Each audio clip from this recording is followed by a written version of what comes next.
idol, which is Amun. Very interesting. So now it comes to the phrase اقتلوا نفسكم, kill yourselves. اقتلوا أنفسكم. أنفسكم, yeah. So now I'm wondering, is it a psychological killing or Of course it is. Of course it is. It's Of kill the course. ego and everything that you have now. Kill the understanding you have now. And turn your kibla to the right path, your direction, of understanding to the correct path, إلى the middle المسجد path. الحرام? Oh wow. Yes.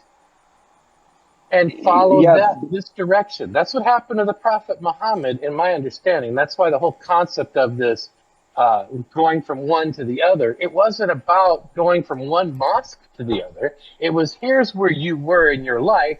You now have this new understanding, this new education. And we're going to help turn you from the path that you're on to a more restricted understanding, and a path that has a more narrowed understanding and that is going to be more beneficial to you.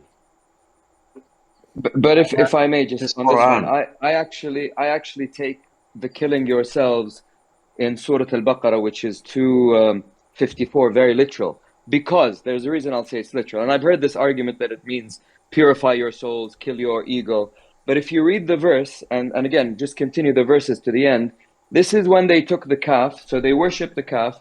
Moses comes to his people. He says, my people, you have لَقَدْ ظَلَمْتُمْ إِنَّكُمْ ظَلَمْتُمْ أَنفُسَكُمْ. You have wronged yourselves by taking the calf, and therefore repent to your Lord and kill yourselves. Okay, فَاقْتُلُوا أَنفُسَكُمْ. That is Right. better. Kill No, no, yourselves of this but let me, Let belief him finish. of Let him this but of let finish. me, what they're Because let me doing. just let me finish I'm it because sorry. you need to finish. Yeah, Just my finish the bad. context.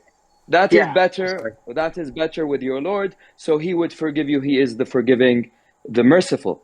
And what did they say? And they said, "O Moses, we will not believe until we see God physically." فَأَخَذَتْكُمُ الصَّاعِقَةُ وَأَنْتُمْ تَنْظُرُونَ. And the lightning struck you while you were looking. Then we resurrected you from after your death, that you may be thankful. So they were killed. Yani he told them, kill If yourselves, you because look he at it, knows. if you look at it as a death like that, sure. Or it could be that the light of knowledge or something of that nature came to them. The truth came to them, mm, and that killed. You know what I'm saying? That killed them. That killed what they were doing. They were able to change from that point on. Otherwise, it doesn't make sense that they would kill themselves as disbelievers and that God would forgive them. That's contradictory to what God teaches. um, This is exactly the same discussion we had last week about how literal and how figurative do you read the verses. And it's an amazing discussion. I think this is one of the most beautiful discussions you can ever have and you remember the conversation last week, it was actually Jesus. Was he born a miracle birth? Did he speak as a baby in the crib and not an adult? But this is the You same missed type a of lot of that. discussion. Sorry. Okay. Oh, that was Yeah. that was a very, very interesting discussion. But this is a very similar discussion. When you read, kill yourselves, the lightning struck them, then they were resurrected. One way to read it, again, this is how I read it, it's literally. Why do I say literally? Because Moses, being a prophet, and only prophets or messengers can give a command directly from God that we would not be aware of. And I'll give you an example. When Moses was with the man, I don't know his name, they call him Al-Khidr, but the man who he found, and you remember he went on the journey and he told him, I will teach you, but you have to have patience. And then when they This crossed the is the sea. one with the wall and the and that stuff. That story. Exactly, Okay. exactly. Now, one of those stories, he kills a youth. He yeah, kills him. yeah. And then Moses says, أَقَتَلْتَ نَفْسًا بِغَيْرِ نَفْسٍ. Very clear. He murdered him. He said, you took a soul, without him taking a soul. So he violated that man, one of God's laws. And what did he say to Moses? I know what you do not know. So apparently there is an area where God is involved that, again, it goes out of the boundaries of our limitations with the law, because according to Moses, that man committed a crime by murdering an innocent person. So I'm You would using that just certainly as have an to example, explore saying that for saying sure. yeah, Yeah. yeah, I know, but I say, depending how you read it, there are contexts to my mind that clearly appear to be literal, and some, I get it, they're sort of anecdotes but whenever it's an anecdote, it always says مثل كذا, I the agree. example of such with God is the example of such. But anyway, That's not just true. my. There is cases where that word is not used, and God gives an example. Like what, Joy? Guess. Okay, second. Well, maybe you can read it as an example, but then it's not. It could be taken literal. And But when, that's where what I was saying in the beginning of the conversation is that's the difference, right? There's those who take it literal and try to enforce that literacy, that literalness. And then there's people like me who understand that that's just where your understanding is. That's Yeah. where you're at. It doesn't mean I know more than you are. I'm better than you. It just means that we have two different understandings or acceptances of our understandings. But then we have to go back and challenge those and make sure that our acceptance of those understandings fall in line with what God's giving us as criteria to be acceptable or not. But at the same time, it's not my place to tell you you're wrong either, right? No, but again, I agree with you, by the way. And just to clarify, when I say literal, I've never read these verses literally and said, "Oh my God, I can go kill someone because the man with Moses killed someone for no reason, or I can commit Unfortunately, suicide because." do No, that. but I know. But what I'm saying is, when I read those literal verses in the context, and I go back to the context that they exist, which is, God says to them this, or Moses said that, or one of the prophets said this. We have no prophets. We have no lines of communication. We have the book. It's very simple, very clear, and Yeah. it allows no suicide, no murder, no theft, Right. no rape. I mean, Exactly. we're pretty much, we're locked in. Huh? So even when I tell you it's literal, there's absolutely 0% that any of this is applicable and can stand in a court of law, even an Islamic court of law, or especially an Islamic court of law. That all depends on who's running that court. Well, if they're Islamic, then they would rule by the Quran. If they're Sunnis, then they would rule by the Sunnah, or Shia by the Shia. So I think the That's what I definition I'm mean. giving is okay. Yeah. There's those that claim they're But in the Islamic court or in Islamic I had state. a Yeah. discussion with someone on it is maktub. In the Middle East, they love to say it is written. Everyone is obsessed here with it is written. And my argument to it is written is, if it's written, then why do people stand trial for crimes? If it's written that I will go and murder 20 people, then I'm innocent. Right. Because so it's this bizarre logic of it's written, nothing is written. Everything is a choice that you make. You believe, you turn left, you turn right. Now, God knows all the choices, You and He knows talking, ultimately what choice you will you make. mean, But it's like the branches of a tree. That's how I would describe it. you talking about الشيء قبل أن يتشيء معرفة الله المطلقة. I'm talking about people, not God. People saying, Ah, it is written, يعني مكتوب. مثلا, someone dies and they everything say I did. مكتوب.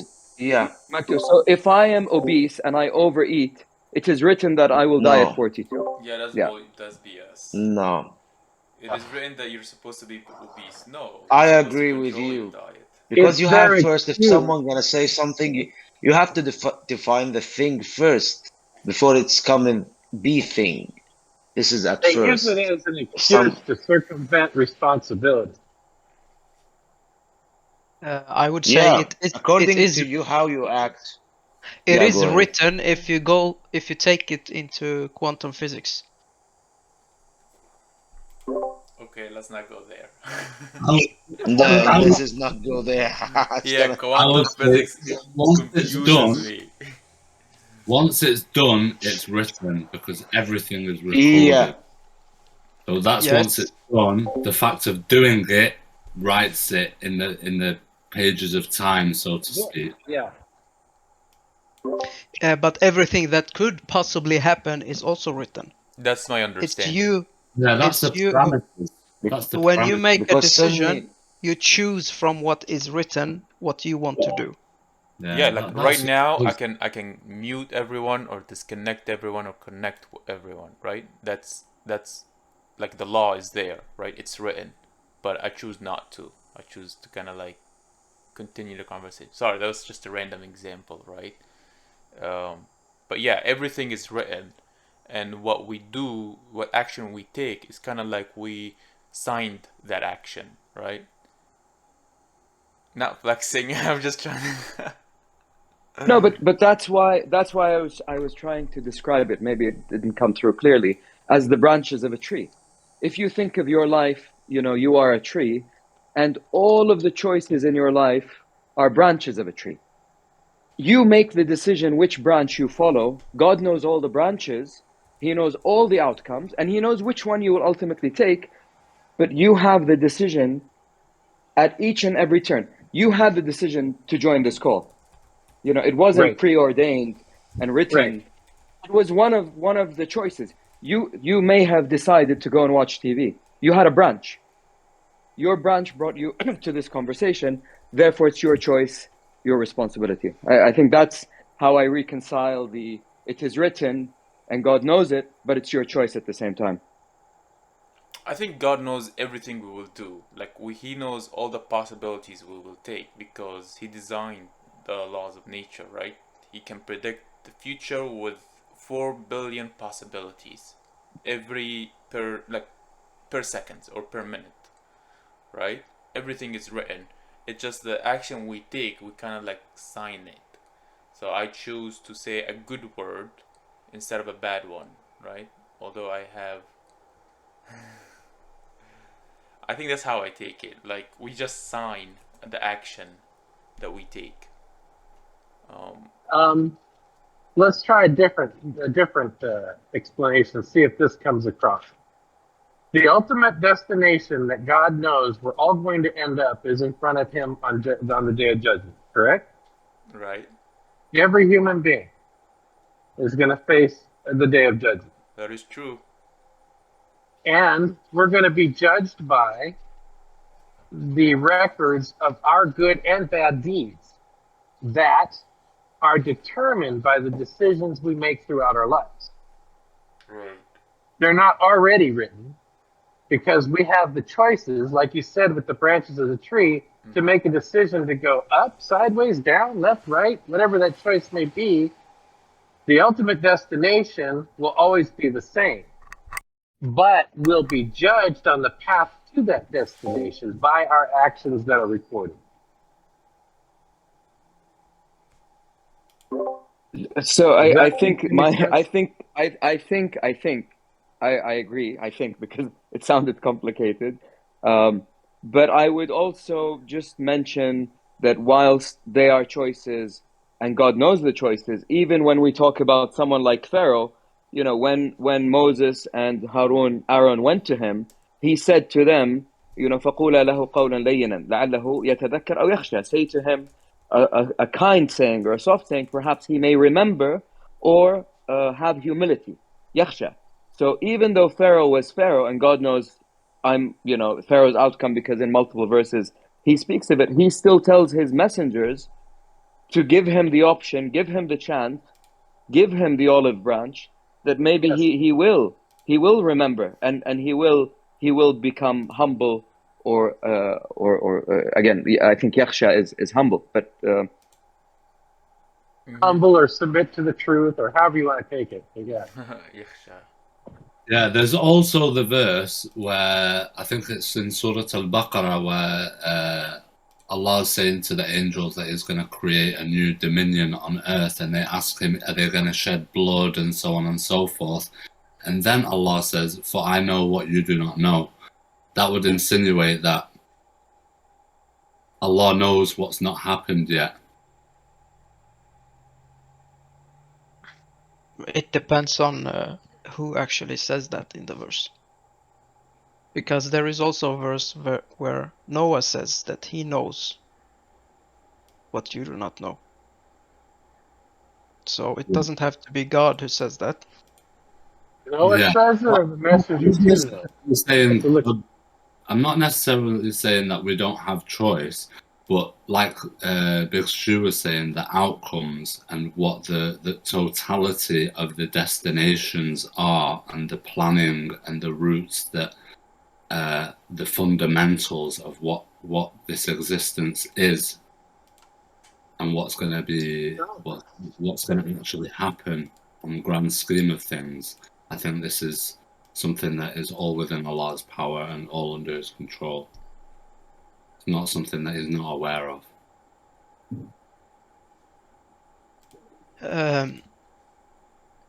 Yeah, but I think this this subject about if God knows or not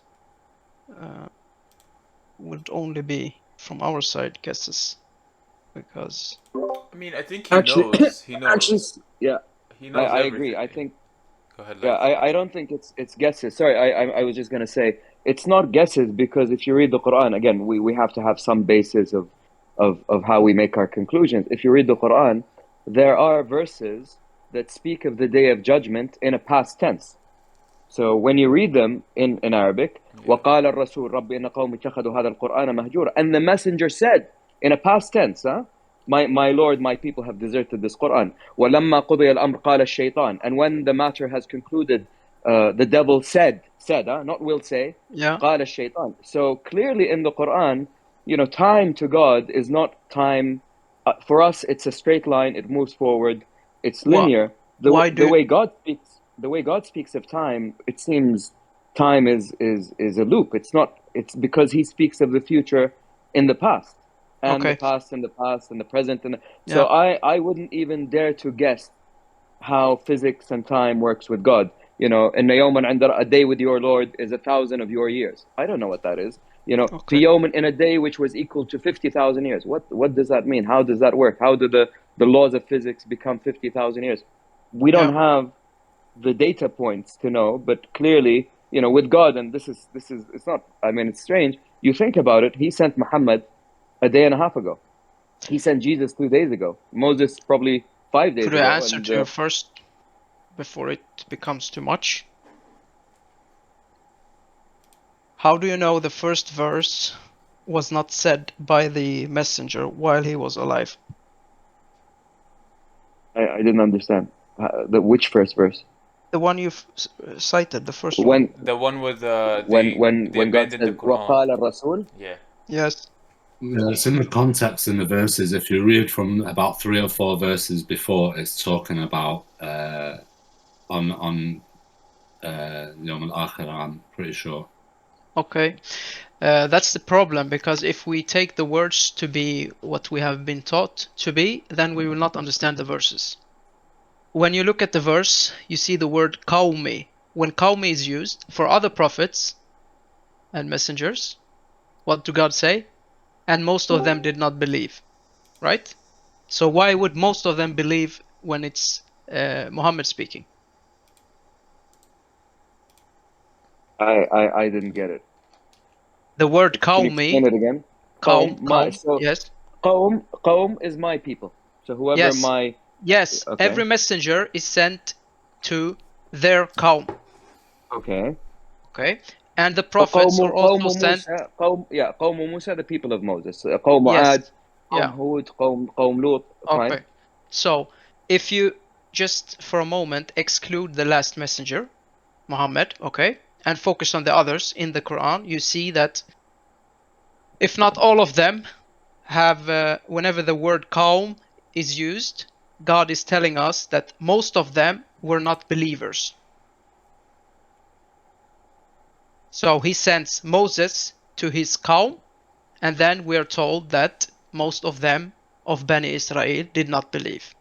And then He speaks of all the prophets in between and messengers all the way to when the Quran came down, and He uses the same word qawm for Muhammad, and then you take it as if He differentiate between the last messenger and those in between. Why do you not So take it again, to be the same? I didn't understand the question, so I'm sorry. But just to clarify, so for example, there's another verse in the Quran where Jesus is Yeah. asked on the day of judgment, oh Jesus, did you tell your people that you and your mother are gods aside from God. And of course, Jesus denies that he ever said that. And he says, as long as I was with them, I only told them what you instructed me to say. So Yeah. there are other revelations that talk about other messengers, and every people come with their imam, they come with their own leader to speak on their behalf. So maybe again, this is just specific to Muhammad and his qawm and who followed them. But others I've seen, and I'm 100% sure, Jesus and others are mentioned. Does that answer or not? Because I didn't understand the point clearly. Okay, I'm trying to focus on the word chosen, okay, in the verses. When you see the word qawm being used, so my people or his people, it's almost 90% of the time it turns out to be negative. Okay? And we know that when God sends a prophet or a messenger, it's 90% of the times always to his or hers or whatever qawm or his people. And we are also being given this information that whenever a messenger comes, they reject him. Okay. So messenger comes to my people or their people or his people. And Muhammad came to his people. And God tells us whenever a messenger comes to them, they reject him. So they must have rejected Muhammad as well. His qawm must have rejected him. That's why you see that he says, and they took this Quran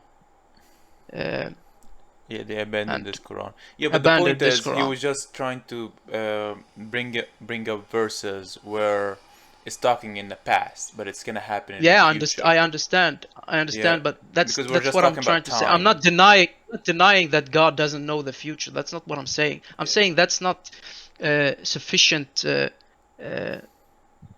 Oh no, verse. no. Okay, I'm sorry. I'm sorry. I understood your point. So my point was not about what does Muhammad say and who were his qawm, and was it during his lifetime, because obviously Muhammad is dead and he would only know what he saw in his lifetime. Just like Jesus said, when I was with them, this is what I said to them. I don't know what they did afterwards. Clearly, when Muhammad's speaking, but my point was not that. I was just using a past tense for a future event. That's the only thing I was pointing out. It uses a past tense in Arabic for a future event, which only God can speak in that way. Because again, time seems to be in a strange format with him. It's not the way it is with us, which is moving forward. Okay, so you're saying that when he says qawmi, you're saying that he is referring to us now? No. I said وقال الرسول. وقال الرسول is what I was focusing on. And the messenger said, it's a past tense. So on the day of judgment, so let me give you the context. The context is important. ويوم تشقق السماء بالغمام ونزل الملائكة تنزيلا. And the day the heavens are split asunder and the angels come down. الملك يومئذ حق للرحمن. The day on that day it is for the Almighty. وكان يوما على الكافرين عسيرا. A day which was difficult on the rejectors. ويوم يعض الظالم, and then the rejector says يا ويلتني يا ويلتي ليتني لم أتخذ فلانا خليلا. I wish I didn't take so and so as an ally or as a friend. لقد أضلني. He misguided me from the remembrance after it came to me. And the devil to the human was always khadula, always let him down. And the messenger said, again, وقال الرسول, my Lord, إن قومي, my people have taken this Quran mahjura, abandoned this Quran. وكذلك جعلنا لكل نبي. So it's the context, it's the day of judgment. But again, that one verse is using a past tense. It's not ويقول الرسول. Could you give the verse number? In Arabic, Yeah. so this is Al-Furqan is 25, and the verse that I referenced is verse 30. I think Al-Furqan is either 23 or 25. I'm not 100% Yeah. sure. Okay. Okay.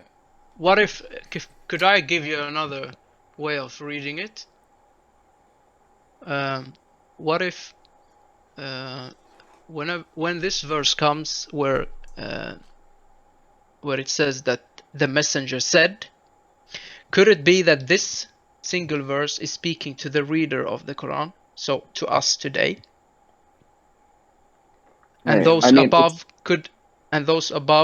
could be referring to event oh, a event No, which that will happen. you're right. So I have two points to that. I think every verse in the Quran is designed for a lesson. So there is a lesson, something we need to learn, we need to ascertain. There's no point in telling me this statement unless the Almighty needs us, the recipients, to understand the implication of abandoning the Quran. That's the tendency of people.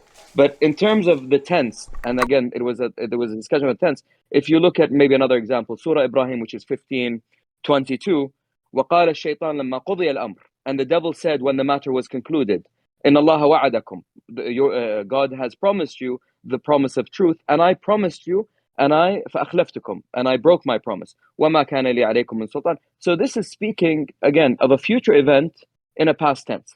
That's probably even a clearer verse to look at, which is 14:22. Again, the statement, it's not really relevant. I was just making a point with God and how time works, but I meant nothing to conclude on laws and findings and how we live our life today. Yeah, let's go back to the topic, I guess. And Which topic? we were talking about if God knows the future and all that stuff. Kind of diverged. I sadly have to the- now go because it's getting a little bit late. I'm sorry, brothers. Peace. Salam, Okay. brothers. Yeah, so let's just focus on the topic. 'Cause Okay. now I we're think on a roll. we should go even further back when you were speaking about this. Yeah, this Joy Kiss, like, golden. let's say if we're talking about a topic, a certain topic, and I brought up a verse, right? But you have like a different, or you have more something to add to it. If it's related to the topic, I guess we can share that. If it's something else, like the Qawmi, which, we agree with, just like, it's, I guess we can bring it up some other time when the time is. I don't want to speak about that. I just mentioned it because it was brought up as a verse to Yeah, the verse was imply brought something. up to show like the future past, or was it past future? I don't know how to. Y- But God is Yeah. talking about a future event, but in a past tense. Yeah.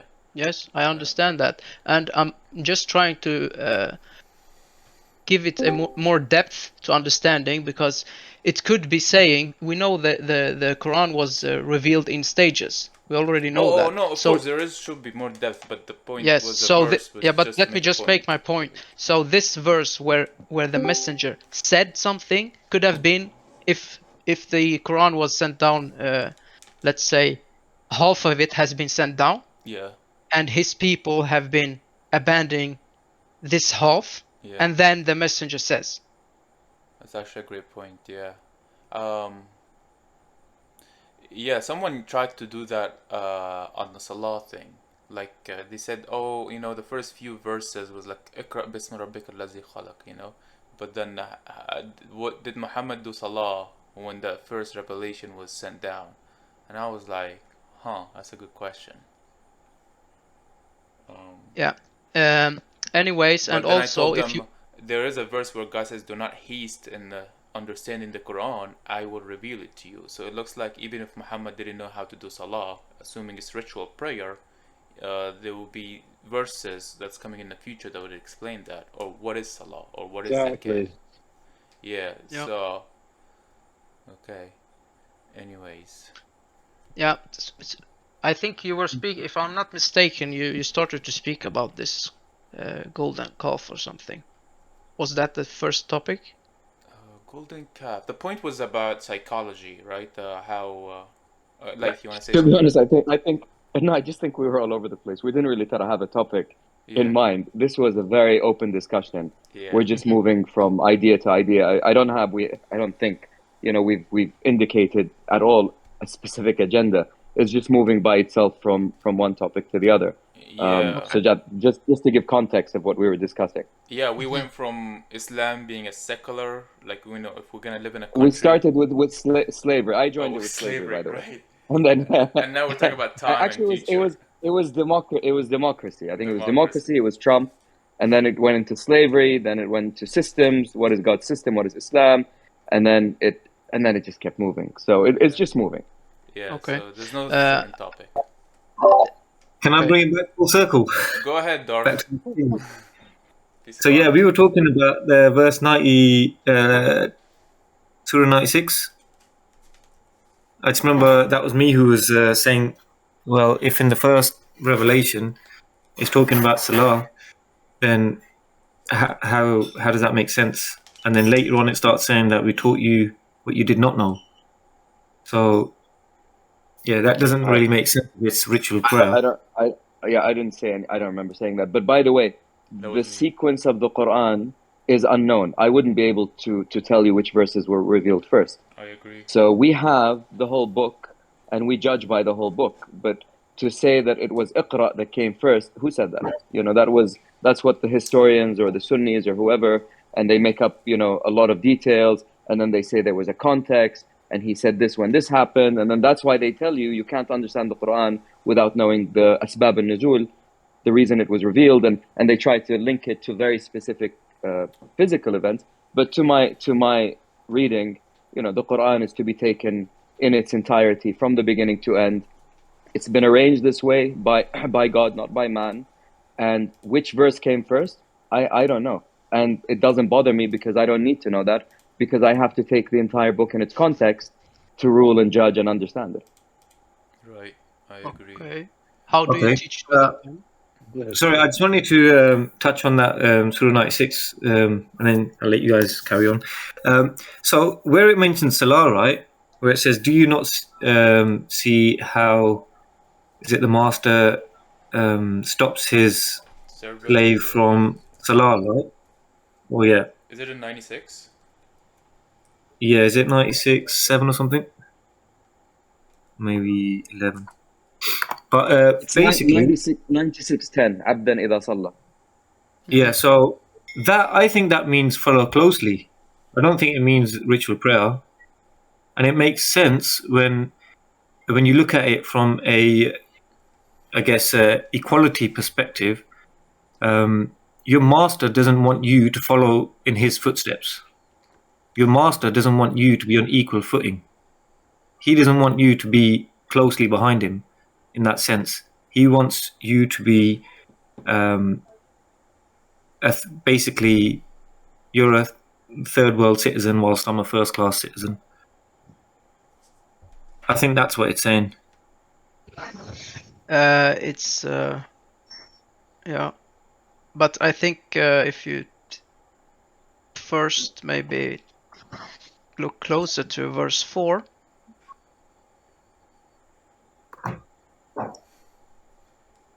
you see that they translate it as But you know the word Salah, just to clarify, Salah and Salat are not always the same meaning.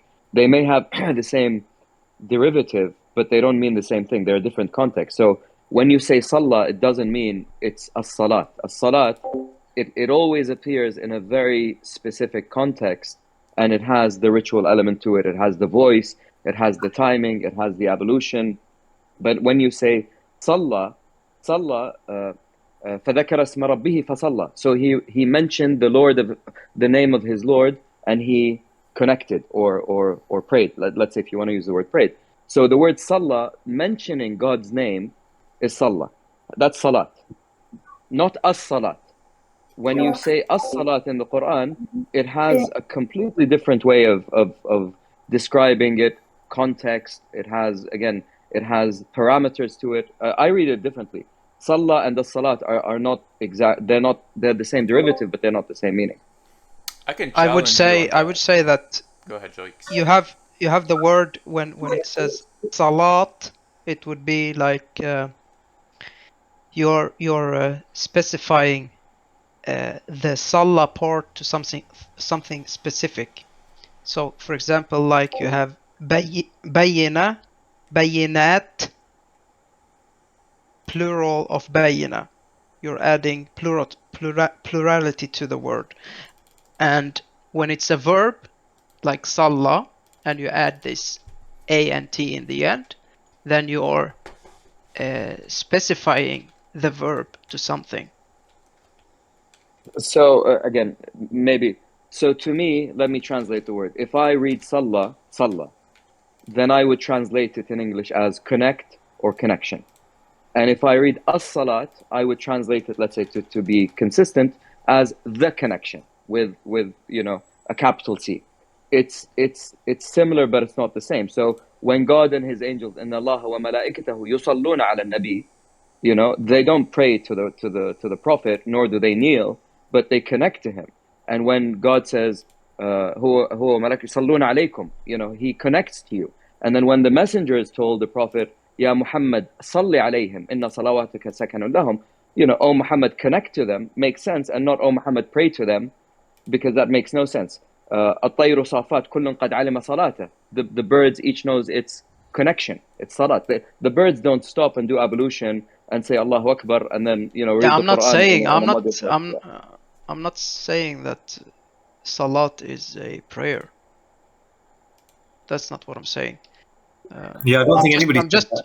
I'm just trying to say that salat, okay, and al salat or as salat, both of them, if you translate them, can have the word the in front of them.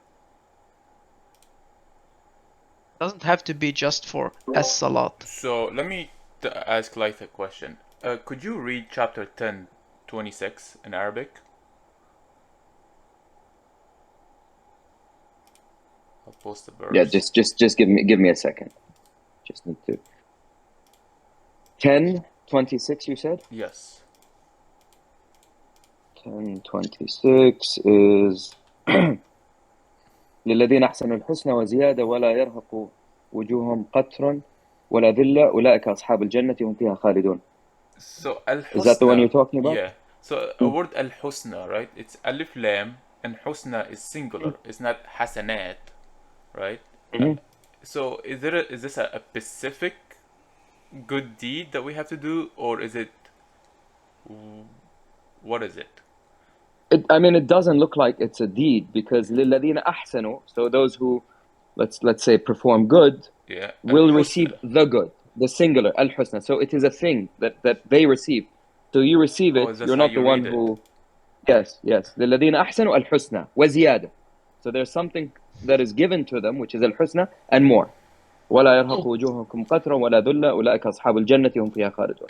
Okay, maybe. Okay, but it doesn't say they will be Yeah, it the doesn't say companions that. of paradise. It says they are. These are. So Yeah. who are these people? I mean, I'm just going back. والله يدعو إلى دار السلام ويهدي من يشاء إلى صراط مستقيم والذين أحسنوا الحسنى وزيادة ولا يرهق وجوههم قترا أولئك أصحاب الجنة. So obviously they're in heaven. والذين كسبوا سيئات جزاء سيئة بمثلهم وترهقهم ذلة. Fine, and then he talks about, I guess, the people of, yes, أصحاب النار هم فيها خالدون. Then he goes and talks about the people of the hellfire. Yeah. Okay, Jakes, I just want to make a point for him, okay? So he didn't see what I wanted to show, but okay, let's jump to verse 3680. Right? I posted on voice chat 1. I posted a picture. Which one? 3680. Right?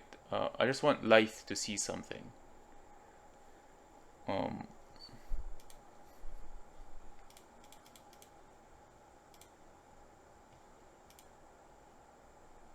Sorry, 3680, you said?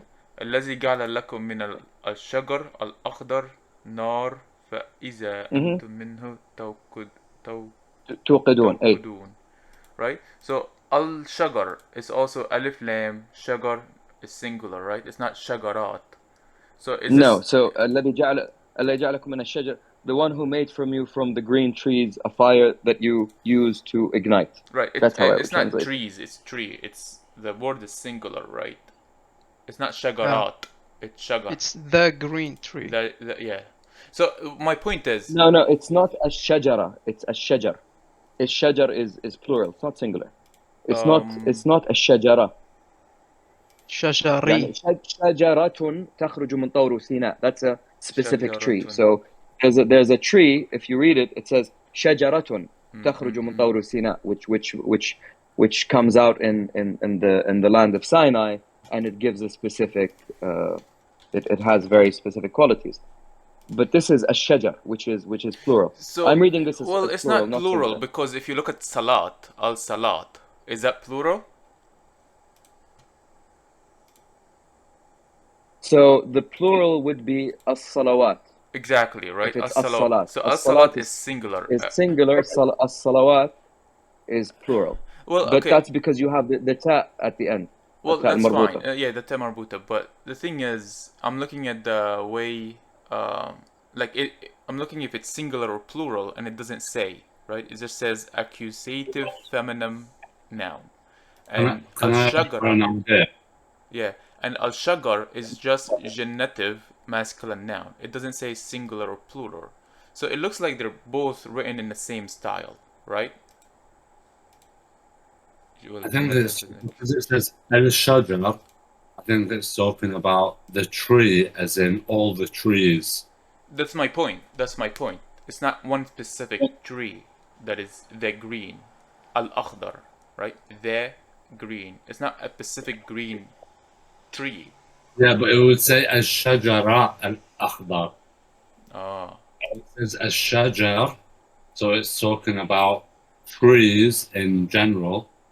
So you're right, Ahmed. So in 1668, وأوحى ربك إلى النحل, and your Lord inspired to the bees, أن اتخذي من الجبال بيوت, and take from the mountains homes, ومن الشجر ومما يعرشون, and from the trees.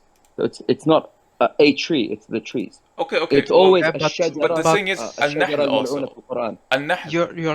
You're not saying the whole word. In verse 16 it says shajari, okay? It doesn't say shajari. That's the diacritics. Don't worry about diacritics, I guess. It's Yeah, but it's important because shajari in this verse which he is speaking of, 3680, is pointing to the green. Otherwise it would have been saying if there was no green, yeah. it would have been saying if plural shajaru, you in the Yeah, end. but even like the word al-nahl, is it singular or plural, or just doesn't matter if it's singular or plural there? So singular would be النحلة or نحلة, like بقرة. Well, it depends from which word you derive it. I can say the word comes By the way, from I mean, nihal. one interesting point that comes up from this, because you spoke of the green tree and the green trees and the fire. If you read the Quran, man is taught by visual, not by listening, which is amazing. So when the sons of Adam, when one killed the other, and he didn't know what to do with the body, he observed the raven scratching the ground, and he learned by observing what to do with the body of his brother. الشجر الأخضر, this is most likely, fire that again, this is just something that I picked up. Mm-hmm. It could be that man learned fire from observing fires in nature. So lightning and a tree, and he saw it and he understood that, wow, I can make fire. Yeah. Like Okay. I think a forest fire is very natural, and they can. What So does it's the word an irrelevant it's an irrelevant point. It's just a side point it's on just a side education point. and learning. Yeah, no, I agree with that. Okay. But what about the actual word? What does it mean? Because here you have a verse. If you can read it, I posted it. Well, the point is, I wasn't trying to show him an actual meaning. I'm trying to show him like how alif lam, and then something. It's not specific. It's general. Right? Like al-shagar is not plural. It's actually because the plural form of shagara is shagarat, right? Life. Actually, no, it's shajar. It's not shajarat. It's not So shajarat. you will not find the word. No. You will not find the word shajarat in the Quran. It doesn't exist. It You'll doesn't always exist. find the Right. word Okay. shajar. Fine. How about al-bahr? You'll find the word shajar and shajara. So when they were in the Garden of Eden, they were told not to approach a shajara. It's a specific tree. الشجرة. So it has it has a shajara. And then when he talks about Sina, he talks about الشجرة والشجرة الملعونة في القرآن. And then in other verses he says الشجر. Okay, And so you're that's saying plural. So the that plural the of tih marbuta is specific makes it specific. yes. For that word, yes. Oh, for that word. So what about like al-bahr wa al-bahar? So it's al-bahr wal-bihar. Yeah. You just said it. Well, yeah, no. that's So right. You're correct. which one is plural? So it would be al-bihar. Al-Bihar, right. So when God وإذا says, البحار سجرت وإذا البحار فجرت. right, والبحر is singular. ولو okay, البحر, if God were to create 7 seas, البحر مددناه 7 أبحر ما right. نفذت كلمات الله. So والفلك التي تجري في البحر بما ينفع الناس. It's a sea. Right. Is that a specific sea or just general concept of sea? It's just a sea. I mean, it's a sea. I guess Which because a specific ship would sea never then? sail in more than... No, but what I mean is a ship would never sail in more than one sea at the same moment. So تجري في البحر. Yeah, but the I mean, point is, yes, it's alif you could lam, have right? said تجري في البحار. Yeah, but the point is, Yes. the alif lam. A lot of people say, oh, alif lam makes it specific. You know, the car, the cat. We know it's specific, right? So if that is, you know, if we follow that rule, in chapter 2, 164, well, So no, you can't do... Yeah, okay, then that's a problem with English. You can't do it in Arabic. So well, no, كل that's an الطعام Arabic كان rule. No, حلا... that's the Arabic rule. They لا say لا like لا. alif lam Okay, something is I'll give you specific. an example. كل الطعام كان حلا لبني إسرائيل. All the food was permissible to Israel or to the children of Israel, except what Israel, Yaqub, forbade on himself. So Right. it says كل الطعام, and not... It doesn't change. So it uses alif lam, but it means all the food. Right. So alif lam doesn't make it specific. That's my point. I see what you're saying. Right? That's why I'm bringing all those verses, those different words to show you, oh, it's not a specific al-husna or al-falaq or al-bahr, right? There's not specific, there's just general concept, category. So if you take that to al-salat, wa akimu al-salat, God here is just saying the category of whatever turns you toward to God. It doesn't, it's not a specific ritual prayer, where a lot of Sunnis believe that's, you know, it's a specific ritual prayer that Muhammad was taught, or Muhammad taught them. Yeah. Again, I think I understand what you've said, and I think I agree with you. I'm just not 100% sure if I understood it correctly.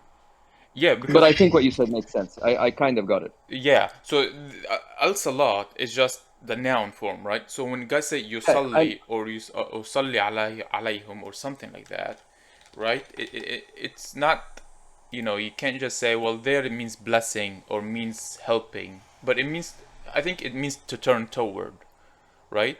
Like in, I agree with you. I Yeah. think it's no, I don't think it's the same word. It's just Yeah. it's just a derivative of it. So that's why I use the word connection and maybe the connection, and I use the word capital C for as-salat, just again to use the English language as a meaning. But I agree with what you've said. But it is a similar word. It's not a different word. It's not, you know, salat is something here, and salat is completely something there, which is what some people would try to understand, and then it gets confusing because the context doesn't always allow that to happen. I am in agreement with you. Okay, it's interesting that you said that it's a word which one can derive from salah or salat. Yes? Did I understand you right? Yes. Okay. That is So what I said. when you spoke about, for example, the golden calf, which is al-ijla or something like that. Yeah. Yes. That word can be taken from al-ajila.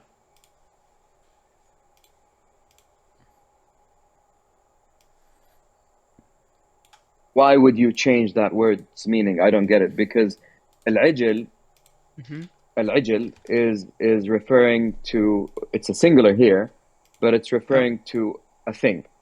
And Yes. عجل له خوار.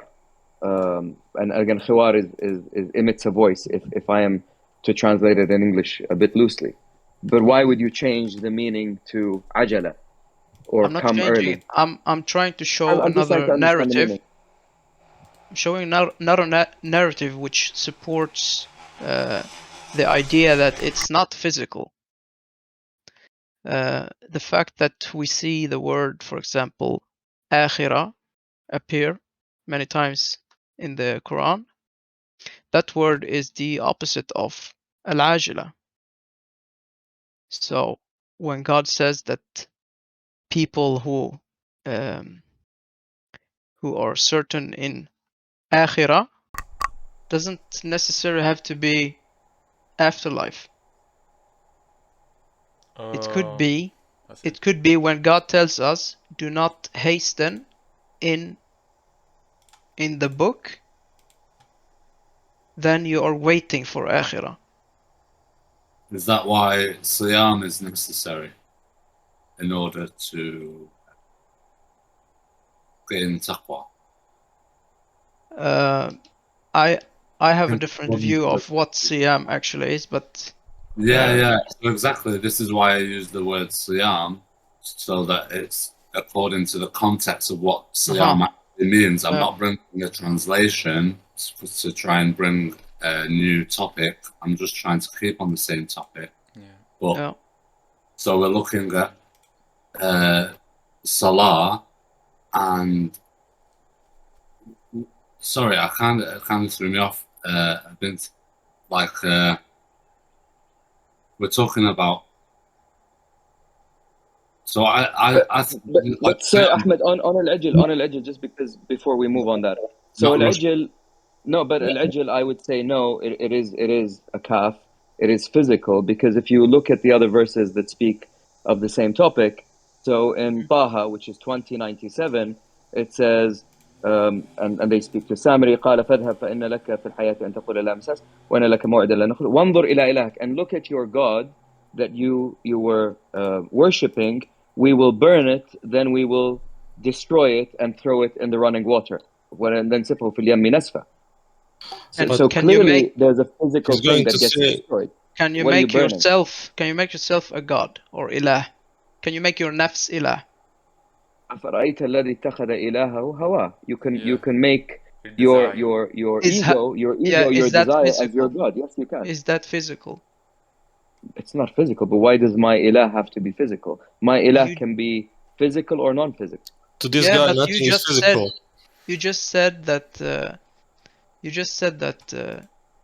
The reason why it has to be physical, or because it has to be a cough, is because the verse after. Okay, so let's go back to, again, let's take all the verses. The children of Israel leaving Egypt, we were talking about this verse. They came across a village. They saw its people worshipping idols, and they said, "Oh Moses, make us an idol like they have idols." So clearly, you can see that the Egyptian idol worship is implanted in their heads. And then when he went, and they say, "We took their jewelry," a Samari collected all of their gold that they carried, and then he melted it, and he created a calf that emitted a sound. And when Moses came down and he saw them, so that entire story, entire context on this ijl is a physical statue that they built. Can you have a non-physical god? Yes, you can, of course. I'm 100% with you. You can, but for that specific story, it was a physical idol. Like Abraham and the idols that they were worshipping, and he destroyed them. Okay, what's the word used? What's the word used? Could you mute him, please? Who? Me? You know who.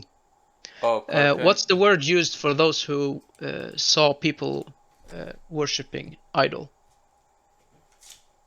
What's the word for worship? Sorry, is this? I don't understand. Yeah, I'm asking you. Oh, you're asking me. What is the question? What is the word for idol? The word for worship. You said they saw them worship idols. What was the Arabic word for worship in that verse? So if I'm not mistaken, I need to double check this. It was awthan. So it doesn't say the word worship, or? I don't know. I'm asking because I don't remember. Yeah, no. Just give me a second.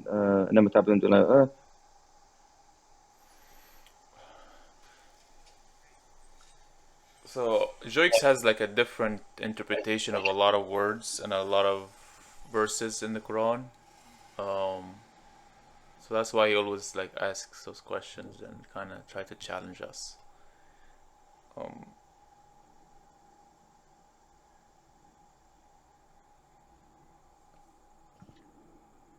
Personally, I think there's a lot of words that require a lot of study in the Quran, and I should be encouraged. It should be encouraged to bring out more truths in the Quran, or even if it's just to look at different angles that can be refuted as well, so that we take every option to find the best option that suits with the truth and real life. Yeah, I, and I agree also 100% with Ahmed. And by the way, just to be clear for this discussion, because very few of you know me, I'm not obsessed with words. Huh? I don't have an ideology that says this is the only meaning, and therefore, I'm saying take the context, take all the verses, study it collectively. Which one makes sense? Is that the argument that holds water? Fantastic. If it doesn't hold water, it doesn't hold water. Can an idol be non-physical? Yes, it can. From the Quran, huh? We use one source. Can an idol be physical? Yes, it can. So idols can be physical and they can be non-physical. yeah.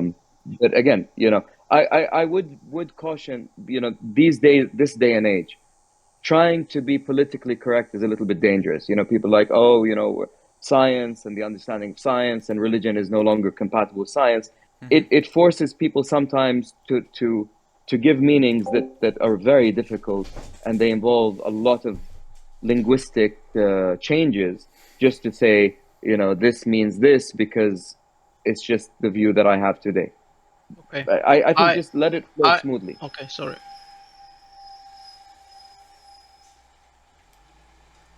I agree with this stand. I try to make it clear that the we should stick to the book itself, because the understanding of the words themselves should be constructed by the verses, and not they should not be imposed on the words by either lexicons or what people Yeah, but used how are we gonna figure that before. out? Like, we need the I, I, dictionaries I will first. come to that. I will Yeah. come to that, because we just talked about it before. When God says He salli on the believers, Right. connect. Okay, which kind of connection is this?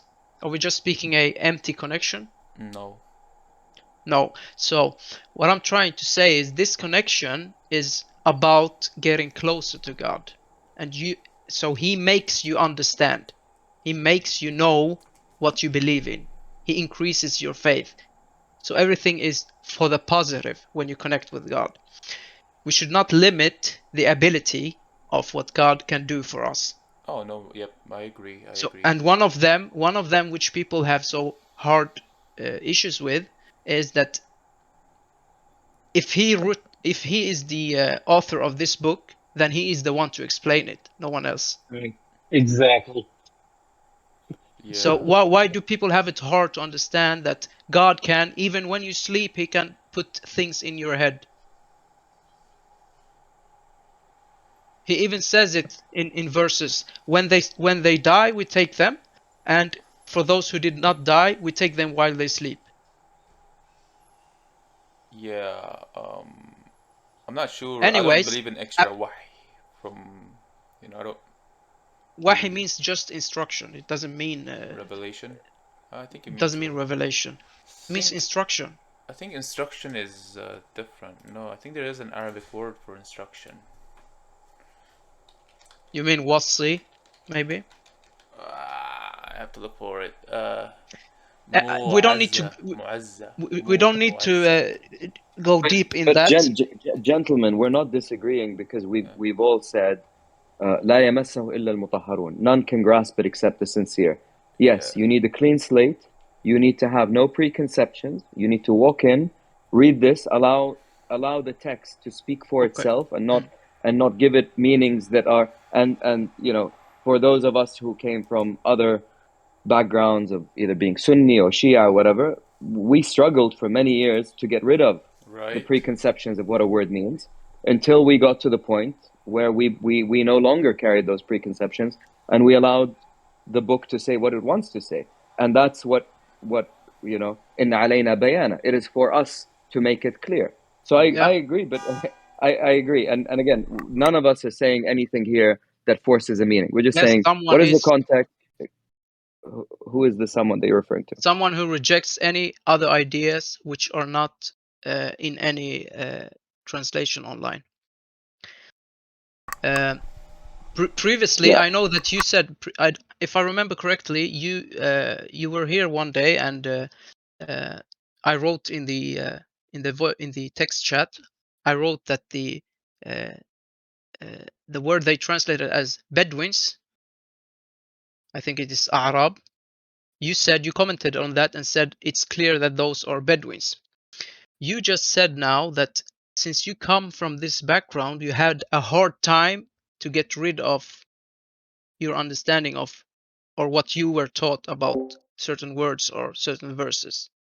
This if you try to take this idea and place it upon people who are familiar with their language, with Arabic language, okay, and then comes someone, a messenger to them with the Quran, which is written in the same letters which they use, okay, and the same book is given to other people which has a different language, like for example now someone living in the US cannot speak Arabic.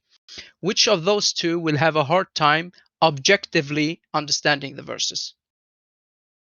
God in Quran said that He sent Quran in clear Arabic language, so those people at that time could easily understand Quran. Arabic doesn't mean just language. Okay, but The whatever word it is, itself, Easy. the word whatever it itself has is, a meaning. Quran was in something Arabic, whatever you can call it, whatever. I'm not But saying it doesn't. in Arabic, let me finish, please. And the Quran was sent in Arabic to Arabic people, like so they could understand. Like you can find that verse in Quran. I just paraphrased. Okay, but I'm trying to say still, that that they doesn't. couldn't. That wasn't my question. Answer my question. No, but Non-Arabic you is try to not imply obligated by Quran. you try to imply that those people had a hard time understanding Quran because they knew Arabic already. No, I gave a analogy to it. I said, if someone who is not familiar with the Arabic language and are given the Quran today, okay, and someone who understand or have been taught the Arabic language, which of those two will have a hard time to erase what they have been taught in the Arabic language and try to understand the verses objectively from the language? I think they both will struggle equally. Like for me, Yeah, Yeah. but who will have when I the heard the hardest? word sunnah or hadith, I immediately think of Muhammad, right? Sahih Bukhari or like the hadith books or Sunnat No, I'm Muhammad, not talking right? about that. Right. But when I read He was those in the talking about Quran, Quran. yeah. Go ahead, Abdullah. No, go ahead, complete your idea. Oh, but when I read the word sunnah or hadith in the Quran, yeah, there's obviously a different description. Quran has the best hadith, and there's only Sunnat Allah. There is no Sunnat Muhammad. So that's something I need to kind of consume and absorb, and kind of like reprogram myself every time I hear the word Sunnah or hadith. I don't think of Sahih Bukhari, Sahih Muslim, Hanbali, etc. Yeah. I think of Quran. So That's the point. So That's it the has- point he was trying to make. but Is but the person who's from an Arabic background, who has been raised, let's say Sunni, and has understood certain words to mean only one exact thing or only relate to one thing, that person's going to have a harder time deprogramming himself than someone who's English, doesn't know Arabic at all, but can go look at the references and the root words and get an understanding of what the words mean per that way, is going to have a much easier time trying to figure out, understand the verses in the Arabic than the person who's from an Arabic background who's been raised to believe that it only means it says certain. but it has more to do with previous knowledge and upbringing and like what you learned more than the knowing of the Arabic language itself, right? Yeah, can I just interject with one word? So, to me, and I'll speak of myself, the Quran explains itself. Agreed. If I wanted to know a meaning of the Quran, I use the Quran as the first reference point. So I would look at similar verses that use the same word. What is the context and what does it mean from that context? Now, if I struggle because the context, the word occurs once only and it doesn't come up again and I couldn't figure it out, I would look to a lexion, I would look to some, and I still wouldn't say that's 100% accurate. I would say it'll give me an indication. So is that what you're saying is wrong, or that's what you're saying is right? Because I'm confused by the conversation. You used the word Arab and you said I challenged the meaning of Arab. Yes, I did, and I continue to say Arab is the nomads. That's my reading of the Quran, not the culture. I couldn't care about the Arabs you know, and the Arabs being the Arabs are just a race, or they're not even a race, by the way. In the Quran, it never says the Arabs are a race. It says it's a language. هذا Yeah, لسان that's عربي. It always yeah, says language. exactly. So That's what I'm trying to say, that Arab doesn't refer to one specific type of people coming from one place. It refers to all those who speak Arabic or has it as a main language. Can I offer a different right? So for the people who speak Arabic, you know, when you go shopping, you use a araba. Yeah, you understand what araba is.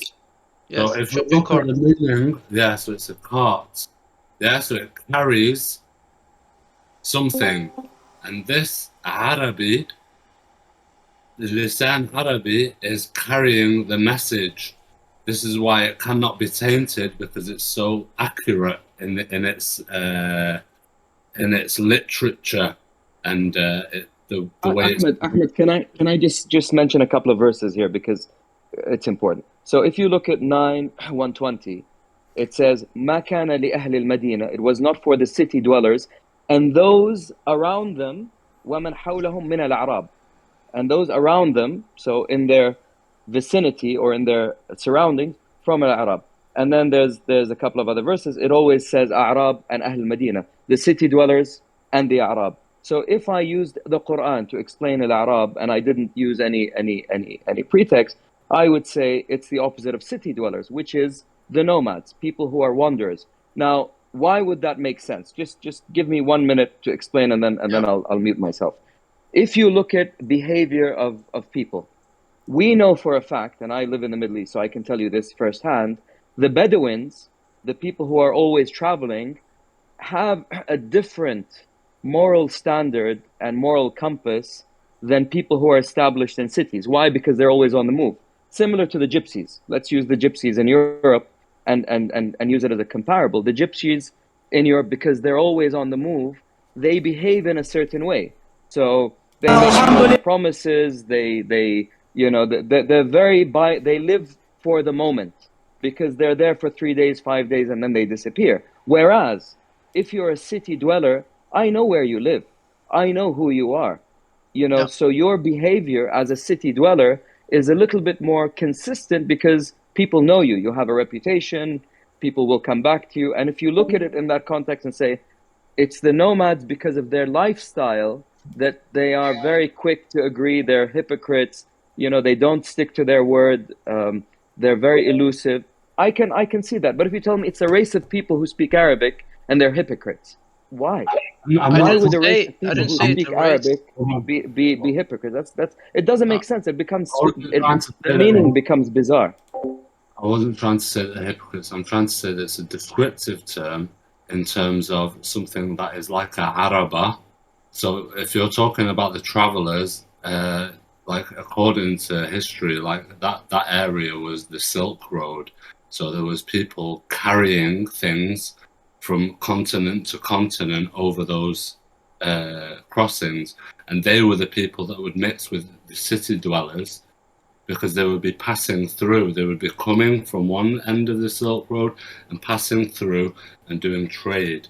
So what they're trading, they're carrying with them in their Araba or their caravans or whatever we call it today.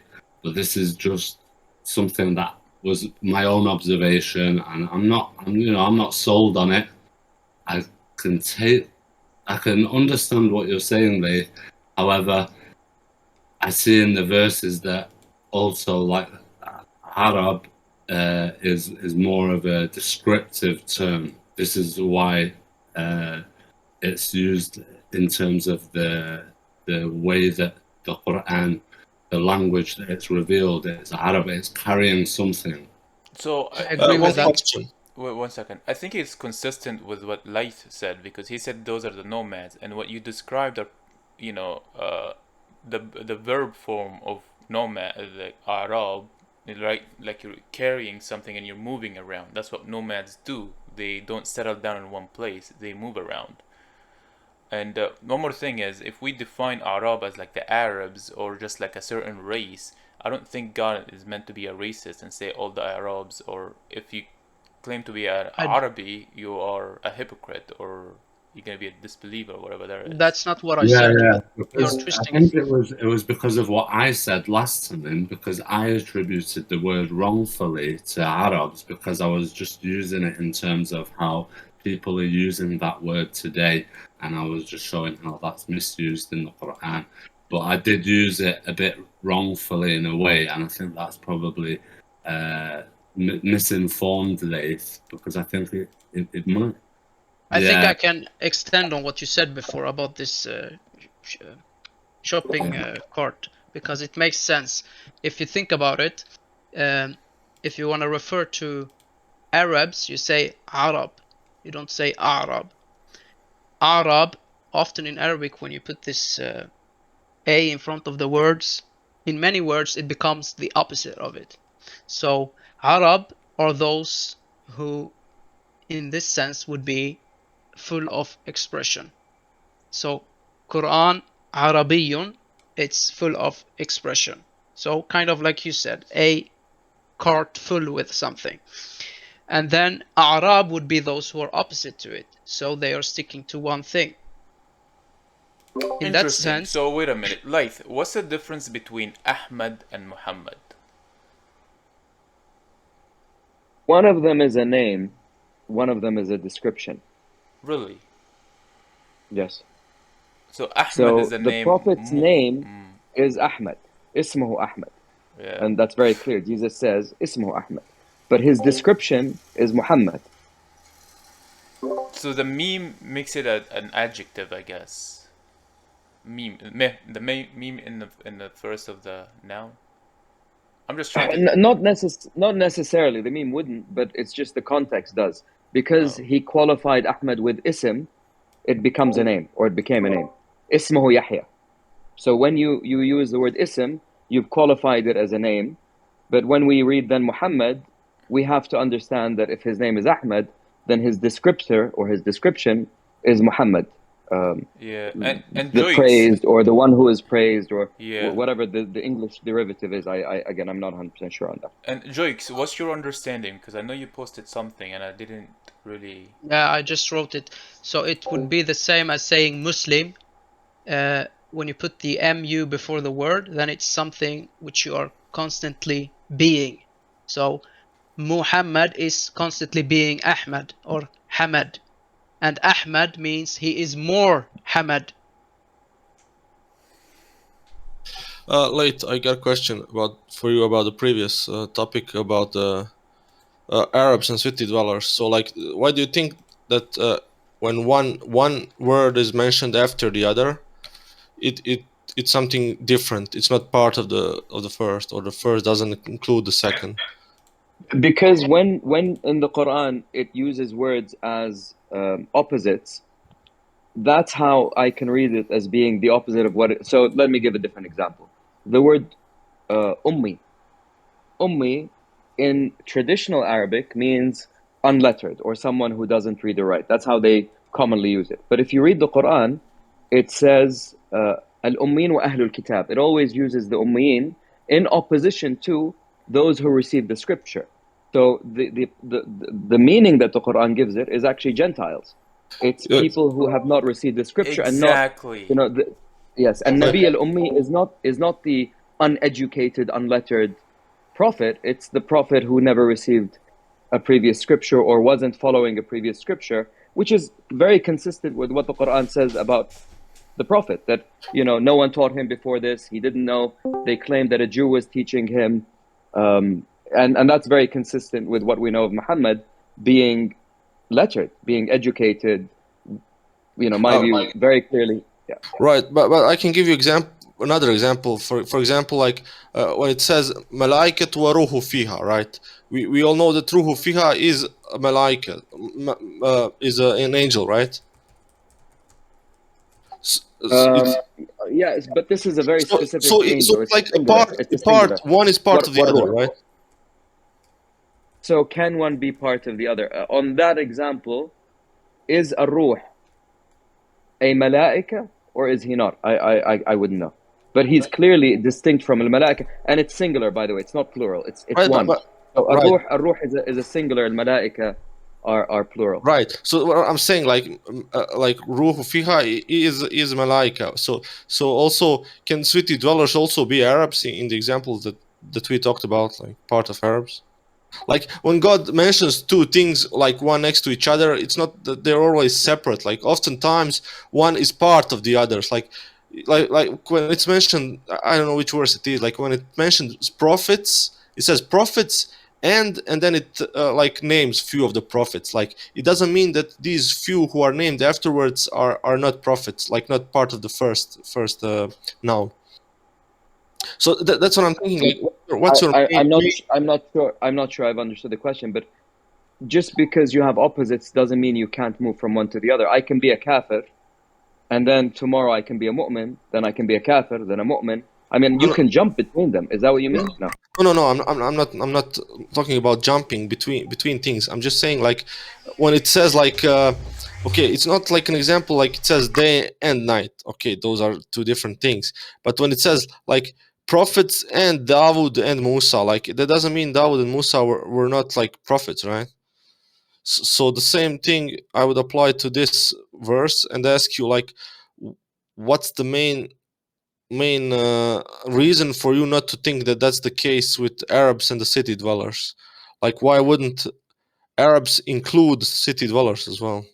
I don't know if I made myself clear now. I think he's I'm, asking I'm, about the verse I'm you not. previously mentioned, So 9:120. 9:101 وممن حولكم من الأعراب okay منافقون ومن أهل المدينة. They're not the same. يعني again I'm reading the verse. I'm not judging. وما كان لأهل المدينة ومن حولهم من الأعراب. Again that's 9:120. So in those specific two verses, they're not the same.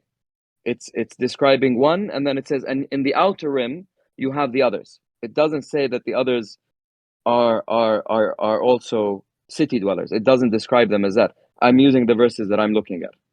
But is the question is, are those who are surrounding, as they translate it, surrounding them? Who are them? Is it talking to people or is it talking to Medina? So again, let's just look at the verse. وَمِنَ الْأَعْرَابِ مُؤْمِنٌ no. وَمِنْ حَوْلَكُم مِنَ الْأَعْرَابِ حَوْلَكُم around you.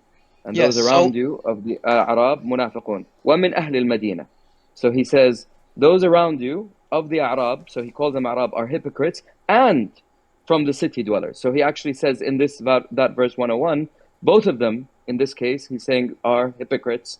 He doesn't single one out. In 120, he says, مَا كَانَ أَهْلُ الْمَدِينَةِ وَمِنْ حَوْلَهُم مِنَ الْأَعْرَابِ. It was not for the city dwellers and those around them from the Arab. So I mean, those very around them distinct in are verses. in the same city. They're around them.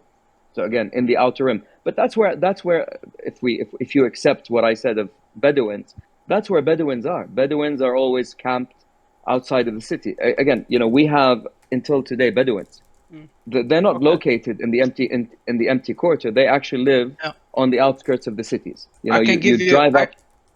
I can give you why I cannot take this understanding is behind the word or the city Medina, because if you look at other verses, you see that God says that He sends a cloud over a city which is dead or similar of it, and then He sends down rain, and He gives the city life or makes it grow in the city, right?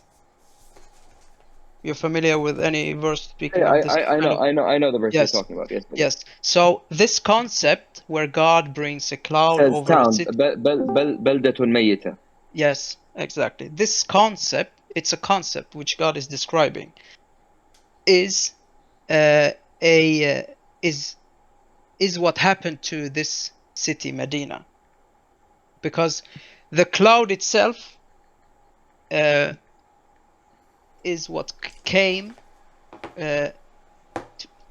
When the messenger or the prophet comes to the people, okay, he receives from God, right? And this receiving, you can call it whatever you want to call it, makes or gives life or makes things grow from those words of God, things grow. I'm not talking in physical sense, like you see bushes and flowers and stuff. They grow mentally and their spiritual sense grows. And those around them are those who did not get life. They are still dead.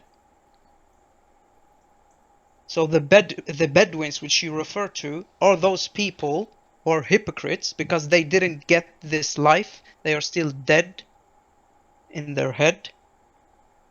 They're still thinking in a low level. And those who are referred to as being in Medina, Medina became a physical place which the Prophet named. That wasn't its the name of the town or the city. He named it that. But the name Medina refers to those Ahlul Medina, those who are under this city or in the way of this city which got this water or life. So anyone who is under this concept is living in Medina. Could be anywhere in the world. Next level. Interesting. Very interesting, Joikas.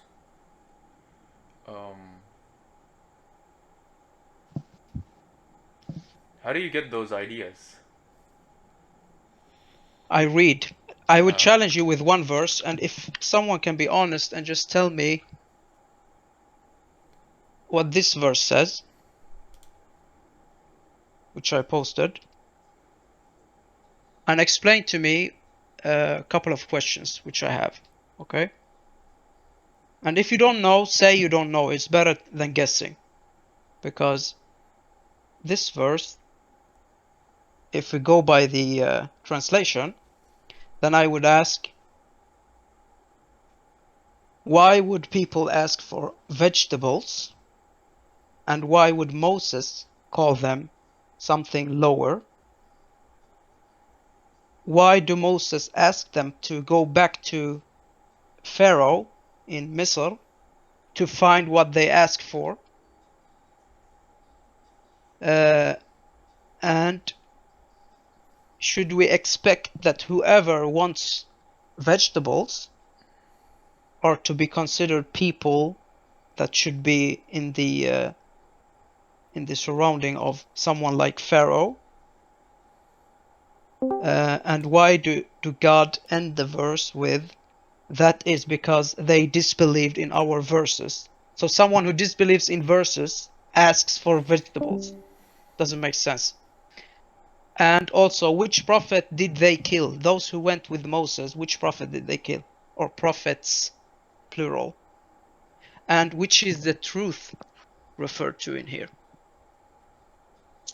Man, that's a lot So of what is the questions. verse you're referring to? Because I don't know how to open the text. So if you just tell me what you 261. posted, I can open it separately. Thank you.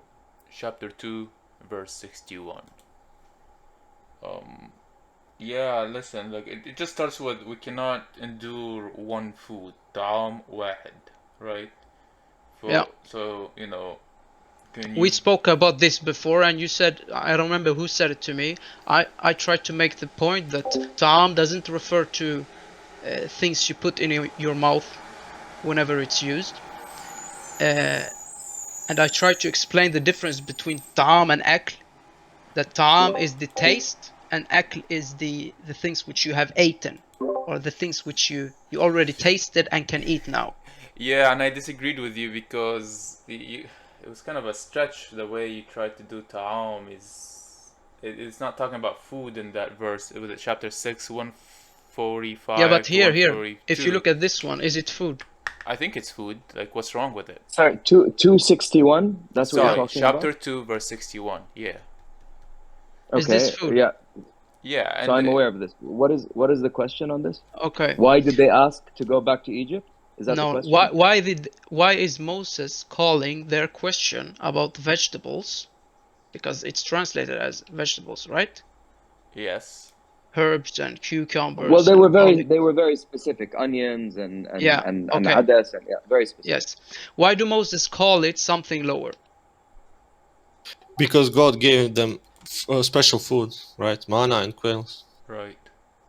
Is that why? Of Okay. course. Then the question is, why do Moses ask them to go back to To the city? To Masr. Yeah. to Misr, to Pharaoh? So can I respond to that, because I'm not sure I understand the question, but I understood parts of the question. The context of that story has the children of Israel crossing the sea, Pharaoh and his army drowning, then they end up with the episode of the calf, then they end up being given special foods, which is al-manna was-salwa, and they have the abundant water. So Moses strikes the staff, and they have this water, and then they say, "Oh Moses, we cannot last, or we cannot wait or be patient for one type of food. So order your Lord, or call for your Lord to give us from the land what it gives of baqliha wa quthaiha wa fumiha wa adasiha wa basar." And he says, do you replace that which is high with that which is low? Ihbitu Masr, go back to Egypt, to lower Egypt, or descend into Egypt. You will have what you wish. And then it says, وَضُرِبَتْ عَلَيْهِمَ الذِّلَّةُ وَالْمَسْكِنَةُ, and God was upset with them, and they were again, I don't know how you translate dhulla wa maskana, but they were humiliated, and they sat in God's disobedience. وَبَاءُوا بِغَضَبٍ مِّنَ اللَّهِ ذلك بأنهم كانوا يكفرون بآيات الله ويقتلون النبيين بغير حق ذلك بما عصوا وكانوا يعتدون. So if they're given food, if God gave them food, and they said, we do not want this food, we want the food that we're used to. Yeah. What is the question? That why did they say that? I'm trying to, first of all, this verse, okay, is, if we understand it as vegetable, it's implying that you should not ask for vegetables, and if you eat vegetables, it should be considered as something lower, because No. God has given you. No. It's only considered like finish. after. Thanks. And when God says that's because they disbelieved in our science, or in His science, you can understand it in two ways. Okay, the first one is that they were having access to God's words. Okay, so some sort of scripture they had access to. Okay, in that scriptures are signs. Okay, they asked for vegetables which grows under the earth, lowly. Okay, all those which are mentioned are things which grow low. Okay, and they were given something else before, right? He was told to strike his staff on the stone or something like this. I don't remember exactly. And they were given water. This word is very critical to understand, because water doesn't mean the water we drink. If you could just put this word aside for a moment and follow me in how I try to understand it, it will make perfect sense. Okay, Joix, You no, said we it. can't go You there, said it man. before. You said it before. You used the word water. You said if it doesn't hold water, then it doesn't hold water. So you are using this word water to refer to something which is not the thing which we drink. Okay. Yeah, Now, but again, I don't know where you got that from, because if you're talking about 260, which is I think what you refer to, وَإِذِ اسْتَسْقَى مُوسَى لِقَوْمِهِ. 260. وَإِذِ اسْتَسْقَى مُوسَى لِقَوْمِهِ. So when Moses' people ask istasqa min suqya, min drinking, and we said strike the rock with your staff, فانفجرت منه 12 عينا. Al-ayn is so an ayn. What do you translate that in English? Source. What is no? What is water that comes out of the ground? What do they call it? Spring. Spring. Thank you, spring. Okay. The word is spring. So 12 springs came, and it said قد علم كل أناس مشربهم من شرب. Every people knew their drink, and then it says كلوا واشربوا من رزق الله ولا تعثوا في الأرض مفسدين. You're not consistent now. Okay, Joix, Why am You I know not that this. consistent? Joix, respectfully, can we Okay, not sorry. do I those interpretation where it's just like, yeah, meh doesn't mean water, it means guidance. okay. I will But not go into that, but let's not go I there. will go It to just what he said now. I will skip that. Okay. You're saying that their drink. What was the Arabic word? Mashrabahum, yashrabahum, yes. right? Yes. You know that this word is used in a verse where the calf is mentioned, Yes, and they absorb it it. says that they were. Yes, it's translated as absorbed there. So you know that this word is used in other senses than drinking. Yes. So the possibility is open for it. Yes, but when you come to ma, ard, kitab, or sama, it's just too far fetched, and we don't see the problem with translating sama as sky or shams as sun. You translate shams as the source of light or the source of guidance. It's just too far fetched. I need to. You know? Okay, but I need to show you the inconsistency in having it translated as is now for 261, and I will show you another way of looking at it, and it will make perfect sense. You don't need to accept what I'm saying. That's not what I'm asking for you. I'm asking No, you yeah, to listen okay, fine. to the end. Listen to the end, and you will see that this verse makes perfect sense. Okay, don't take my words to be true or anything like that. Just don't interrupt me in the middle of trying to explain or convey thing what I'm is, trying to this say. is an Let's open have an discussion. open conversation, though. Let's have an open conversation. This isn't a khutbah. So it's brilliant to Exactly. bring ideas and offer your interpretations. That is fantastic, and thank you for offering this type of stuff. But please don't try not to come across as condescending or to take over the Mike, whole like you're taking the conversation. spotlight. You've been talking the most for like I don't know, but Yeah, just it's interesting. Don't it get is me wrong. interesting. I don't want to discourage you in any way, Joy. It's fantastic that you're thinking about concepts and really taking this seriously, and you're opening up new avenues. But allow people to consume and absorb what ideas you're offering. Okay. Right, and like don't oh well, this verse I have a problem with it. I want to say no, we have to have an open discussion. Let everyone talk, right? You can't just be talking for 15-20 minutes for one verse because you have a problem with ma or shams. Like, Sure, fine, no cool. problem. If you want to make an event, I can make an event for you if you understanding the verse, chapter 2, verse 61, and people could join and listen to it. But when we have like an open discussion, Yawm al-Jum'ah, let everyone speak and don't say, oh, I have a problem with this verse, I have a problem with that word, and then we go into like this preaching, Cool? That's not the intention, if that's what you no, that's not understand from it. intention, but that's where it's going. Like, we wanted to make it flow. We want to talk about, politics, slavery, psychology. We're going all over the place. Open discussion. Everyone kind of Yeah, Joy. No, mingles. but I think if you guys, I think, what should be important, and again, I'm sure there's 100 different views that all, are valuable and worth listening to.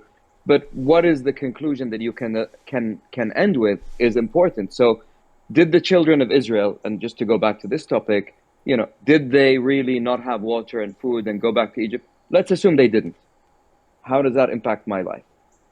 It doesn't. What happened to those people and that story? And, to me, it's a story of disobedience. They were not thankful. They were given so much opportunity, so much blessing.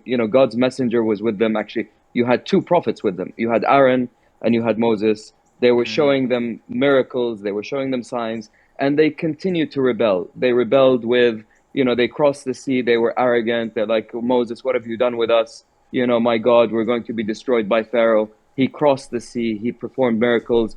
They're like, can you please give us an idol? They got over that. They worshiped the calf. They made him behave in a certain way. They were given certain, whatever it is, they were given certain gifts. They rejected those gifts. We don't want this. We don't like this. And they do that. And the lesson here, to me, what is the lesson? Exactly. I will tell you. The lesson is Appreciation. it's about appreciation.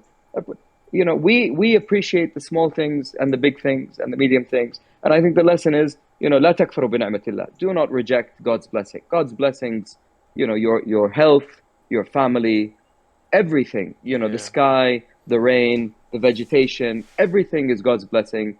And, do not be like the children of Israel who rejected everything. They're very difficult people. You read the stories. That's what I take away from it, regardless of the meaning. They kept rejecting, and until God was so angry with them, he said, for 40 years, it is forbidden for them. Khalas, go. Because they just kept pushing and pushing and pushing and would never acknowledge the gifts that they were given. Sometimes the gifts are not great gifts. They're little itsy bitsy gifts, but it's a gift. It's a gift. And again, that's what we should take away. Ihna, as people who study, it's the gifts. Actually, yes, I understand, but I'd just like to finish this topic, which is let's not discussed. We're trying. I want to finish it. I don't want to continue it. All right, you'll finish. I just want to answer on what he said and finish. I don't want to continue it. The thing is that most of us do not consider of. Okay, is that first of all, if someone would be in front of you and show you a so-called miracle, where you see the sea being split and you crossing it and your enemies being drowned behind you, if that would happen to you, if you reflect upon it, if that would happen to you, would you even consider having doubt? That's the first question. And why would we position ourselves to be better than them, as if they have rejected in stuff which are as in black and white, as they don't need to ponder, they don't need to reflect, they don't need to think like God is telling us to do in the Quran, all the places. We are supposed to do all this thinking, reading, reflecting, and all this, but all they needed was to wait for Moses to come. He splits the sea, just follow him, and when the sea is split, there is your sign. You don't need no more, just follow Moses. So I mean, to me, it doesn't make sense because we're making them, those people, as if they are stupid enough to, when they see a miracle, which I don't believe in, that the story they tell, that they are being saved, their lives are being saved, that they should even consider doing something against Moses.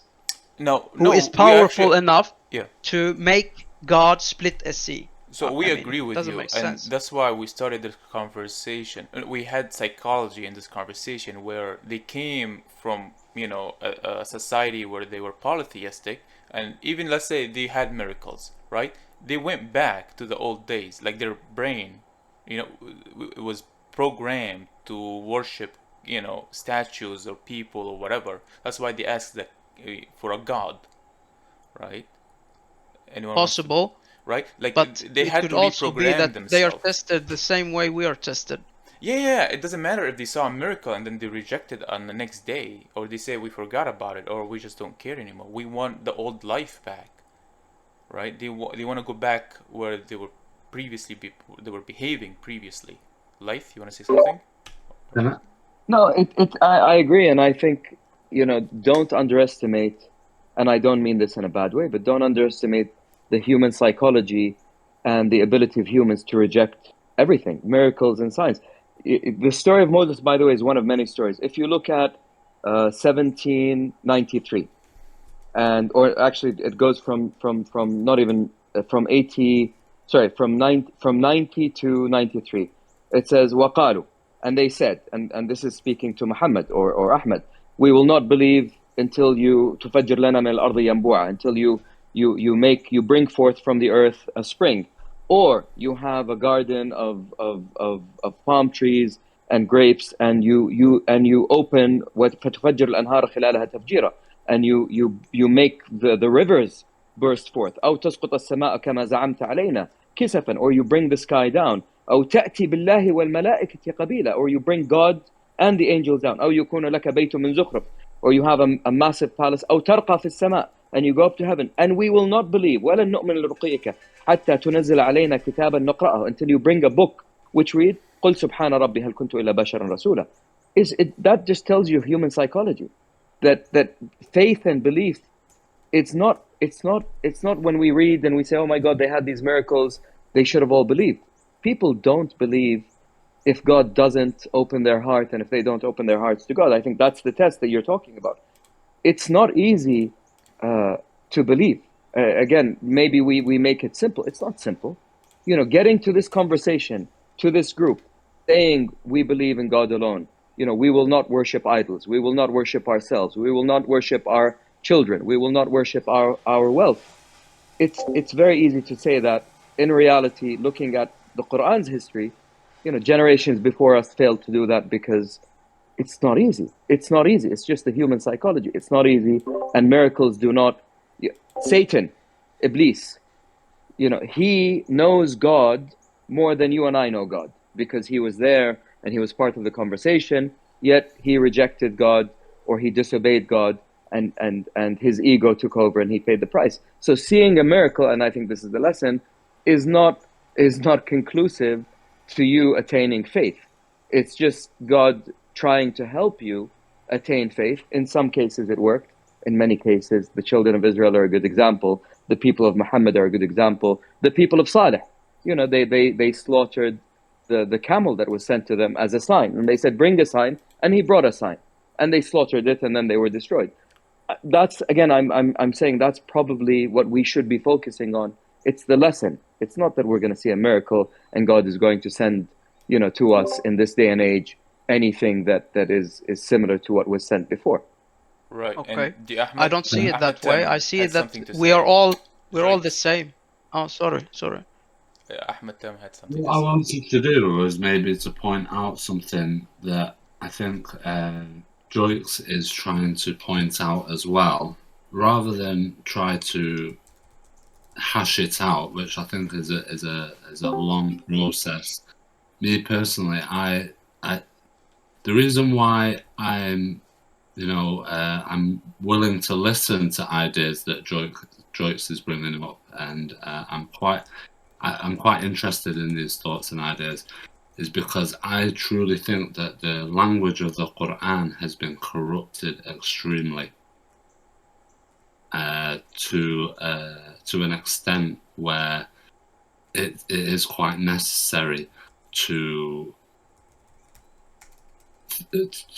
put it to task at this rate and be willing to derive meaning from the words out of the Quran itself, like Joyce is saying, and completely disregarding other interpretations. And I think this can bring out a much richer narrative than just what it says on base level. I think there's a lot of unpicking. However, I don't think it's a massive far stretch from just looking at it at a base level as well. Like we say, it's to do with what is the point here in these examples that are given to us. However, in terms of studying the Quran and really digging into its richness, I think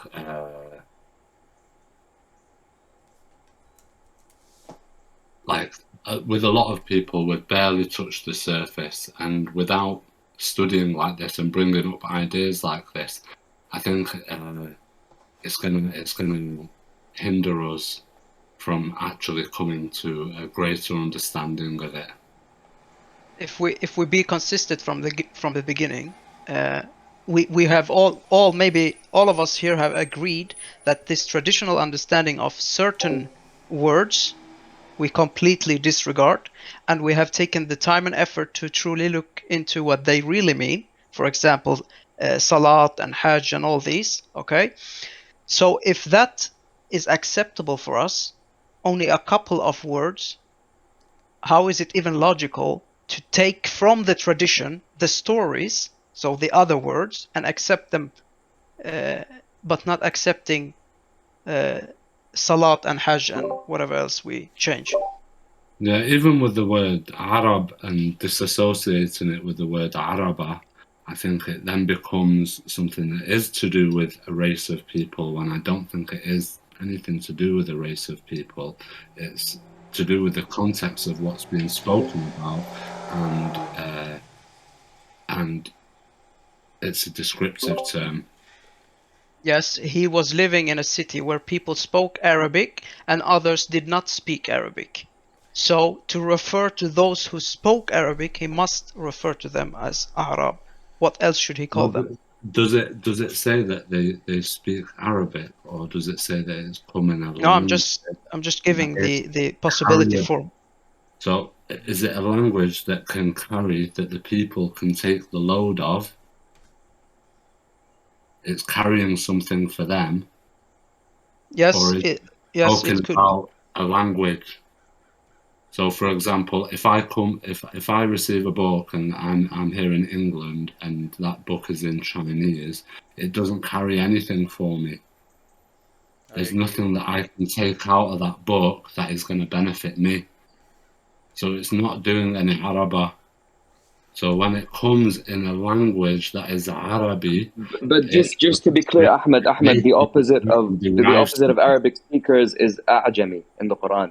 So the Quran does have a term for non-Arabic speakers, and it calls them Ajam or A'jami.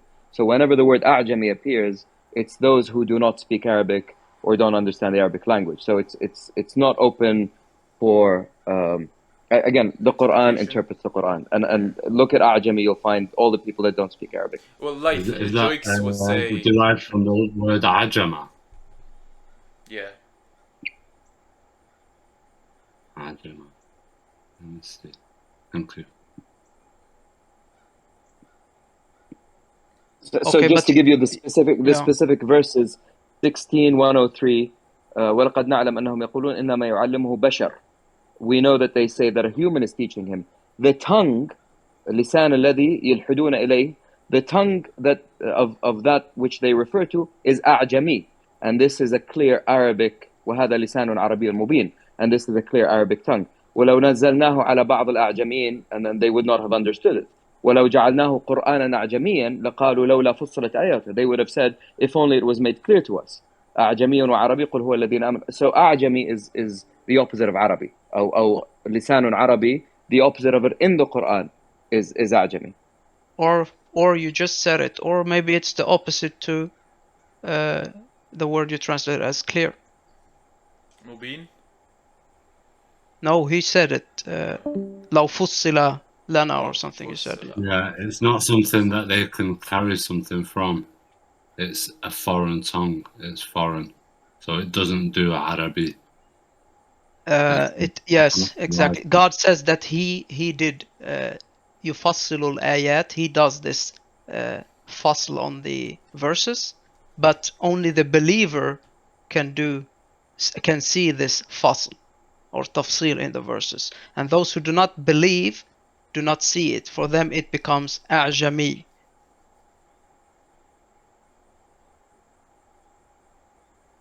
Anyways, you mentioned those verses about this spring and stuff. We know also from other places in the Quran that those people who Muhammad was sent for, they said, we will not believe until we get, or you get what Moses were given. So those verses which you recited, two of them is what they understand Moses got. So they are asking for this spring, or this ground from the ground a spring. They are referring to what they understood in the story of Moses. Moses never got a spring of water gushing forth, but they understood it this way. That's why they are asking Muhammad for it. And then you have also about the palm trees and grapes and rivers gushing forth. Same concept there. They are limited in their understanding, and they are going what their Aba have been told them about the stories. So they are not able to understand the depth of God's words, the way God uses His words. That's why they become kafirin. They cannot be believers because they don't understand. And you even have verses where for example, we have for Shu'aib, who was sent to his people also. They end in the ending of that section. They say, we do not understand much of what you say. Okay. So you have this concept where people do not understand.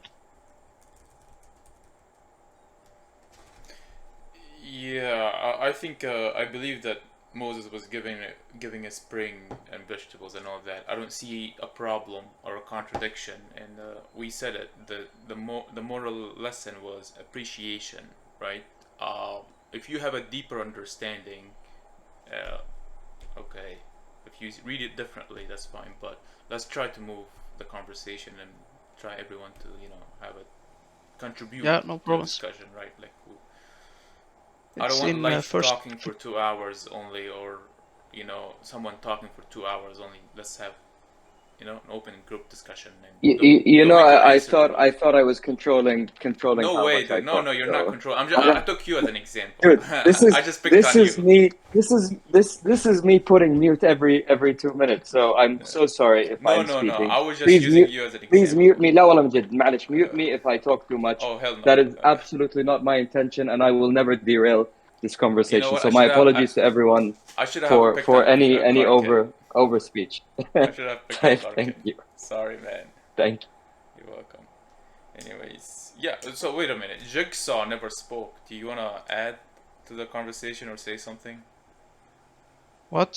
Jigsaw, it's a guy. He's Uh-huh. muted. Hello, peace. Hello, Hey, can you hear me? yes we can.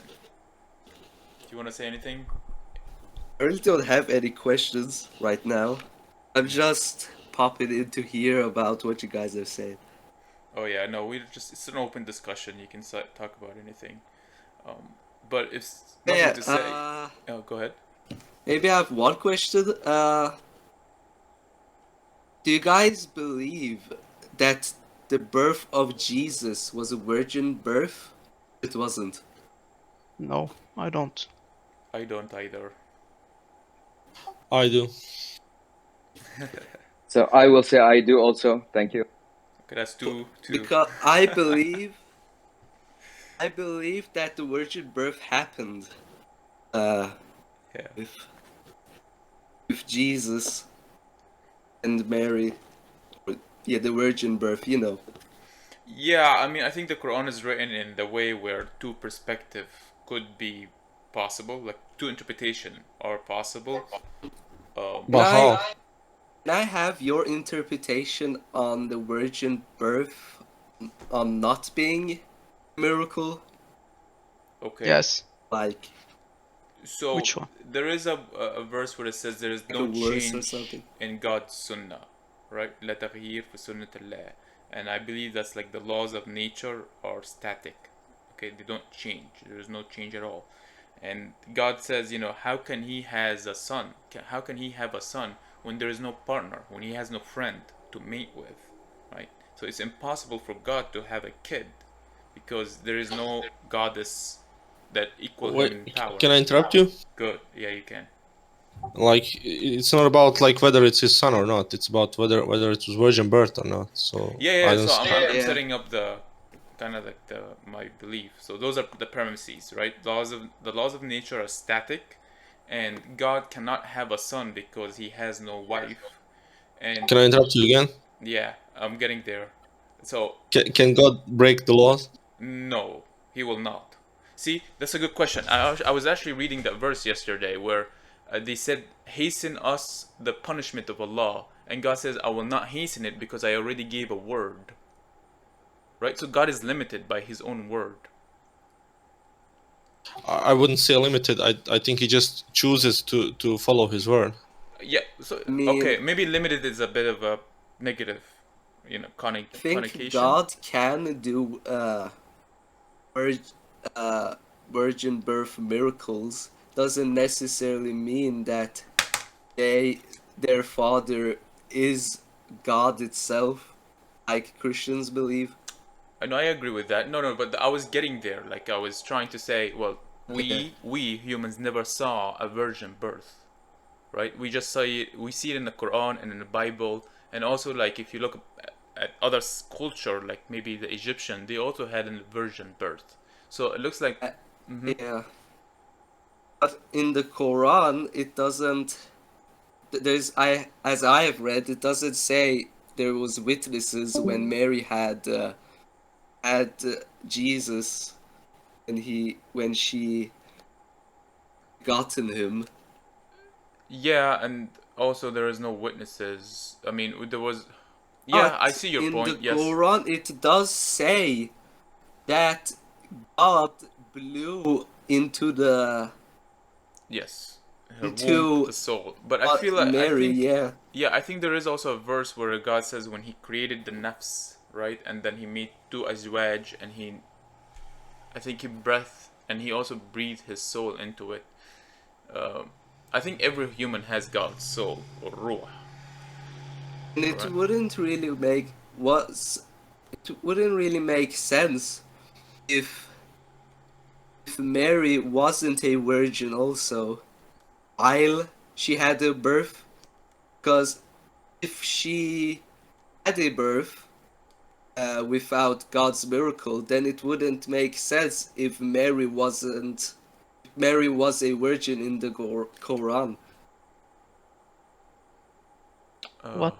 I lost You know you. what I mean? I lost you a No. Because in the Quran, Mary is described as being a virgin. bit. No. So how could No.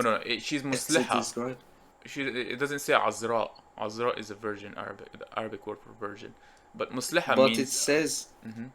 who safeguarded her chastity. Right. I In the say Quran. yeah. You can get married, right, to a woman and make love with her, and your chastity is still safeguarded. Life, you want to say something? But gentlemen, if I may, so just to be specific back to the Quran and let the Quran, explain itself. So in Surah Maryam, in 20, so it's 1920, when the angel comes to her, قال إنما أنا رسول ربك, I am the messenger of your Lord to grant you لأهب لك غلاما زكيا, to grant you a righteous son. She says, how can I have a son when no man has touched me, nor do I want so? وَلَمْ أَكُ بَغِيًّا, nor do I have the desire. قال كذلك قال ربك وعلي هين. Yeah. He said, it is the wish of your Lord, and it is easy for him, and we will make him a sign unto man, and a mercy from us. وَكَانَ أَمْرًا مَقْضِيًّا, and it is a matter ordained. And then again, she gave birth to him, and her people said, Maryam, what have you done? When she goes to them, they said, we did not think that you were a harlot or whatever, that you would have a son, because they accused her of having a child out of wedlock, because she, to their knowledge, was never married to a man. Okay. But the bigger question is being raised: can God do it? You said no, because لن تجد لسنة الله تبديلا, that God would not change His laws. And I am of the opinion that Sunnat Allah is on the messengers, on the laws, on how He judges people, not on what He does and doesn't do. لا يسأل عما يفعل وهم يسألون. He is not questioned about what He does, and they are questioned. That's a verse in the Quran. I like that verse. So clearly, that verse indicates that He does whatever He wants, and no one is able to question Him. Okay. That's why I'm of the camp. Yes, thank you. Let me get your 2 points. So beautiful. The first point, Ibrahim also wanted a son, right? And he said, "How can I have a son when my wife can't? She's barren." But who did he have a son with? With his wife, the barren one. Also, what's the other? Zechariah also said the same thing. How can I have a son when my wife is barren? And she also had a son. Right? So why is it so difficult to believe that Mary could have just gotten a husband and he impregnated her? That's one. Number two, damn, I forgot. The Sunnat Allah Tabdila. Okay, I don't believe. See, God tells us to look at the day, the night, the sun, the moon, the mountains. Look at laws of nature to discover there is a God. There is an engineer that designed everything, right? Now, if the laws of nature are dynamic, they're changing every decade or every month or every year, we say everything is random. We don't know if there's an engineer or not, or there's one engineer or two engineers, or everything is just random. We have no constant, right? But if you believe that the laws of nature are static, right? The sun rises from the east and settles in the west, then you'll see, oh, this is by design, right? If the trees inhale. I say something. Yeah, go ahead. Because So- in the Go ahead, the Jake. Christian belief, they say that Jesus was the only virgin only virgin birth that ever happened. So In the Quran, it says many times it happened before Jesus as well.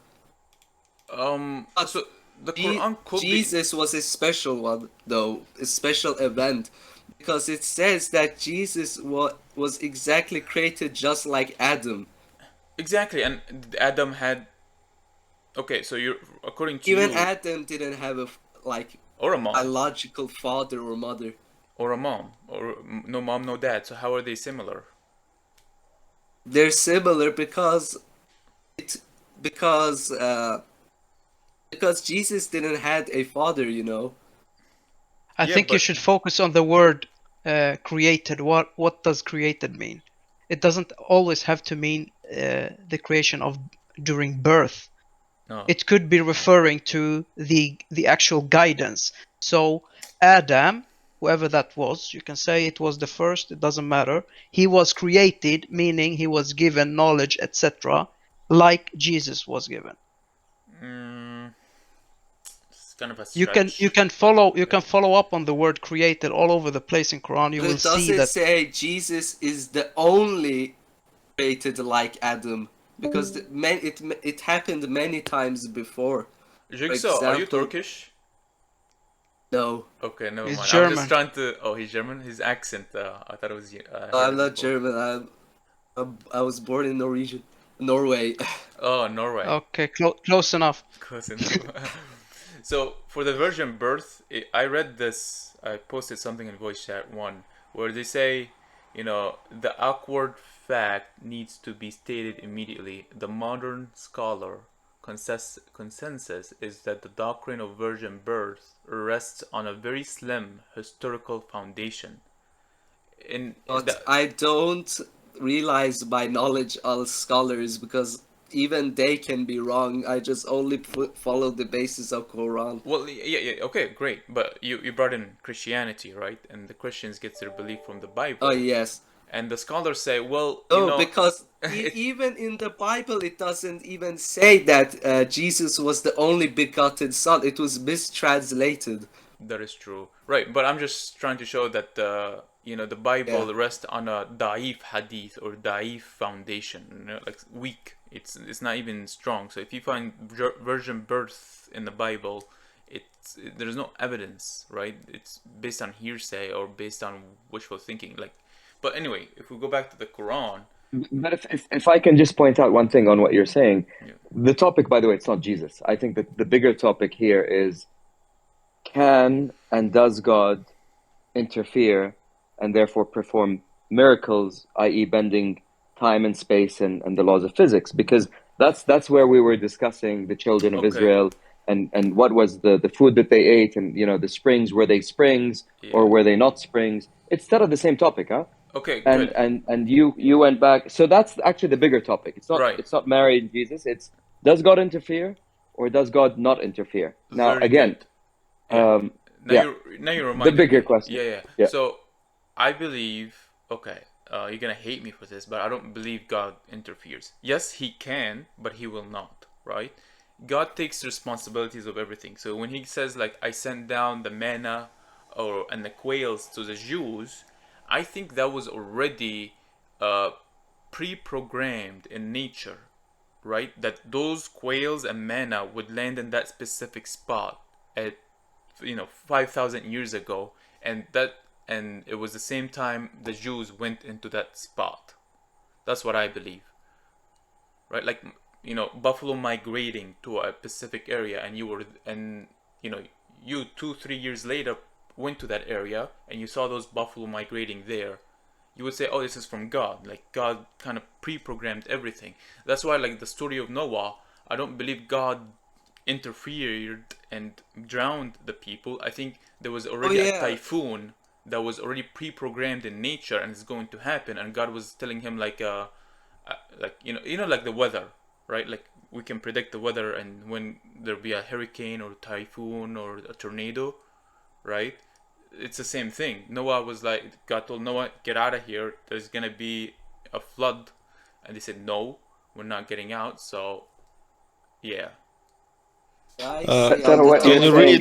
By the way, guys, sorry, this is a thin line, because what you're saying is that natural phenomena, Yeah. a volcano exploding, a typhoon, an asteroid striking the Earth, is within the laws of nature, which I agree with, by the way. And God pre-warned certain messengers, this is coming, take the people. So what? Let me say it differently. Moses striking the staff, opening the sea. It could have been a seismic event, You know what? easily, and Yes. it probably was. So in that moment in time, in that exact moment in time, there was a seismic event that ruptured the earth and caused for a few hours the seas to part, the mountain to open up, and they ran through it. So, but it's the same. It's the same thing. So you're saying he's using the laws of nature to create miracles. We're probably saying he's using miracles to create the laws of nature. We are saying the same thing. So yeah, we are. But what I'm saying is, it's already pre-programmed. You say no, he interferes. But thank you for the earthquake thing about that. Gave me a new idea. Can I interject? Like, basically, you're saying that God actually has to obey the laws that He Himself created. And I think it goes against. Yeah. I think it goes against chapter 5, verse 64. I posted it in VC1 chat. The hands, Allah hands is tied. Oh, I see what you mean there. Yes, that's because when Jews wanted to make because they thought Jesus was God at that time, I think. And then the Jews, I think, when they crucified Jesus, I believe that Jesus was crucified, but he didn't die on the crucifixion. But the subject is about their leaders, those who took the responsibility to teach Moses' book. They didn't follow what they found in the book. Instead, they were covering up stuff and preventing others from getting knowledge. And this action, God is telling us that his hands, not physical hands, okay? Yes, his ability. He can reach whoever he wants. He doesn't need people to go via scholars or via some specific book. He can reach whoever he wants to guide him. He doesn't need a book to reach the individual. I think I see Karken, how he 561 564. He's attacking me with that, and I have to still be stubborn and agree with my position, because when God says he guides whom he wills, right? I don't believe God reaches out to people and guide them, but the laws of nature are there, and if I want to get guided, I have to use consistency, logic, reason. You know, he said it. He gave us a hearing, sight, and intellect, so we can reason, right? Those are the basically that would deny God's will, right? Because in that case, everything in this universe would happen because of laws of physics, right? Like even your thoughts that occur in your mind, like are basically happening because of chemistry in your brain. Like you could be a scientist and you can argue like, okay, you behave this way because of this kind of hormones in your brain, this kind of upbringing and experience. Like it's all sort of cause and effect, like and we can change ourselves. But that would kind of erase God from the whole equation. No, like God would he be pointless. designed the equation. I didn't. No one forced God. But here's the thing: God didn't just design the universe, create it, and then leave it be, right? Like I think it's over. It's even mentioned in some verse of the Quran. Like God did not like abandon His creation. Like he's an active participant in the universe. Okay. Yeah, but he's not just observing. He's not just observing. Okay, remember there is a verse in the war where it says, "O Muhammad, you did not throw when you threw, but it was we who threw, and you did not kill when you killed, but it was we who killed." God is taking responsibility for everything, and of course His presence. His presence is because you know. He says He punished them with your hands. But I'm not speaking about mere presence. I'm speaking about like active interference. I don't believe there is an active interference. I mean, you can say the interference is already here because He already designed everything by His choice. No one forced God to tell Him, you know, mu'mins are going to heaven and disbelievers are going to hell. No, He made that law up by Himself.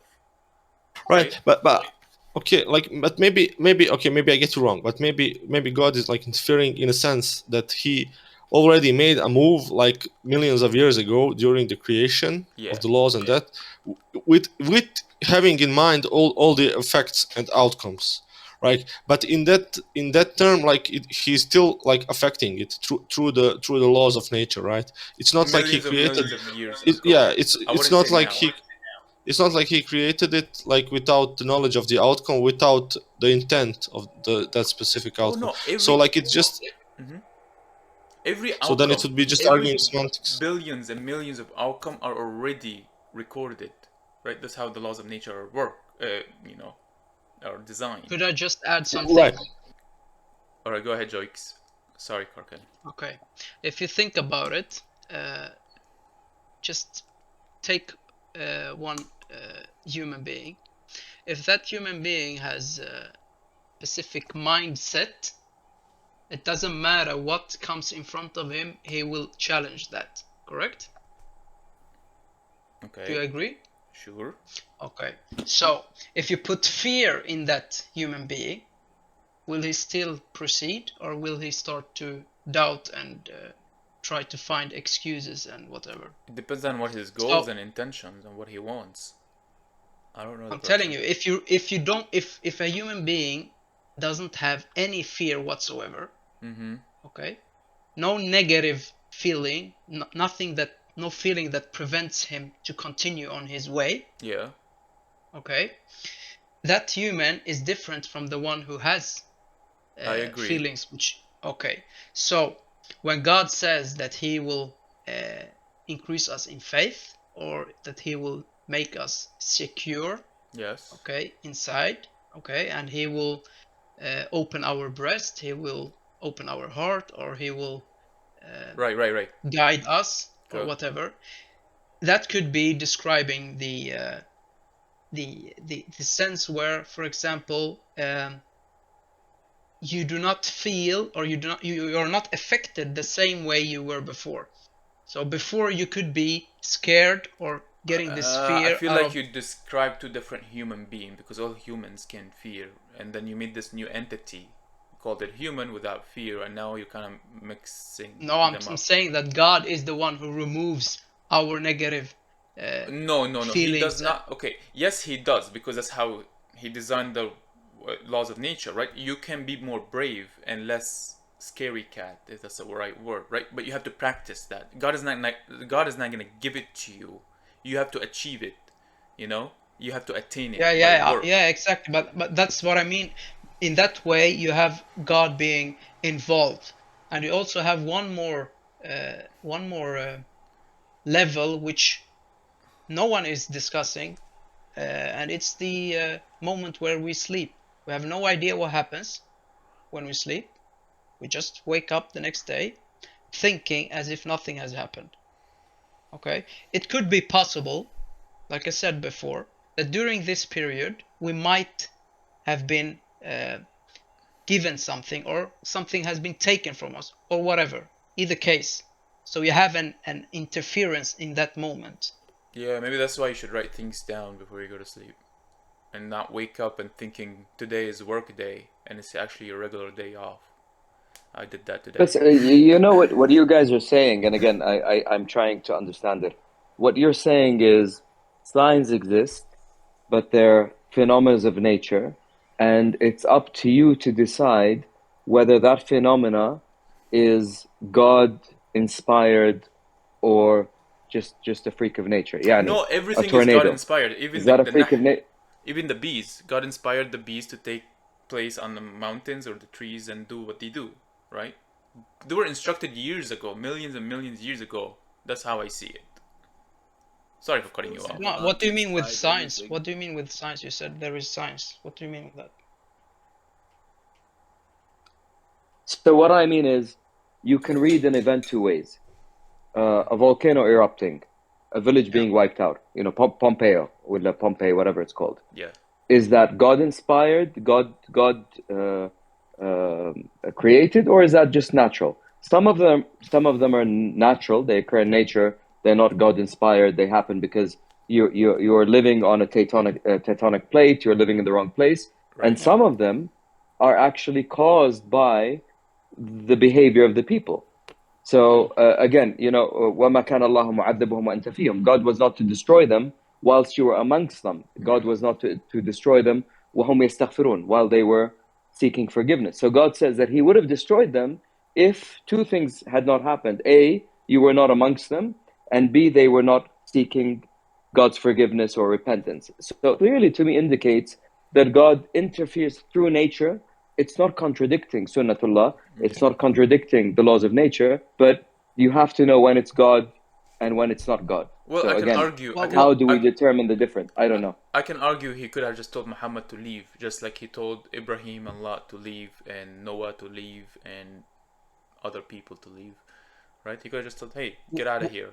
What? Yeah. What if the laws themselves cannot function if God is not holding them up?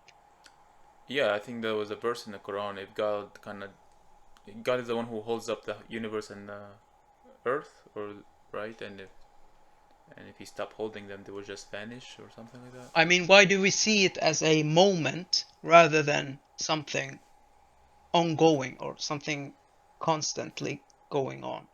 Why do we have it to set a time on it? Like God did something years ago, or that God will do something in the future. Why is it not something ongoing? And if you interfere this track Like or both. this, It could be both. Yeah, no, it could be both. yeah, But for life, then something will happen. Then you will have a consequence out of it. right. If you don't, then you're free So to not be life punished or also whatever. brought up 2 points that I wanted to touch upon. The volcano, right? Right? Those are laws of nature. They were already God inspired millions and millions years ago. And when people are corrupting the earth and they're causing earthquake or global warming or a forest set on fire or whatever that is, that's also God inspired millions and millions years ago, because He allowed people to corrupt the earth, and there's cause and effect. The effect is forest fires and global warming. I think everything is God inspired, really, billions and billions years ago. And I would say yes, God is offhand, if that's the interpretation you want to see it. God is not touching anything, but He already touched everything. He already made the book. He already wrote the book, how laws of nature and how we are designed, the code, if you will, right? So imagine the game is like a video game. Life is like a video game and it's coded. God already wrote all the codes, and now He's not changing the code. If that's your question about interfering, right? Like He's Yeah, but updating. can he suspend the law for a time? Yeah. That's No, like, because no, he can't, because if you suspend one law, the other ones are dependent on it, so everything will collapse. I think if God wanted to change something, I think He would explain why He did it, because why didn't, for example, Jesus, why didn't He came sooner rather than at that time? Because I think that God knows best when these actions happen. No. Actually, the side note, I think, sorry, Jigsaw, but I think when people disbelieve, right, what do? They take their desire or themselves as God, and then they start corrupting the earth, and then God punishes them, not interferely, not on the moment, but it was written millions and millions years ago, that if they corrupt the earth, they're gonna get, disease or whatever that is, right? Yeah. So it's, man, I had it better in my Another head. thing is, why do we assume that God is bound by time, right? Like, is there a past, present, and future for Him? So the way I see it is, God already wrote the code for this life, and He hit enter, execute, and now the code is following the commands He did, right? Yeah, but did He create time, for example? Yeah, I mean, what is time for us? It's the Earth rotating around the sun. I don't know what is time really. It's reference. He created time, but God allowed us to create time. I don't know what is time, but okay. If you say time is like, I think the real time is the entropy is increasing, and it's the more it increases, the less useful energy in the universe there is, and Yeah. then that's how we're gonna end of time is gonna happen. Right. Really. So do you think God is influenced by entropy? No, he created entropy. He created Exactly. So that's what I'm saying. Like he's like above time. Like he created time as well. So like I don't think like he's subject to past and future. Like when you say like he did something million years ago. Like that's from our perspective, man. So what is time? We've created time ourselves. Yeah. Some places have different times. Like for example, if we go north of the Earth, the time is different than the south of the Earth. For example, And in another I planet, think time would be different. yes, there. A year would be it like would different. But I think that God did not necessarily create time itself, but we created time, and we are allowed to create time by God allowing us to make that, if you know what I mean. I think we defined time as a thing, as a reference, in order to. Because, for example, organize. in Quran it says days and nights. But what is days and nights in our according perspective. to Quran? You know Very what good. I mean? Yeah, it's in our perspective. The Quran is written in Yes. the human's perspective. But Karkin, so your point about entropy and if God bound by it, and I would say yes, because God says if they wanted to haste or shorten this punishment, he can't because he already gave his word. Right, but Sorry, that's just like okay, delayed. that's just from our perspective, like hastening and shortening, like from our perspective, and it's not like that he can't. It's just that he doesn't break his promise. He doesn't break his word. He doesn't break the laws of entropy. He already coded it in, and he said like once entropy reaches 100%. Yeah, but he didn't. By the way, promise and I anyone. He didn't promise anyone like entropy is agree going to with be this. consistent. If you look at 17:16, there's a very clear verse. It says, وإذا أردنا أن نهلك قرية أمرنا متر فيها ففسقوا فيها فحق عليها القول فدمرناها تدميرا. If we wanted to destroy a village, we allow its carefree to rule it, and then they commit atrocities in it. ففسقوا فيها فحق عليها القول. It deserves the retribution. Then we destroy it completely. I agree with you. So obviously there is a system that exists. Again, does that system use the laws of nature? Yes, it does. It's not Can you give me a verse number? Bending the laws of physics. Yeah. 17:16. 17:16. You know what? I think 17. 17:16. 17 and 42. But God says that 17 Al-Isra 16. Yes, 17:16. we are also told that disbelievers, generally speaking, for example, the prophets are told to, or the prophet, the last one, is told to leave them alone. Okay? Go away from them who are disbelievers. And then God says he will yumatti'ahum qalilan or something like this. And then we're also told that during the afterlife or judgment day, whatever you want to call it, that whatever they have managed to build in this life will not help them during the judgment day. So if someone is disbelieving, okay, you have been marked as disbeliever, that means that you still have time living in this earth as disbeliever with no option, no chance to come back, because you have been given a message, okay, and the signs have been shown to you, and you insisted and disobeyed. So now there is no coming back, because you mentally in your head you have settled you will not be able to come back unless God intervenes and take you back, of course, which is also said. So you're still living this life. This life goes on, and then once you die, as everyone else will, you will not, those years which you were marked as disbeliever, you will not be able to whatever you gathered or was given this time, you will not be able to use it So okay, in the Uh, day of judgment. Light for that verse 17:16. How I interpret it as like once the corrupt, the wealthy ones, right, take commands, they start making a system, or they start making they're behaving in a way where it's unjust, right? Like they would make $1, like somehow for some reason a gallon of milk costs $5, and if you walk 5 miles it would cost $50. And for them that's gallon for gallon of milk, grams for grams, it's the same thing. But why is it $50 if it's just 5 miles down the road, or maybe 500 miles down the road? Why is that distant? Like, why is that? And I think this is where the rich people are trying to make this, distinguish. Upper class versus lower class, or they just try to corrupt the earth for their benefits. So they're being, nearsighted. They're trying to.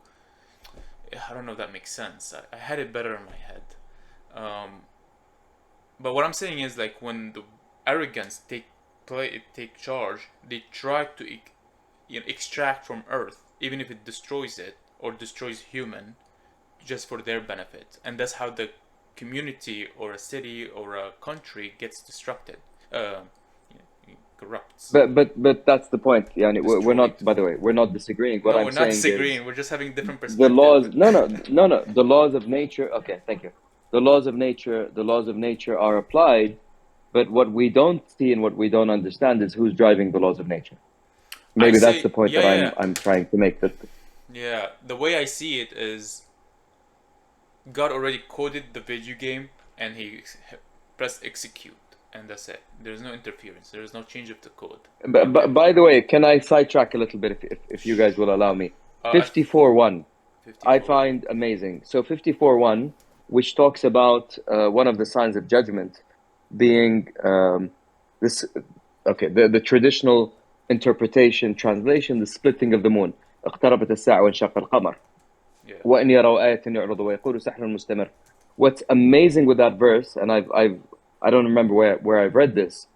Someone interpreted the word انشق القمر as man reaching the moon, because كلمة انشق from the Arabic language is to make your way towards something. So شققت طريقي إلى البيت. I made my way home, or I made my way to school. So someone that I've read, and I don't remember who it was, interpreted that as the hour is near and the moon is breached. And if they see a sign, they will say, my Quran, يقول it السحر says the مستمر. same thing.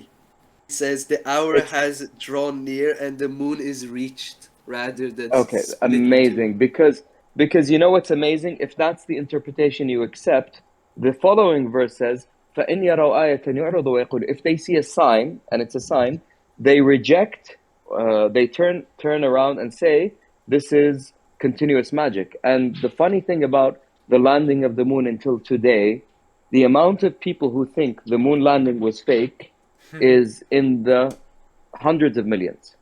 I'm one how of them. could it be? Okay, how could it be? But that's amazing. How could it be that prophecy if that's what it means? If that's what it means, the moon was reached. And people, by the way, when the moon is reached, people will say that's magic. It's Hollywood. It's invented. It's not true. I thought that was amazing. It's just a very futuristic view of what could happen and how people react to it. If that's the interpretation you give to it, it could mean something else. But doesn't it continue like in verses 6, like in verses 5 and 6 to continue? This Quran is profound in wisdom, but warnings are no benefit to them, so turn away from them. So it basically ties it to a time of Muhammad, Prophet Muhammad. What do you mean, that he split the moon? No, whatever the event is, like it ties the event to Muhammad, like, and to his people. Right. Okay, I partially agree on that understanding, because first of all, the hour. Maybe I should not go into this word. Never mind. So, okay, what I wanted to say is I want to agree with you, Laith, but the problem with that word, it's usually I mean, when it's used in the Quran, it means to split, and it's used when the couples are splitting, and if you fear a split between the couples, then you get a, you know, they get what? What's the verse? Uh, Someone, if two couples are about to, break up, what chapter is this? The Daraba verse, 434, 435, right? And if you fear shukak, right? If you fear shakak, there you go. See,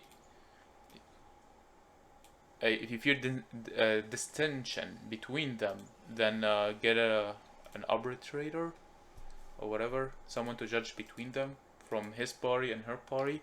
So I can't really agree with that, interpretation of 54:1. Someone made the moon landing. It's inconsistent. You break the trend of the word shak. Does it really explain? Does it really explain if it talking about that we're going to reach the moon? Because it can mean different sort of things. It says the hour draws near. Yeah. But it says in 2 verses down, the hour has drawn near, the moon is reached, and if they see a sign, they turn away and say ongoing magic. And they disbelieved and followed their desires and every old tradition. It could mean many sorts of things, to be honest. I think it doesn't really. Oh, it's not bound explain to right one now. interpretation. No, I agree with that. I think there are verses where you can have many understanding, consistent, logical, no contradiction, and I would say, yeah. But with I agree. patience, we I'm will just understand it. I'm just pointing out that some of the futuristic verses Yeah. are fascinating depending how you interpret them. يعني مثلا, I read somewhere, again I can't remember where, but Surah Al-Dukhan 44, it said فارتقب يوم يأتي الدخان فارتقب يوم يأتي السماء بدخان مبين. Watch for the day when the sky comes with an evident smoke. I've read someone wrote, again I can't remember where, I've read someone written that's a nuclear explosion. I've read someone say that's a volcano exploding. It's very interesting because it allows that type of interpretation because we're not sure, we don't know. It's very futuristic. vague in general. I agree with you, Yes. and it's timeless. Like a lot of people who read, like 200 years from today, people will read the same verse and will have so much ideas, and they will like, wow, I can, this Quran touches me. It's like the timelessness, ability or attribute of the Quran, or like the skill. I don't know. I'm losing my. What about the word in the verse I just posted? Ashak. Yeah, it means I believe it's mistranslated, and I do not wish to put a division or a divider between you, or like a split. I put you in split, or yeah, I think a split is pretty more accurate. A split or a tear. I don't want to tear you apart. Yeah. Yeah, like because he gave him Okay. he gave him 2 deals, right? Either 8 or 10, and I don't want you to put you in a split. I just make your decision. Whatever you finish, you want to finish the 8, go ahead. You want to do the 2 more years, go ahead. What about this one then? It's all about consistency, but good catch. Yeah, I mean we should use the verses to understand the words. So yeah. What about this one then? By the way, Laith, I've been looking at the Hajj and Judal verses, and I think I came up to something interesting. I noticed Hajj is almost like 90% of the time is used for the people of the scripture. And Judal is used for the people who do not believe in the Quran or any other book before it, but something I'm working on. But Hajj, by the way, just keep in mind, when Abraham called for the Hajj, it was the people, because he said, فَأَذِّن بِالنَّاسِ بِالْحَجِّ. So he addressed the people, not the people of the scripture or the believers or the non-believers. He addressed all of humanity, and he invited them to the Hajj. And again, that's why we called it the debate. What is Whatever it Bashar was. then? So What is Bashar versus Nas? Yes. So according to a book I read, if you allow me just 2 minutes to explain it, I can't remember the author, but it was in Arabic, and it said al-Bashar wal-Insan. It said the Bashar were the prehistoric man that existed before Adam was created, and then when God gave Adam the knowledge, he became Insan, the knowledgeable one. So they use Bashar as the species and Insan as the human. So it was mankind or humankind, and then again Insan or the opposite. I can't remember what the translation was, but that's one of the things I read on Bashar and Insan, and it says إني خالق بشر من طين. I will create a Bashar from mud, and when I make him فإذا سويته ونفخت فيه من روحي, and I blow my spirit, my knowledge into him, interesting. then he becomes the Insan. So Insan is you, Bashar is your ancestor. Okay, what if I say like this? Insan is the one who has access to God's scriptures, and Bashar is someone with no access to it. It's still consistent. It's still fine, because if Bashar is again, I don't know what the name of the species is that we are, but if your species is Bashar and your enlightened species is Insan, that's still consistent. Yeah. Okay, but then it makes, I mean, what changes does it do in the understanding of when, for example, Abraham called for Hajj lin nas? He didn't call lil bashar. He called lin nas. So people already So aware that of would God. that would mean he would call for the intelligent people to come to the debate or the pilgrimage, and not just the humans. No, I tried to say that nas or insan is the bashar which has been given access to the scripture. Doesn't mean they understand it, access to it. So, for example, you can never, God says that insan is weak or is kafir. Doesn't say bashar is. So why is nas or insan most of them disbelievers? Because they have the text, they have the signs, okay, or they can derive the signs or see them if they take the time to it, but they take it for granted. They listen to others when they have the scripture in front of them. So Nas, when Abraham is to call Lin Nas, he is to call to those already aware of God, following some kind of human-made religion based on God's teachings, but has been corrupted, and they are there to be corrected during Hajj. So can you make a explain how you got that understanding, Joix? In your channel, like I made a channel just for you. Can you explain how you got the Bashar and Ness? Because I'm really interested in that. And I think Jigsaw wanted to say something. Not really. I'm just listening. Oh, okay. And my take. But can I ask something? I think we're jumping into many different Oh yeah, topics yeah. right now. It's general. It's just we just keep going like that until we get tired. All right. So, Okay. But I think it would be confusing because what if we just out of tiredness misbelieved something, and I think that's bad.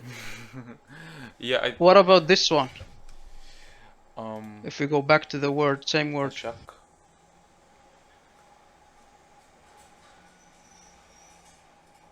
Interesting. So, if they wanted to say is more severe, he could have God could have said ashadda, something that is strong. Yeah, I know. I'm not saying it's severe. Shak. Yeah. I'm just showing that it doesn't fit to be split. I've heard the theory of the Quran that even the Quran says that resurrection exists, I don't know if that is talking about that. Resurrection Because it exists. says, for them there will be punishment in the life of this world, and the punishment of the hereafter is more severe. Yes. I Could think be Sorry, me, what is could the just question? be. I didn't get the question. Some say that the Quran says that resurrection exists. Like, for example, Hindus believe that after when we die, we get born again. Understand? Mm, yes, I believe in this theory, but not exactly how they understand it. for the word Because we are bashar, yeah. seeing that, for example, the messenger is told in one verse that if he does something, I don't remember exactly what, that he will be given double life and double death, or something like this, or multiplied life and multiplied death. Mm. If you can That's bring the one sign. Oh, verse, maybe. okay. But for the Yeah. word bashar, so life. What about if you say? I think bashar is connected to the verb form, yubashir, which means to, give glad tidings or give news. Or You communicate. communicate, and I think that's what bashar is. Yes, A because person animals who, not communicate like we do. I mean, animals communicate. My dog communicates with me, I mean, but not like we do. oh, not like we do, correct. But I do believe Bashar and Yubashir are connected, and God is using that word to kind of. So when He calls us Bashar, He's talking to people, right? Humanity, but in the ability of them that can communicate. When he called them Kaum, right? Kaumi or Kaum. Yeah. He's talking still to people, but in the ability where they can establish a city and a community or laws or whatever, like people who can establish, because it comes from the word qawm, akimus salah, or I maintain. think You know, I want more context on 1334 because it says for them. Who is for them? I mean, that verse was just to focus on the word Okay, I see. in shakka or and You like, guys are just focused on the words, okay. and the word ummah, right? It comes from the word which means mother, and ummah could be like a community that kind of. By the way, the reason I mentioned the moon landing and it was to try to make everyone understand that some context of verses could have a scientific meaning, and I'm not against it, by the way. I'm actually supportive of a scientific understanding of historic verses, and I will give one example. In the story of Noah, if you read the story of Noah, so Noah in the Quran is on the ship, and he speaks to his son.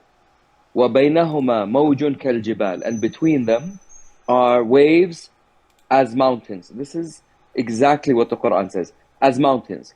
وَنَادَى نُوحٌ ابْنَهُ, and Noah called his son, and he said, my son, يا بني اركب معنا, come with us, you will. And he said, لا عاصم من الماء اليوم, and his son said, I will go to the mountain and I will be secure. Just a question scientifically, how did he communicate with his son?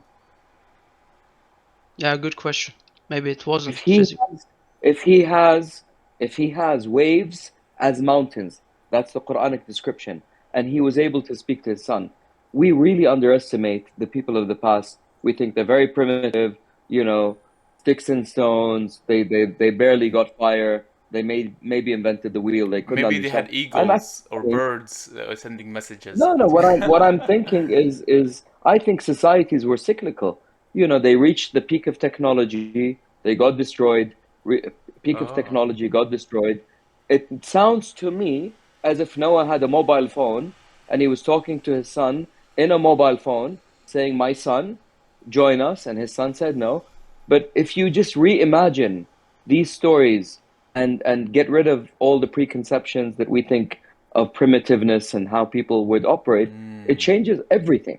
Yeah, and even again, I'm diverting, but Ya'juj and Ma'juj, Gog and Magog. Read the story again. Yeah, what the hell is that You know, about? I'm like, skipping. Let me just comment on what you said regarding this wave. Okay, because if we are to stick to what we are supposed to, and if you go to this verse, which is, you said you can see it, so 24:40, you see that the verse is referred to as darkness. I mean, the wave is referred to as darkness. All right, we're not okay. It could also mean maybe the waves, like oceanic waves, are the darkness because it consumed the entire world. The people who betrayed died in that flood, while the ones who were good survived. But also you have this very, very obvious indication in one of the verses where God says, speaking about the ship or the ark or whatever you want to call it. Let me just find, I think it's in Surah 11 and then 40 something. He says, yeah, it's after this verse. Now, before this verse, which you said that he called his son. So you see, he says, the translation is, and Noah said, embark therein in the name of God, its course and its anchorage. Indeed, my Lord is forgiving and merciful. That's the translation. But if you look at the Arabic word for in the name of, it says ba, bi, or ba, sa, ma. It doesn't say, there is no alif in there. It doesn't say name. It says in the symbol of God. This same basama is used in the first verse in the Quran. It says Bismillah ar-Rahman ar-Rahim. It doesn't say Bi-Ismillah. So you get this indication, and you have it also one more time when talking about story of Sheba, Queen of Sheba. When she's given a book, she says, this is in Bismillah.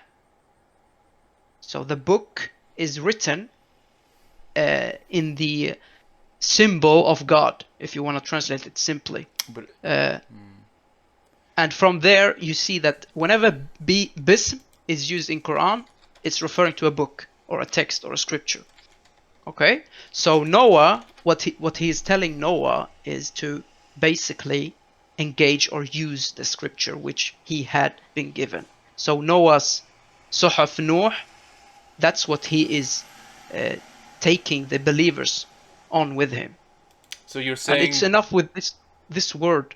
So you're saying that Bismillah means like the word Allah written in a book, where like the Allah represents God. No. If you take the word itself, bism, you can form the meaning like symbol or symbolism or sign or the like of that. So my question is, what is the symbol of Allah? Like, what is? Yes. Okay. This is the problem, because for you it might sound like I am stretching it out too far, but the symbolism is you and me, before we learn language, okay, words, before we understand words, we have the concept already in our brain. Okay, we just haven't a label for it. So in order to label something, so when you say, okay, understand this word now, you in your mind are making up a scenario in your head to represent this specific word which you just learned. Okay, so this idea you have represents the word, or the other way around maybe. So you have a symbolic representation which the word which you understand refers to. So whenever you use that word, it's your intention to refer to your symbolic meaning of it. Same way, before God made language available, there was an understanding already. This understanding existed. And to transfer it to humans, we humans need words to label things and to forward in between each other to understand each other. That's why I kind of disagree words with exist. you. I think the humans have the ability to make words and things like that because animals can't do that. They have brains, but they don't have this. I don't know what gives us the ability to make words like numbers and shapes and all that and associate. I'm not speaking of that. Of course, you can make up any word you want. I'm not saying it's not possible. I'm saying that before the word is created, you already have a understanding. I don't It's think not so. the I other think way around. understanding comes from experience and kind of like trial and error. Yeah, but it's until not you know from what the you- words itself. It's from experience. Yeah, so you don't need language to understand something. All you need Yeah, is but I think what I was saying was a bit different. I was saying when you read these verses, and I know they're thousands of years old because Noah was God knows when, and Abraham and Moses. Read them without any subjectivity. You know, don't think these people were primitive people. They had sticks and stones. So if you read Noah's story and you say anything is possible, and then I read that between them are waves, they spoke to each other, I immediately imagine communication. When he says, وَحَمَلْنَاهُ فِي الْفُلْكِ الْمَشْحُونِ, we carried him on the charged ship. What is mashhun? Mashhun is charged. Yeah. That is a ship that doesn't move like a normal ship. When he says, no, he built the ship min alwah. What is alwah? Alwah, again, one of the meanings of alwah is actually stone. Huh? It's not just wood. So he could have built a ship, a submarine, a vehicle from stone with some power mechanism that his people didn't understand. They laughed at him. They thought that was bizarre. He spoke to his son clearly in a way that was not natural because he could speak to him between waves. Going back to Gog and Magog, Ya'juj wa Ma'juj. Read the verses of Ya'juj and Ma'juj. Can you tell You know, us if you Ma'juj and if Ma'juj? you Because you I'm don't okay if you okay no think about it for one way. If you discount the traditional understanding, you know, these tiny people living underground, they're digging, they're coming out, and one day they'll just rule the earth, which is bizarre and it sounds really stupid. And if you think about them differently, you say Dhul Qarnayn, the person who's being addressed, he went to an area and he came upon a people, and I'm being very specific. It says, فَأَتَى عَلَى قَوْمٌ لَا يَكَادُونَ يَفْقَهُونَ قَوْلًا. They could barely understand what is spoken. This is what the verse says. So something was wrong with them.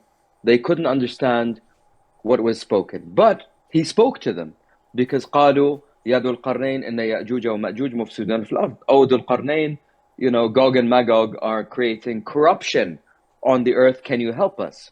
And can you create between us and them سدة?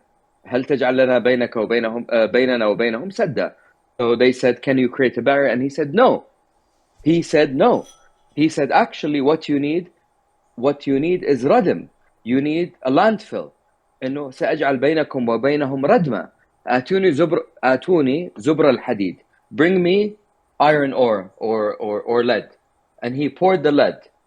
And then when he poured the lead, he said, now they cannot come, you know, they cannot come out, or they cannot influence you, and God will keep this barrier between them until the time comes, then they'll come out. Fission and fusion. This is nuclear power. It's so clear. It's nuclear power. You had people that had identified or had created nuclear power. They were influenced by radiation. They were becoming retarded. لا يكادون يفقهون قولا. They could barely understand. And but think about it. It never says قوم. The word قوم does not exist. We insert the word قوم when we read it. We say قوم. They're not a قوم. Yo, you It's remind me of actually two this like things. reset theory, or I don't know, I heard it before, like everything will just reset and we go back to the primitive age. Is that true, or am I?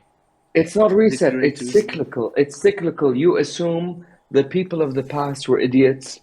Again, sticks and stones, fire age, Can I say real. something on the Gog Magog verses? Go. In the Gog Magog verses in the Quran,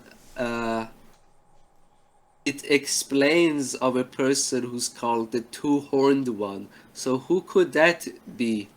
If the iron and tar verse could mean a nuclear bombs. So did the two-horned one make nuclear bombs? I think that was what he was trying to say. There is a verse actually which says they ask you about Dhul Qarnayn, and he responds, the messenger responds, so Muhammad responds, I will tell you about him, or I will inform you about him from him, it says. Now, to me, if I'm gonna read it without any, if I'm gonna read it objectively, then that means that Dhul Qarnayn is Muhammad. That's if I read it objectively, because it says from him I will give you something, and he's the one who's speaking. So either this is some kind of a code name for Muhammad, and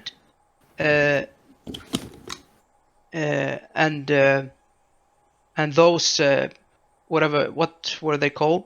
Those two groups or two people, Ya'juj and Ma'juj, yes, and those two would be referring to one of those communities which we know, if people want to rely on history, which Muhammad was going to free people, so to say. So he was helping those who came to him, helping them to get freed from those who were corrupting the earth. If you want to translate it as earth, it's your option there, but otherwise, give me another explanation to what minhu could refer to. One, I just need one. It's very, very interesting.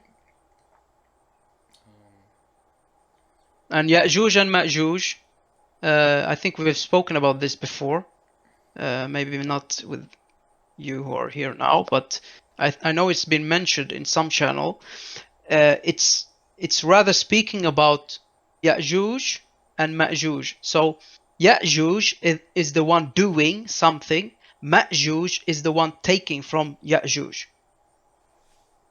I believe that Gog Magog is like some spiritual evil thing. Yeah.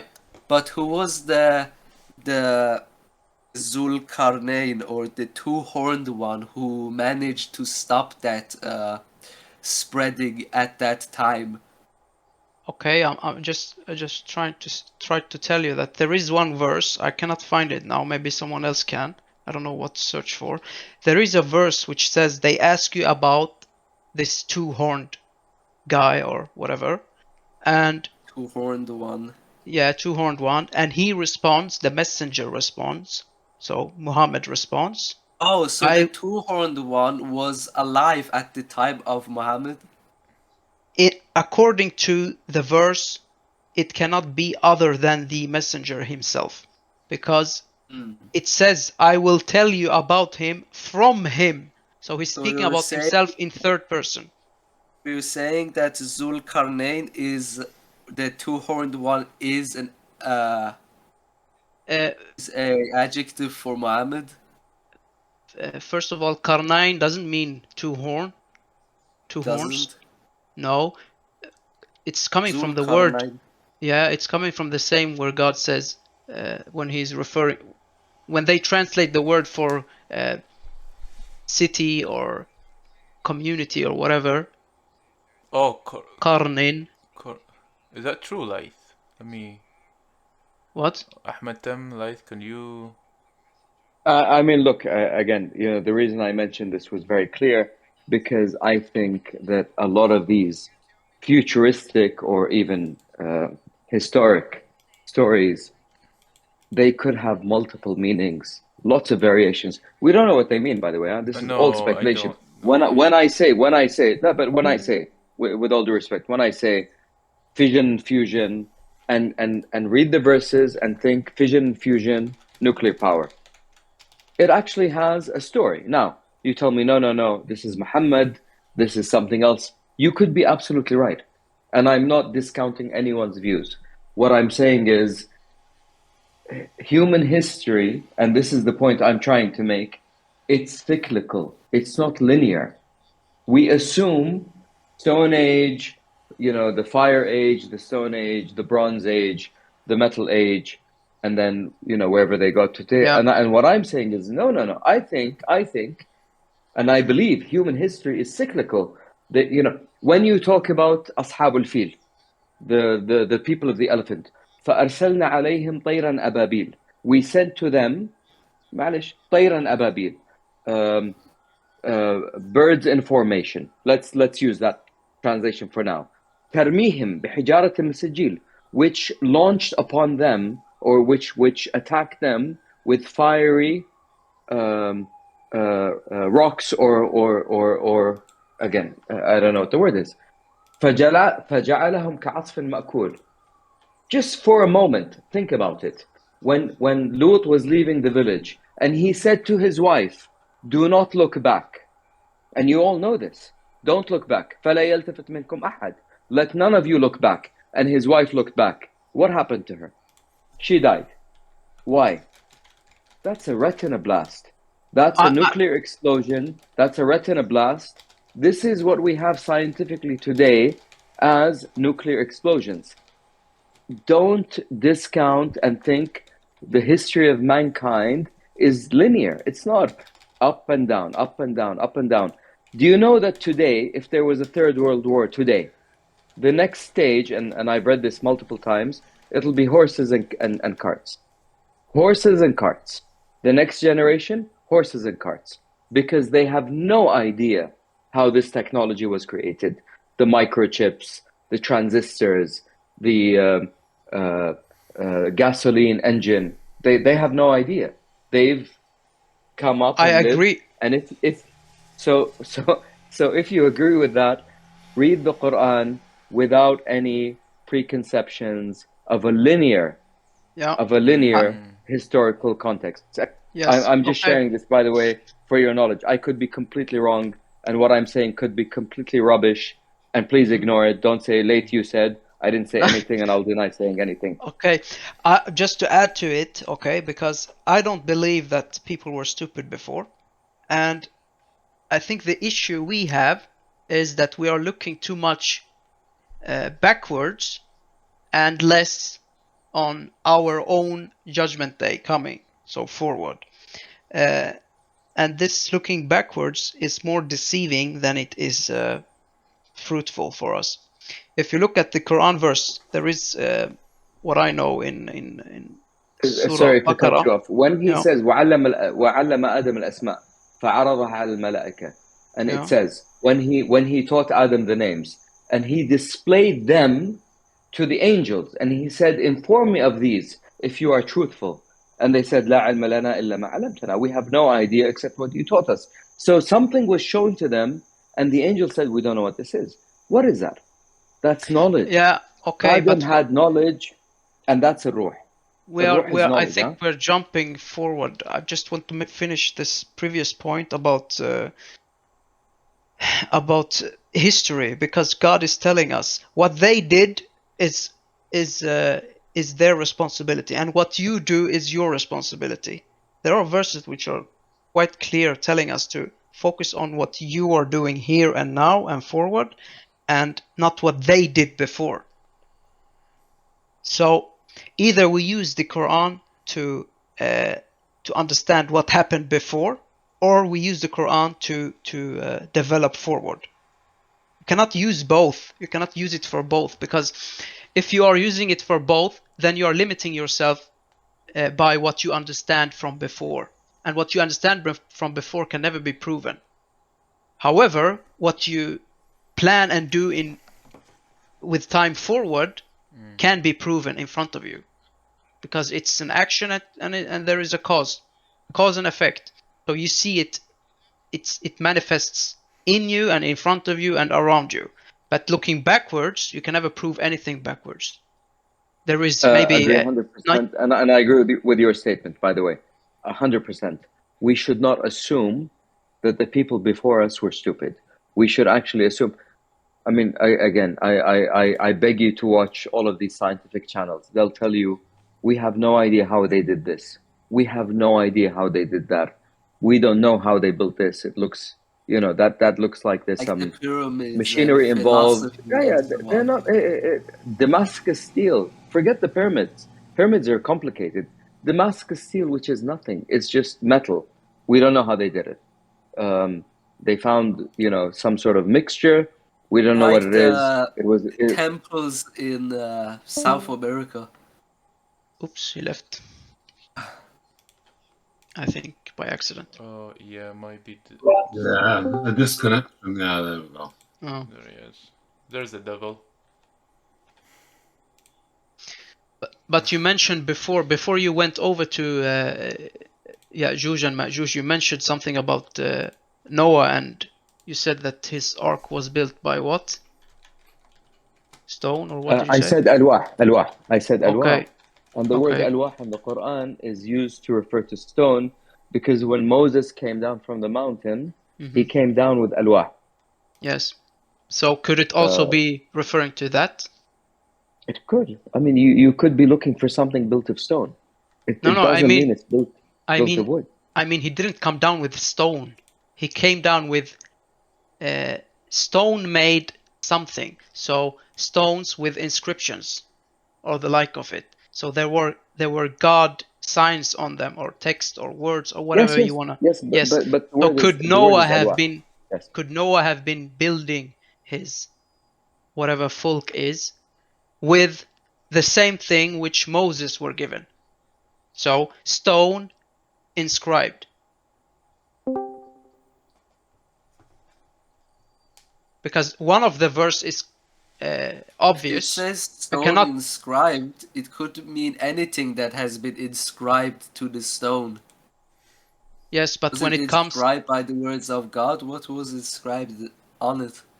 I'm just trying to highlight the that when this same word is used once with Moses, then we have, as I see it, no option to accept it other than that there is something given from God to Moses to be spread to the people or teached or whatever. So if this is the concept bound to the word alwah, then why do we not try to understand it, the same concept when it's used with Noah?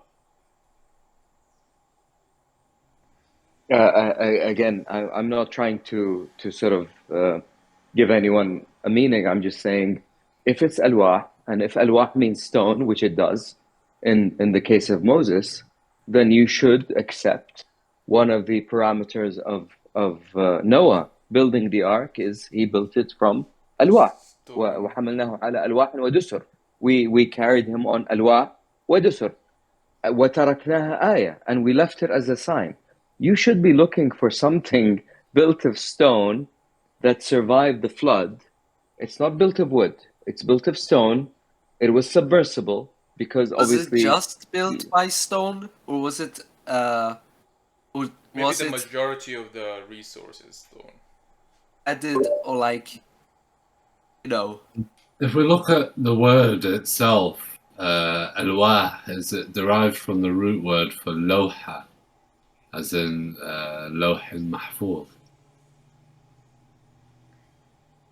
Yeah, I agree. To my understanding, if God uses that, if he wanted to say stone, he would say hajar.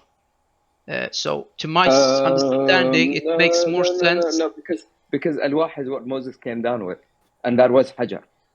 He doesn't have to say hajar to use alwah.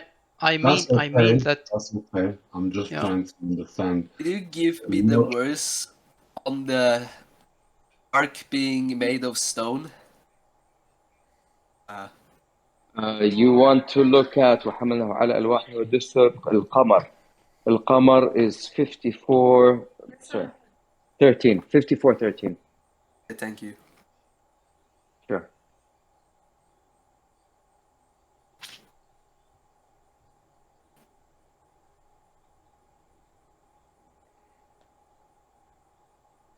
Okay, by my Gora translation, it says, "We carried him on a craft made of slabs and mortar." Now it says it's made of slabs instead of stone. The word anwah is the same word used with Moses. Let me just find the word because Moses, anwah, sorry. So, and my Not eyesight is becoming mortar and very stone. bad. So Moses uses it in, there's multiple things. Al-Araf is 145. Okay? وَكَتَبْنَا لَهُ فِي الْأَلْوَاحِ. And we wrote for him on, again, you want to say slabs, you want to say stone, but it's the same material. He went up to the mountain and he came down with alwah. If the And on the word alwah, has slabs and was written, stone, it could mean maybe the slabs are made of stone. I am absolutely, by the way, not discounting any meaning. It could mean wood. Yeah. I'm just saying, if you forget the traditional interpretations, and it's a wooden ark, and he had, and by the way, think a little bit out of the box. If it's scientific, and if these people were a scientific age, and if they had some communication methodology, which they did, and he spoke to his son using some communication. Even when you say he carried a pair of animals on this ark, how? Again, I'm not challenging anyone's understanding. I'm just saying, if you think non-cyclical, it has amazing understanding and amazing interpretation, because it could mean that, look, Noah was a scientist. He went out, he collected the DNA of all of these animals, he put them together, he got on a sort of a submarine that was made of stone primarily, using some sort of energy propulsion, because again, al-fulk al-mashhoon, mashhoon is energy. It uses energy. There were waves. The entire earth was submerged, and then he comes out. I have no idea whether what I'm saying is absolutely correct or completely false. What I'm saying is, if you allow your mind to open up and not be restricted by time, space, al-jinn. I'll move to a different topic, al-jinn. And no one talks about jinn. What is al-jinn? Clearly, you have another species sharing the planet with you. The amount of times the Quran brings up al-jinn is unbelievable. Al-jinn, lam yatmathunna insun wala jan. So even on the Day of Judgment, he says, in heaven, these were untouched by humans or jinn. إنا لمسنا السماء فوجدناها ملئت حرسا شديدا وشهبا وكنا نقعد منها مقاعد للسمع. We touched the skies, we touched the heavens, and we found it full of, again, guards or angels or whatever, and we used to sit there and listen. What does that mean? We ignore it, but I'm telling you, if you think a little They bit listen to the verses of Quran. Yeah, but who are they? And what are they? Are they People. aliens? Are they? Are they Yes. people? Are they people who used to travel into space? Someone doesn't who say traveled space. into space. إِنَّا لَمَسْنَا السَّمَاء. We touched the Lamasna, heavens. yes, we touched. We touched the heavens. Yes. فَوَجَدْنَاهَا مُلْئَتْ حَرْسًا شَدِيدًا وَشُهُبًا وَإِنَّا كُنَّا نَقْعُدُ مِنْهَا. And we used to sit there and listen in on the Yes. conversations. And whoever sits now is followed by يَتْبَعُ شِهَابًا رَصَدًا, is followed by, again, a striking star, or I don't know what the translation is. Mm. But if you think unconventionally, and you think of the word aliens, and you say, what are these UFOs that people see? They keep saying we see I don't think this and jinns are that. aliens, physical aliens. I mean, if you go back I think to the thing which can be confirmed without any doubt in the verses about Satan, for example, Shaitan. Okay, what is Shaitan to your understanding? Because as the Quran makes it clear, it is within every human being. So it's either sharing For your me, it's nafs, like kind or of it is energy, your like nafs. evil energy. It cannot be. It's either sharing your nafs or it is within your nafs. It cannot be an entity outside of the human being, because God says that shaitan yuwaswis, and then there is a verse which says that that a nafs also does waswis, and then we see that shaitan made me forget, and then we see my nafs made me forget. So they are said to be either equal or entangled in with each other. I have a question. What does shaitan or iblis mean in English? Like, what's the meaning of it? Shaitan means disconnected from something. So Okay. shaitan is someone, a human, which has taken, which has cut their relation to God. And Iblis and Shaitan are not the same. There's a So big basically, it's distinction. called. Can I just correct that? Because the Quran says shayateen al-ins wal jinn, the Yes. human and jinn devils. So you can Yeah. actually have two types of devils. And I agree with you, by the way. I agree that shaitan is someone who has come out of the acceptable behavior norm, and that's the word shaitan. But it also identifies them as shayateen al-ins wal jinn. Yes, So humans and jinn. exactly. We said it before. Ins comes from those who has access to the scripture. Shayateen from ins are those religious sects all over the world, thinking they are guided, thinking they are right, no one else is right. Follow us or else you will end up in the hellfire. Those are shayateen al-ins. Shayateen al-jinn are those not having access to the scripture, rather those who follow Iblis. So if you follow Iblis, you become jinn. Yeah. I think jinns are just different entity than a human being. That for me is confusing because there's one verse in the Quran I don't know, but it says, "Do not contact the jinns." Yeah. It wouldn't really make sense if the jinns are us if we follow Iblis. And they follow through us. I It says, think "Do not for follow them." maybe one must need a better understanding of what Iblis actually is, but that's another topic. If you look at What's the difference some between verses, Shaitan and Iblis, or is it the same? I say they are different. Different. You see that Different. there is verses which speak of jinn who came and listened to the Quran. Okay, now if you want to imagine that there is an Excuse me, but invisible entity, what does if there Iblis mean then? If that's Shaitan another is topic. disconnected. There is no need to go into that topic because it I would think take too it's long time. important though, because it for me in that understanding we've made like two shaitans right now. Can I offer something? Because I think in this conversation now, we're touching on a lot of topics. So, Yeah.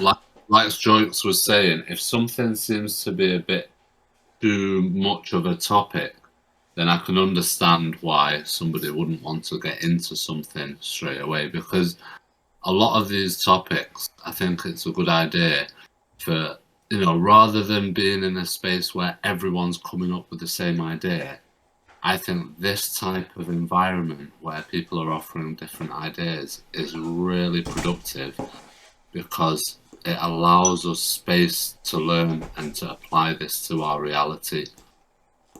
I think this is what has been sucked dry from the Quran. People have been not allowed to do these types of things, and they say it's not healthy and you're just coming up with things from your own desires. But this is actually, from how I see it, this is how the pursuit of truth is conducted, to allow each other to come up with ideas and not, pass judgment on each other because of what, thoughts you're coming up with and stuff like that. No one's here, writing it down and gonna take it, back with them as scripture. We're all here just to study. And I just wanted to share that thought because I appreciate the conversation, what's going on. And I feel like, sometimes people might not be willing to share so easily because, we all have thoughts and ideas. And I think we're being trained within society that, having these ideas are bad and people are going to use it against you.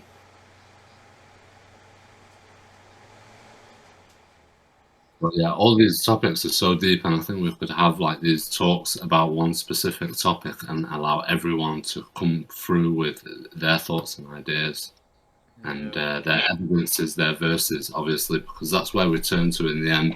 Obviously, if we're going to start pulling out thoughts and ideas from thin air, I think anyone with a logical mind can see that. But if we're just pulling out verses and studying the verses, looking at the words and bringing context, I think this is something that can further us all if we take it with respect and conduct it in a good manner, like we have been doing today. I agree with that, and also just a notice to what you said.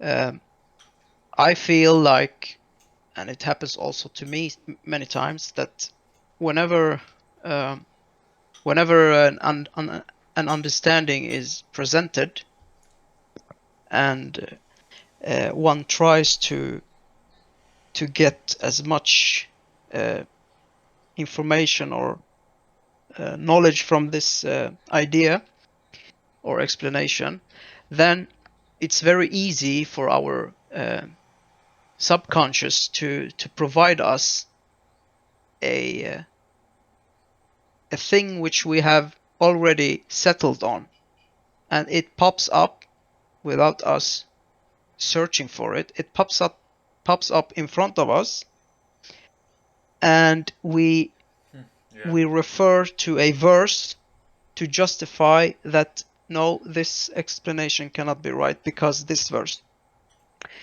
When in the first place, one must understand that the verse you refer to or someone refers to can also be wrongly understood.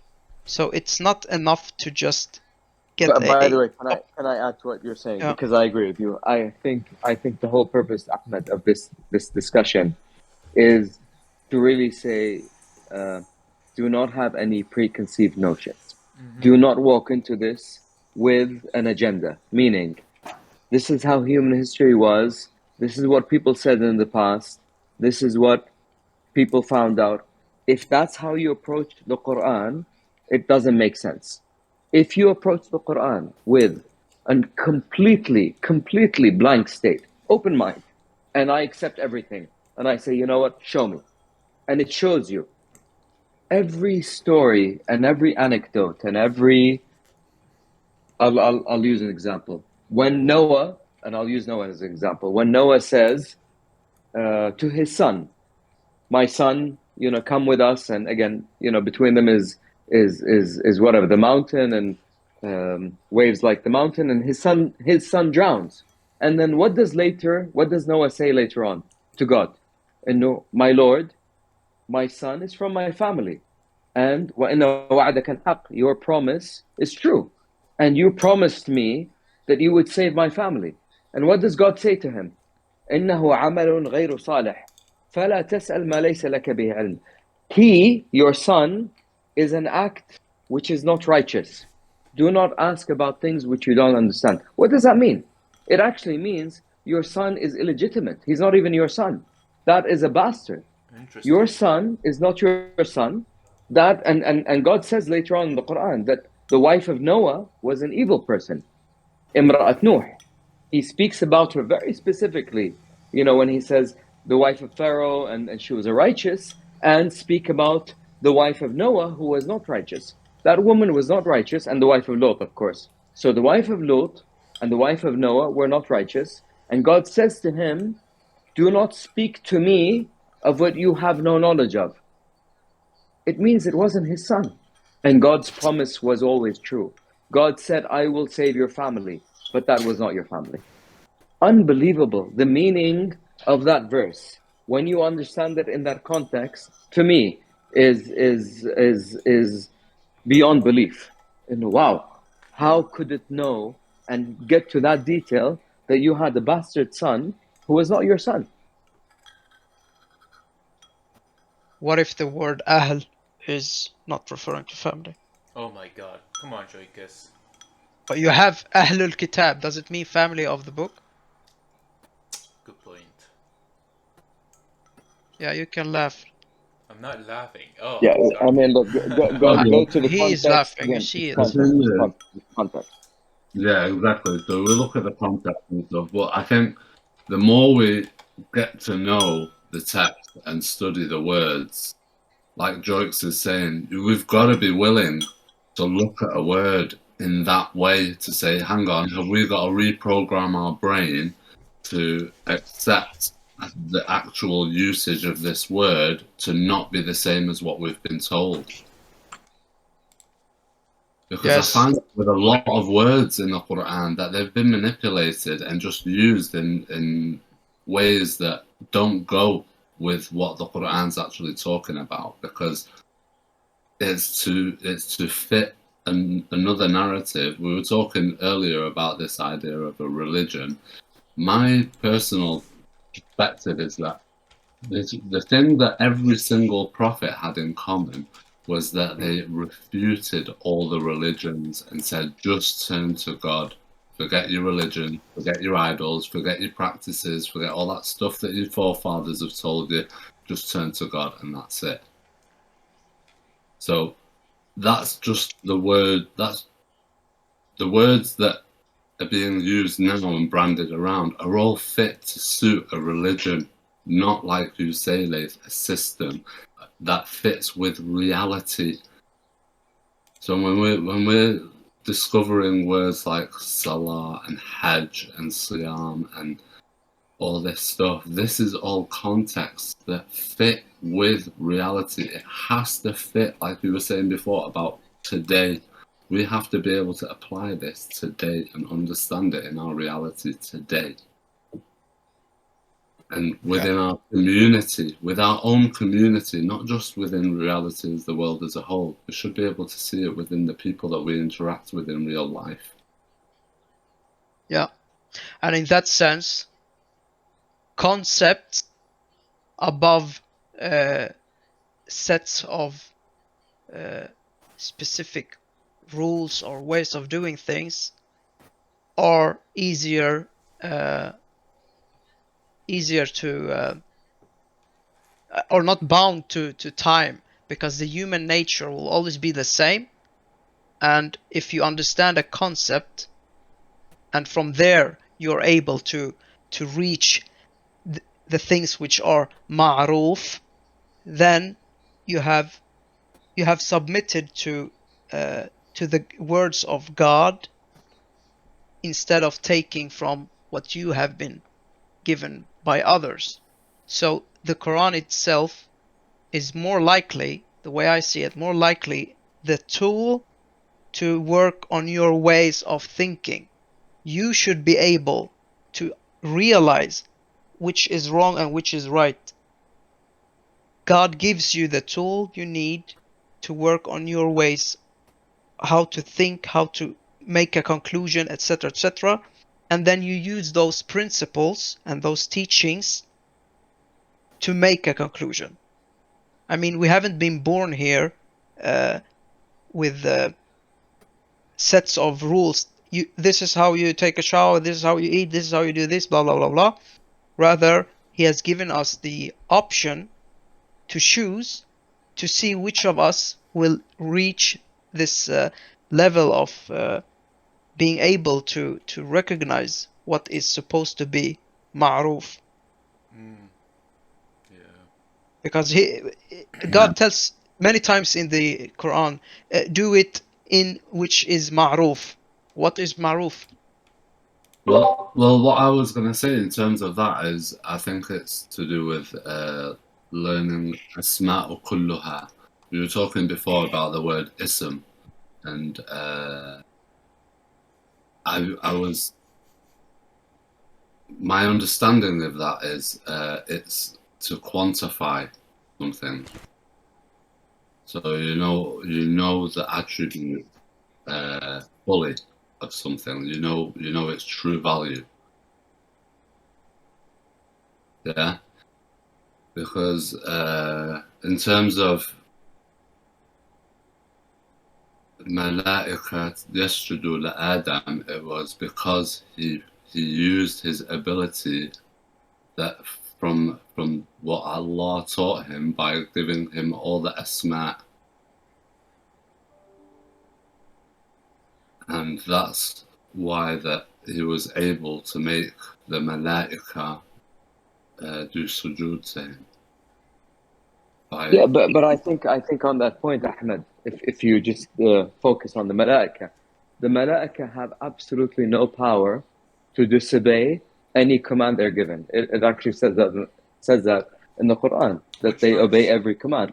So when they're told to serve Adam, they say, yes, we serve Adam. And they immediately submitted to Adam's authority on earth, whatever that meant, and whatever that means for us. Yeah, but it was just in terms of the asma. That was... But asma is knowledge, because فَعَرَضَهَا عَلَى الْمَلَائِكَةِ. So he displayed them to the angels. What does displayed them mean? It means he showed them something, and he said, what is this? And they said, we don't know. And what did he show them? Probably showed them like a car and a plane and some other technological achievements, and they're like, we don't know what this is. And he said, yes, because nafs and ruh, sorry, just to clarify, nafs and ruh in the Quran, they're not the same. When you die, what is taken away from you is the nafs, not the ruh. The ruh is knowledge. So it says, يَسْأَلُونَكَ عَلَى الرُّوحِ قُلِ الرُّوحُ مِنْ أَمْرِ رَبِّي وَمَا أُوتِيتُم مِنَ الْعِلْمِ إِلَّا قَلِيلًا. So the spirit is knowledge, and it says you were given little knowledge. But the nafs is you. So Allahu yatawaffa al-anfus hina mawtiha. When you die, your nafs is what goes to God, not your ruh. So he gave Ruh is from God. He gave Maryam knowledge then, not that he blew into her Jesus. Ruh is not nafs. Nafs is completely different from ruh. It is the spirit or the soul. Sorry, the soul in English, it's the soul.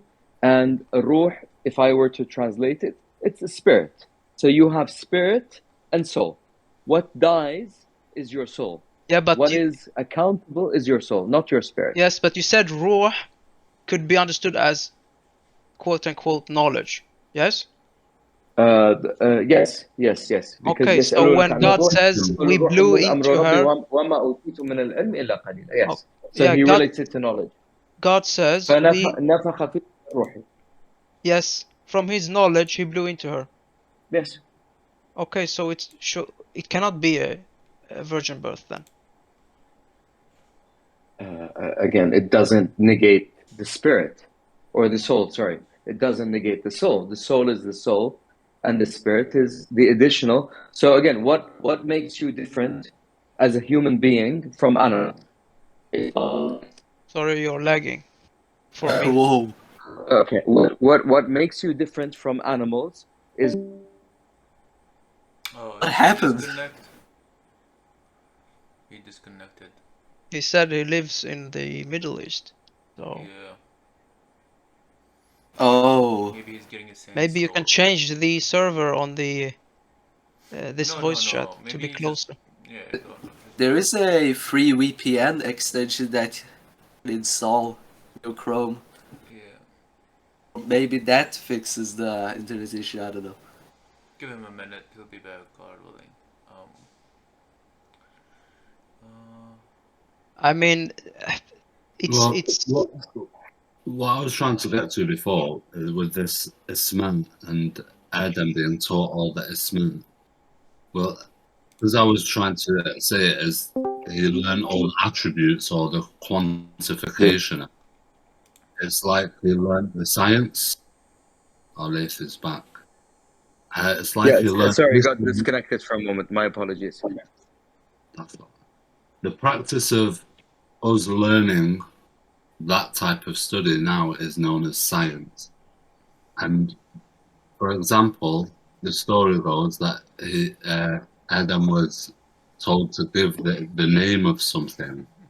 Okay, so in science, what they can do is they can find something that they've not found before, and because they know how to measure the attributes and they know how to quantify things, they can find the uses and the practicality and the attributes of a new material that they've not come across before and explain it to someone and put it into use. But I think this is similar. Like Khalifa was saying, that people they had knowledge before and they weren't always stupid and living in caves and this type of thing, because people were able to make quantifications. They were able to learn and figure out. But how come But when we is it excavate? When we excavate, we don't find those technologies or. Wasn't all the people. It was a few people. Only a few people that had access to this technology. Maybe they lived in like the north But it depends. What are you looking for? Yani, let me give you an example. Yani. Fossil fuels, oil. What is oil? It's actually literally called fossil fuels. It's the culmination of vegetation and animal remains under extreme pressure that produces mass amounts of oil and coal. So to It's me, true. that's the flood. That's, when you look at evidence and you say, where was the flood? When did it happen? Was it a regional flood or a global flood? You actually have evidence of a global flood in oil. Oil is massive, massive. And again, they say, it could have been whatever. It was thousands of years ago, millions of years ago, but it was a massive amounts, thousands of millions of tons of animals and vegetation under extreme pressure, extreme water, and that's what oil is. So if we look, we will find evidence. If we're blind to it, we're going to say we don't know. We can't see anything that supports that sort of thing. I think that Can the I evidence ask is. something? Can I have a question. How much does the Noah story? How much does the Quran explain about the Noah story? Not as much as detailed in the Bible. Because in the Quran it says that God gave us the Torah also from Him. So maybe if we want more deeper knowledge about flood, what happened there, maybe we should go back to the Torah, because why should God explain about the Noah story again in these books that He always give us in history? he says also that the book is complete, so why do we even need to know something outside? We can maybe go, like, for example, in the Quran, does it really explain so much about how Adam was created, like how it was, but in Torah it explains much more. Maybe we should also use that as an extra type Or of book with yes, us. but No? or it could also be that everything about Adam, everything about Noah, everything about every prophet has been misunderstood. Because, for example, in Quran it only talks about Adam, not Eve. But in Torah, Eve exists. Yeah. It doesn't explain how much it looked But like in the can I Quran. But in the Quran, can I just yeah. mention why that's the case? If you and again, this is so bizarre, but in the Quran, when it speaks of Maryam, it says, "Ya Maryam, O Maryam, we have elevated you, and we have elevated you amongst or above the women of the world." What is amazing in the Quran, it does not mention any woman by name. It refuses to acknowledge any woman by name. So even when someone said the Queen of Sheba, what's her name? Her name is Balqis in common Arabic. In the Quran, it doesn't mention her name. So it neither acknowledges Eve or Balqis or any other woman. And I think that's the result of the verse that says, we will elevate you above all women. So only Maryam is mentioned. And again, that's part of the Quran's style, miracle, whatever you want to call it, of sticking true to its word. So when it said, we will elevate you above all women, that's the elevation. Only Maryam is mentioned. Maryam is mentioned 7, 8, 9 times. No other woman. Zayd is mentioned in the Quran. Muhammad is mentioned in the I Quran. think 19 prophets are mentioned in the Quran by name. Yunus and Hud and Harun and Pharaoh, even evildoers, Pharaoh, Luqman. Sorry, Luqman was a good guy, actually. My apologies, but so many people are mentioned by name. The only name of a woman in the entire Quran, and I challenge you to go and check this. It's Maryam. No other name exists of a woman. I think there's the name of mother of Maryam in Quran. I think You will never have to find the name of any other woman except Maryam. I know this because I looked for it. I didn't But find her. Maryam is also the only woman which was given rizq from God, I or mean, being mentioned that she was given rizq from God. So, I mean, as I see it, she was with Zechariah, and we know it because it's clear from the verses that she was on the roof of Zechariah. Okay, we know that Zechariah was given knowledge, and when he went to see, I think it says whenever he entered Maryam in كلما some, دخل عليها وجد yeah, عندها yeah, رزق. And every time he yes, entered upon her, he found yeah, with her rizq, which is yeah, a giving or alms or whatever you want to call it. Yes. yes, and he asked from where is this? She أن says لك from هذا. God. Where is this from? She says هو من عند الله يأتي من يشاء بغير Man يرزق yasha. من يشاء بغير حساب. Yes, Exactly. and he This gives to whom he pleases without um, recompense or yes, without exactly. So God, yes. in other verses, the same terms, if you look at them, using the same words, so يأتي من يشاء, or يرزق, or I don't know exactly which word it was. If you follow those terms, so you have rizq and man yasha, and you follow them in the verses in Quran, you will see that it's speaking about getting knowledge, understanding from the verses, from his words. So she was there being taught, or she was supposed to be taught by Zechariah, and it turned out to be that she was elevated because she started to extract knowledge from the verses or from the book or text or scripture which Zechariah had, and they started to trade with each other. Then Zechariah asked for a son. What's his name? Yahya. And for some reason, people have missed this topic, but as I see it, Yahya is son of Maryam and Zechariah. They had a son together. If you remove everything you have been taught, you have a man named Zechariah, you have a woman living under his roof. Okay? Zechariah gets a son. He questions or asks a question to God, how can I have a son? God says, كذلك. Maryam asked the same question when she is told she is going to have a son. She says, how can I have it? He says, كذلك. That's number one sign, marking, showing that these two are somewhat connected to each other. And then you have Yahya is said to be a sign to the people. Okay? When it's mentioned, it doesn't mention Yahya's name. It says the son of Maryam will be a sign to the people.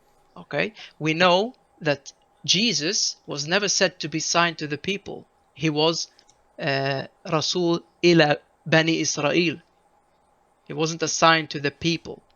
And then, on top of that, you have also Maryam. She was chosen 2 times. اصطفاك وسن طهرك ثم اصطفاك, or something like this, right? So she was chosen 2 times. First time, Yahya, and then this purifying is when Zechariah left the world or her life.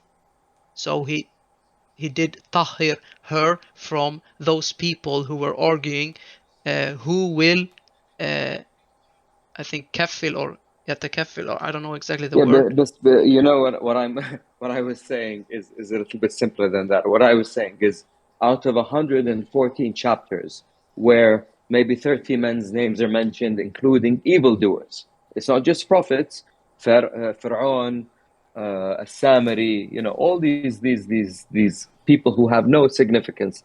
They're mentioned. You have no mention of any woman's name in 114 chapters except Miriam. And why? Because I think, again, if you go to it's 742, it says, you know, وَإِذْ قَالَتِ الْمَلَائِكَةُ يَا مَرْيَمَ, and if the angel said, "O Maryam, God has chosen you and purified you, and He has chosen you above all the women of the world." Again, maybe it's my interpretation, but I think اصطفاك على نساء العالمين means He has kept you above all the women of the world. For Eve not to have been mentioned by name, for all the women, significant women in the Quran, the wives of the Prophet, He calls them Ya Nisa al-Nabi, or women of the Prophet. Never mentioned them by name. Although even Aisha, you know, there was a very specific episode that the Quran mentions that when they said and they accused her of an act, God purifies her and says that, you know, that act and that accusation is not true. But He never acknowledges her name. That to me is one of the miracles of the Quran, where when He says to someone, "I will elevate you above all the women of the world," He Which elevates word? her. Which word is it in Arabic? 43. So it's 743. It says, "إن الله اصطفاك وطهرك واصطفاك على نساء العالمين," and He carried you above all the women of the world. اصطفاك فهي من مصطفى أو اصطفى. So what And was I the think first one? You used the word two وإذ times. قالت الملائكة يا مريم, and if the angel said, "O Maryam, إن الله اصطفاك وطهرك," God has elevated you and purified you. واصطفاك, again the same word, واصطفاك على نساء العالمين, and He has carried you above the women of the world, or the Yeah, but world. the first That carrying, if it's carrying, what's the first one referring to? Stafaki, I don't know what the first one is. I honestly can't answer that question. But again, this is my reading, that why does no woman's name exist in the entire book, 114 chapters? It's This because I of that. agree. I agree on that part. That's also one thing with the verses, which you can extract things which I mean, you see things which are connected in a way which makes the text or the whole completeness of the book impossible to be written by a man, for But by example. the way, have you ever noticed in Arabic, and I'll mention this to everyone who's present, the word Ibrahim and Abram in the Quran in Arabic? So in the Quran, if you read it in Arabic, and that was pointed out by someone, and I thought that was bizarre. In the Quran, in Arabic, the word Ibrahim is actually written in the first verses when he's amongst his people and before he moves and leaves his people. It's actually written Abram without the alif. There is Which no alif verse? in the written text. Many verses. So Surah Al-Baqarah, if you go through Surah Al-Baqarah, look at the word Ibrahim. It's not Ibrahim, it's Ibram. There is no alif. And then suddenly the word alif comes in and it becomes Ibrahim. And when I read, and this was, I think, one of the questions that someone was just asking about, what does the Bible say? The Bible acknowledges there is a difference between Abram and Ibrahim. It says his name was Abram, and when God chose him and he went through the purification of fire, whatever it was, he became Ibrahim. And I thought that was an amazing coincidence, because in the Arabic text of the Quran that is written today, that you have in your hands, it actually says Ibram without the alif. And later on in the Quran, after the episode and the purification of the fire, he starts being called Ibrahim in the Quran in Arabic. And this is again from the Quran. Never noticed it before. Someone pointed it out. I thought that was unbelievable that the text is written in that way. Two questions. How do you make connection between the fire event and the purification? Wasn't Ibrahim already pure before he was thrown into fire? And the second question, what was my second question? Okay, I'll try to remember my second question while you answer this. I mean, So if sorry, my apologies about it. I mean, I don't have a explanation for that. Was I that think- was the sin not a part of the purification? The fact that him being thrown into the fire was because he destroyed the idols and challenged the authority. Was that not like a consequence? Yeah, I think that's what I'm saying. Like he was already pure. Like what was there to purify about him? So in the Quran, let me answer it. In the Quran, when you read his story, no, he wasn't pure. He was confused. So he looked at the heavens and he saw the moon and he said, "This is my God." And then the moon disappeared and he said, I don't worship those that disappear. And then he saw the star or whatever it was and he said, "This is my God, it's bigger." And then it disappeared and he said, I will not acknowledge that. And then he said, "I submit myself to the Lord of the worlds." So Ibrahim was going through a learning curve where he was discounting what he saw around him. So he grew up in again a period of idols, and he thought that the celestial beings, the sun and the moon and the planets, were his gods. And he said that. He said they were, these are gods, this is my God. And then he said, no, no, no. And only then, through logical observation, which I find amazing, because that's what we learn from, that he used logic to come to the conclusion that none of these are gods, and I worship the one who created them, the Lord of the universe. And that's when he went to his people and he confronted them. So again, what do we learn from the story of Abraham? None of the prophets are born with this genetic understanding of right and wrong. I've heard that there's a verse in the Quran that Muhammad said, "Can we bring the Arabian pagan gods into our religion?" And God said, "Definitely not," or something. He became angry. But there is I also a can't verse. remember the verse, but no, there is. Muhammad was actually trying to compromise with his people and find the middle ground, and God admonished him and said, "No, there is no middle ground." So you're right. The prophets were learning, and again, whether it's Moses, whether it's Muhammad, whether it's Jesus. Well, maybe Jesus is the exception, but all Yeah, the other Jesus is prophets. exception. Yeah. Every other prophet you can see, they went through a learning curve. They eliminated all of these things and they said, no, this is rubbish. This can't be God. This is not God. And they came to God. Because why would, for example, there's a verse in the Quran that says, "Do not visit the prophet's house." Why? Because even the prophets are human. They are just like us, but instead You they know have been what you've said is amazing, because one of the verses in the Quran says, لقد إيش لقد كنت لتركن إليهم شيئا قليلا. You were about to lean towards them, even a little bit. So it actually says that. It says what you just said, which is the human tendency was to compromise, to say, you know what, let's let this go. Let's allow slavery. Let's allow some sort of degradation of women probably to occur or something. But you're right.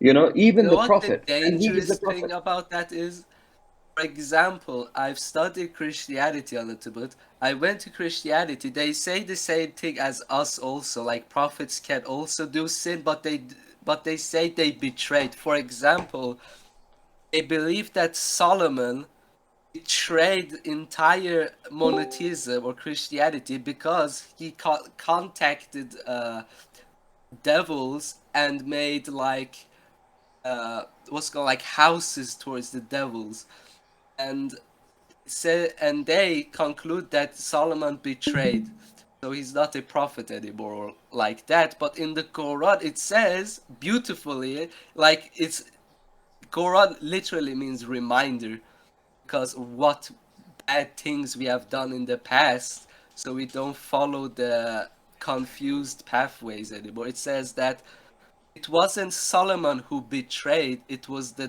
devils who did.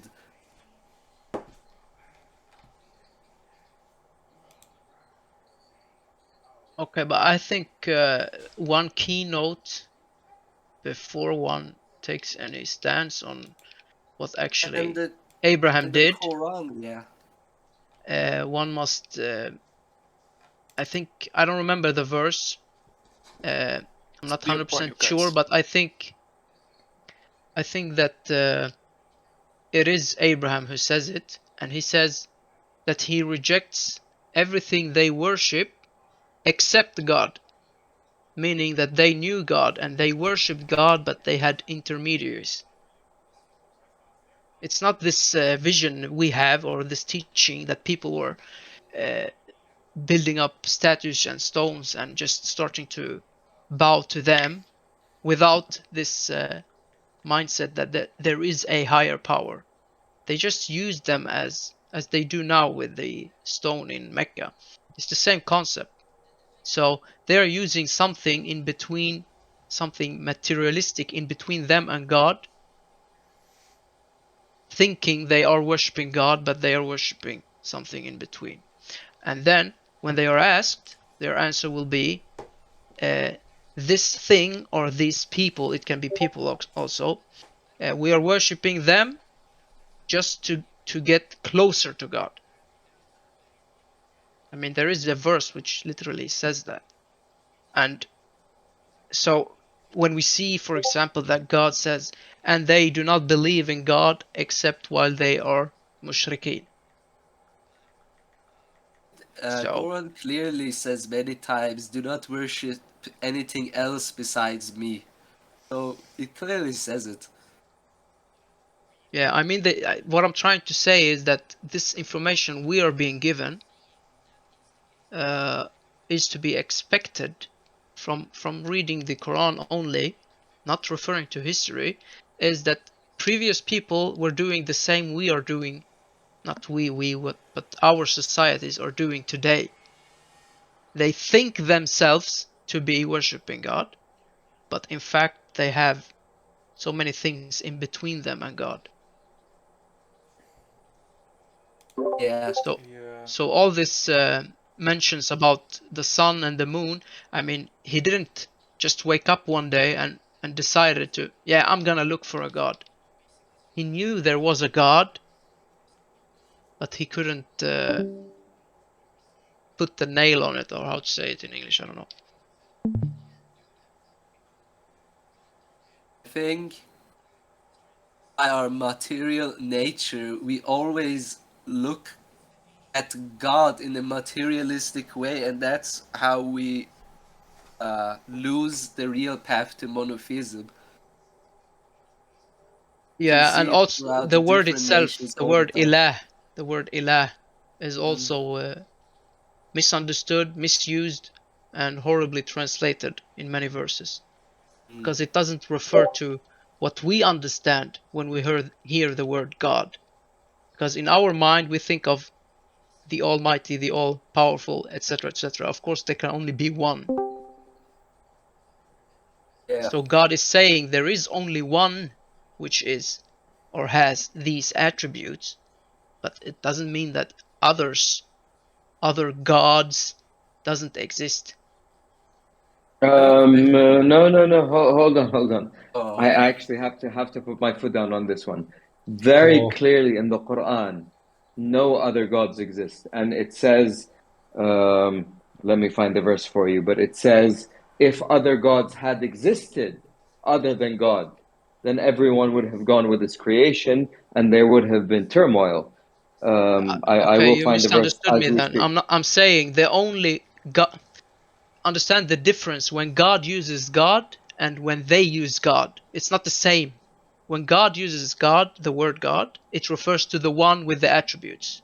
I When mean, people the uses word God, God is just a name So that it's we give him what 17, we it's believe. 1742, and it I says, I know, okay, but sorry, my apologies. let me just explain what I mean with that. There is only one God which has those attributes.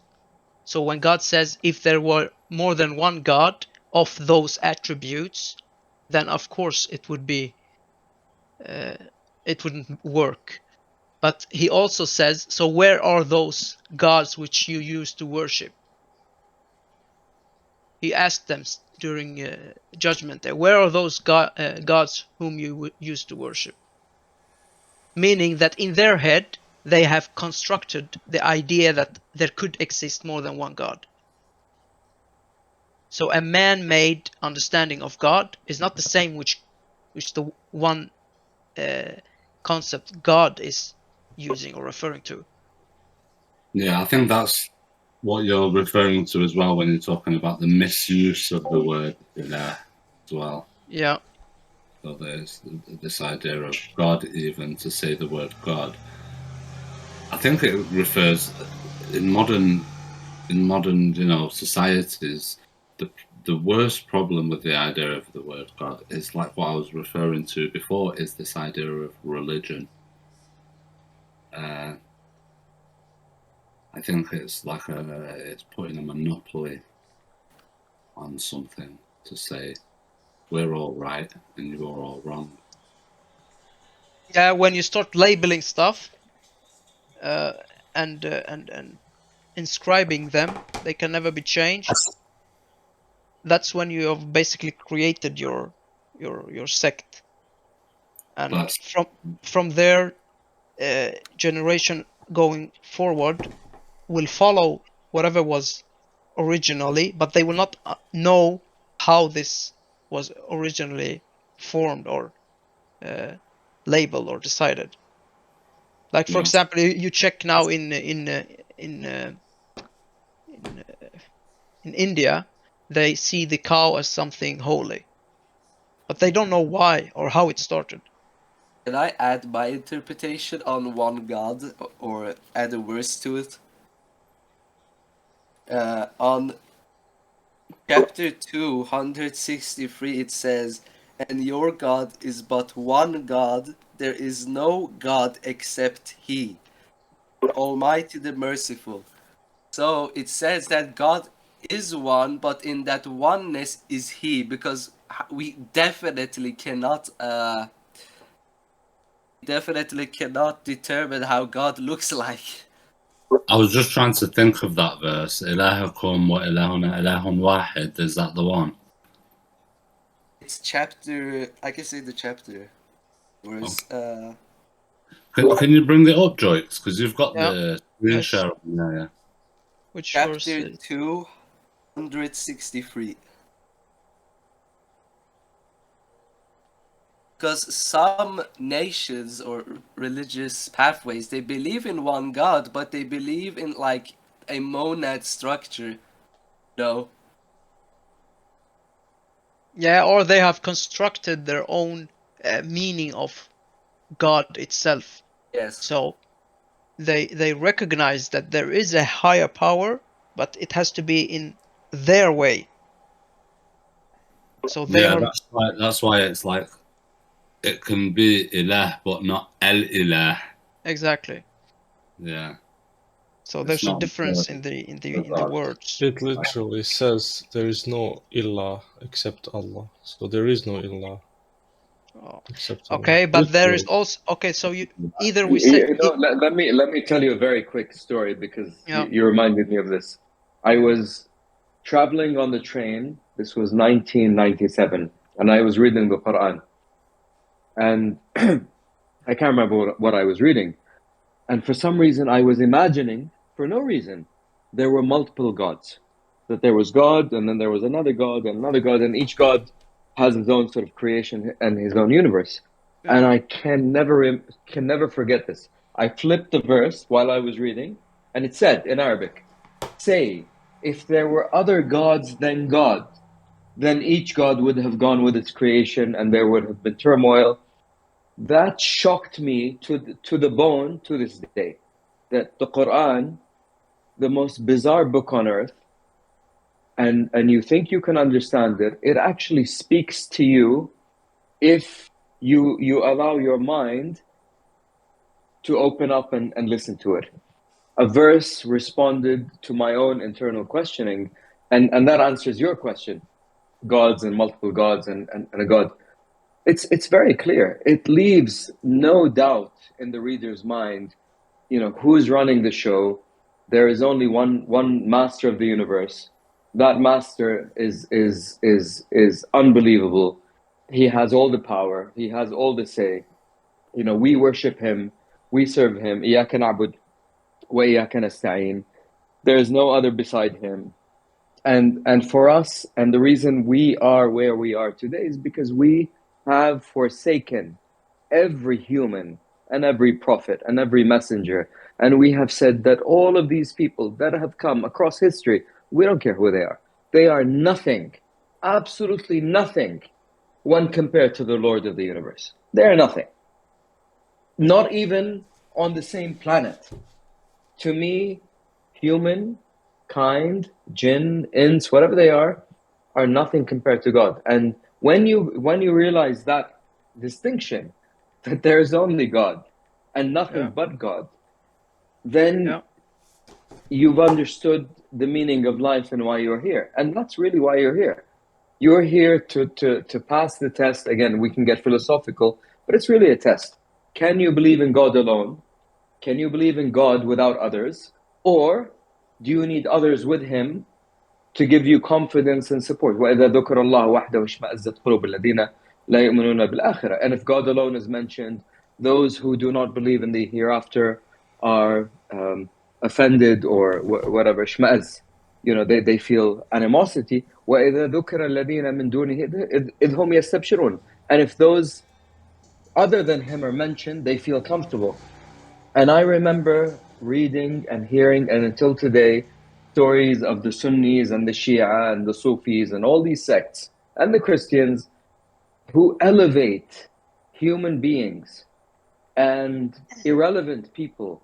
Do you know that one of the Sufi stories, and I'm sorry to go on a tangent, in the Sufi stories, and they're very bizarre sect, it says that when Adam was created and he ate from the apple, just so you know the story, because it's a very bizarre story.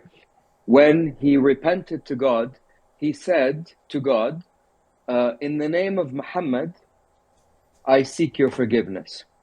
And God said to him in the Sufi story, how did you know of my beloved Muhammad? And Adam says to him, when you created me and you blew your spirit into me and I opened my eyes, I saw written on Al-Arsh, on the throne, La ilaha illallah Muhammad Rasulullah. There is no God but God, and Muhammad is His messenger. And I knew that Muhammad was important. And that's why I mentioned him. Such rubbish, garbage, idol worship, beyond belief. And that's... But I'm not really sure what you tried to...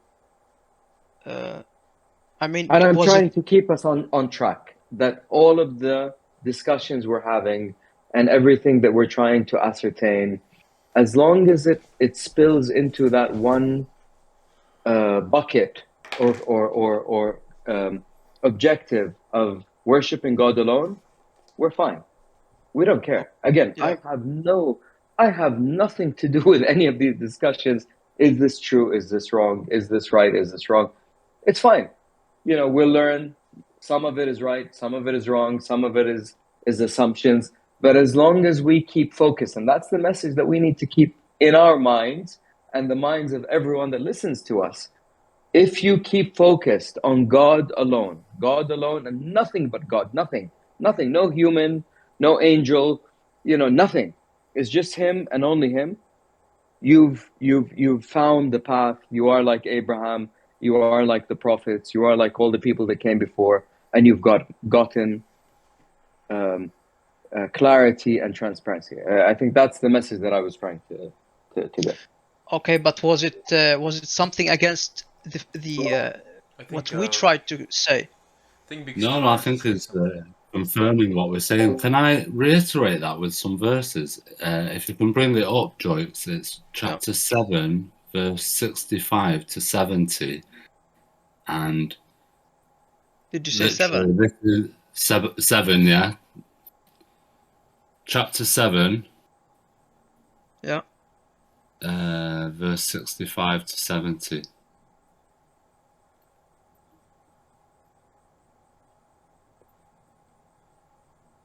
Are you bringing it up on the screen share? Yeah, but I think this translation is... Yeah, okay. Can leave it. Yes, it's up. Or do you see it? No? No, I don't see it. I see chapter 63. Okay, sorry. I was screen sharing the other window. Right. 7. 65 to 70. While you're looking that up, I just want to say peace and blessings to you all again. And wow, what a wonderful day of awesome conversation this has been. It has been. It's nice on the weekends when we can get together. It's brilliant. It's not the weekend yet. Well, it might be for you.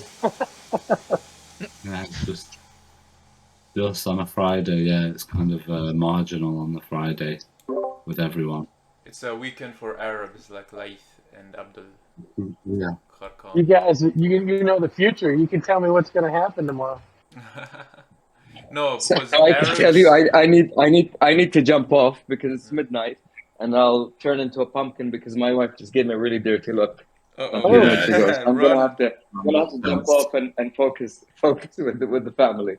So we'll pick this up later, Yeah, guys. let's not take up people's time like that. Yeah, so inshallah you can Thank join you. us again. Keep the wife I will. happy. Would love to. Inshallah. And again, I apologize if I've offended anyone with I'm very offended. with talking more than I should have.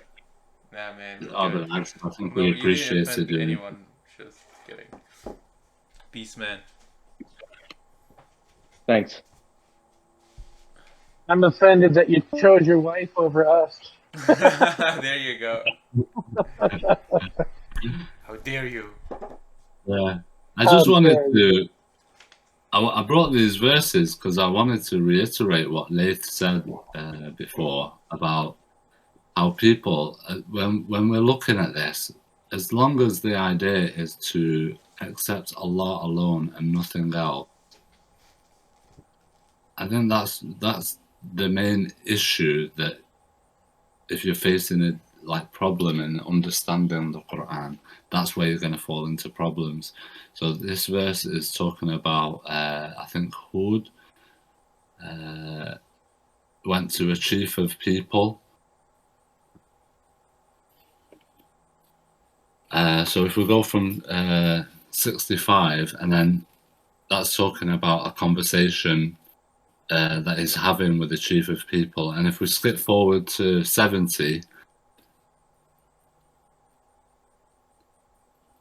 they said, have you come to us that we should worship Allah alone and leave what our forefathers have worshipped? Then bring us what you promise us, if you shall be of the truthful. So literally, that's it. Like I was saying before, they all came with the same message for them to not do their religion and all that stuff and their clergy and all that, and just turn to Allah alone. That's it. That's how simple it is. What the actual message is, if you break it down to its most simplest form, that's it. And they don't want that. It says, have you come to us that we should worship Allah alone? Allah wahdahu. It literally says, do you na'budu Allah wahdahu? Yeah, so the indication is that they are worshipping God, but with something else. Yeah, so they're happy to worship Allah, but wahdahu? Are you telling me that we need to do just Allah wahdahu? Why wahdahu? They're stumbled on that. Yeah. Then the question becomes, what does really worship mean? Because it cannot be referring to bowing down to something physically. Yeah, not be sujood. No, and if it doesn't mean that, then that means that they are neither bowing down to what their fathers were worshipping. Can I ask a question about that verse? Yeah. Is it literally worship, or can it be considered serving? Serve me, not worship me. Yeah. So na'bud, the Because word. God doesn't need worship, but He wants us to serve Him in the best way. Good point. Because I'm on that topic, but I think we just let the word slide in there just because we were using the translation. But I think we're Yeah. all on the same kind of idea on that one as well, aren't we? Yeah, my point is more like if I mean these people, they are before Moses' time, right?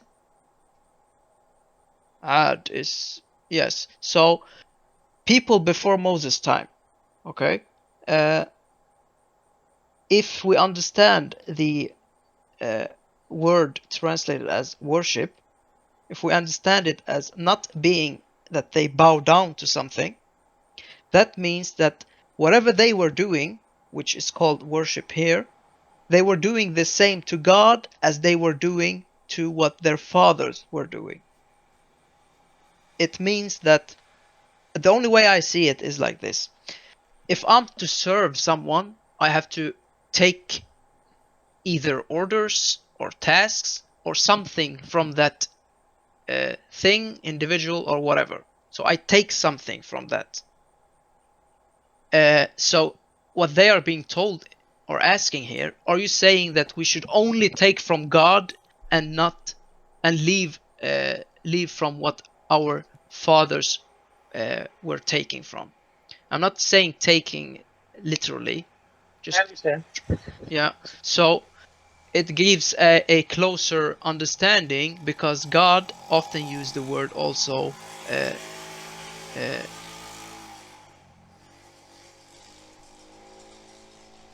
the word What was it? تدعون, the word تدعون, which is always or often translated as either invite or call upon or what is it more or pray to sometimes. So you see that those two words are in correlation to each other because to do عبادة to someone, أعبد någon, or someone, sorry, that means that you are taking something and applying it, taking it from something or someone. Then you are worshipping him or you are اعبد him. But when you are ادعي him, that means that you are the one giving. Or you are inviting him to give. So You're calling on them. So God is telling us we should not ادعي other than God, and He is also telling us we should not اعبد other than God. So when we ادعي, we call upon, we invite God to give us by submitting, and once He gives us, we can اعبد.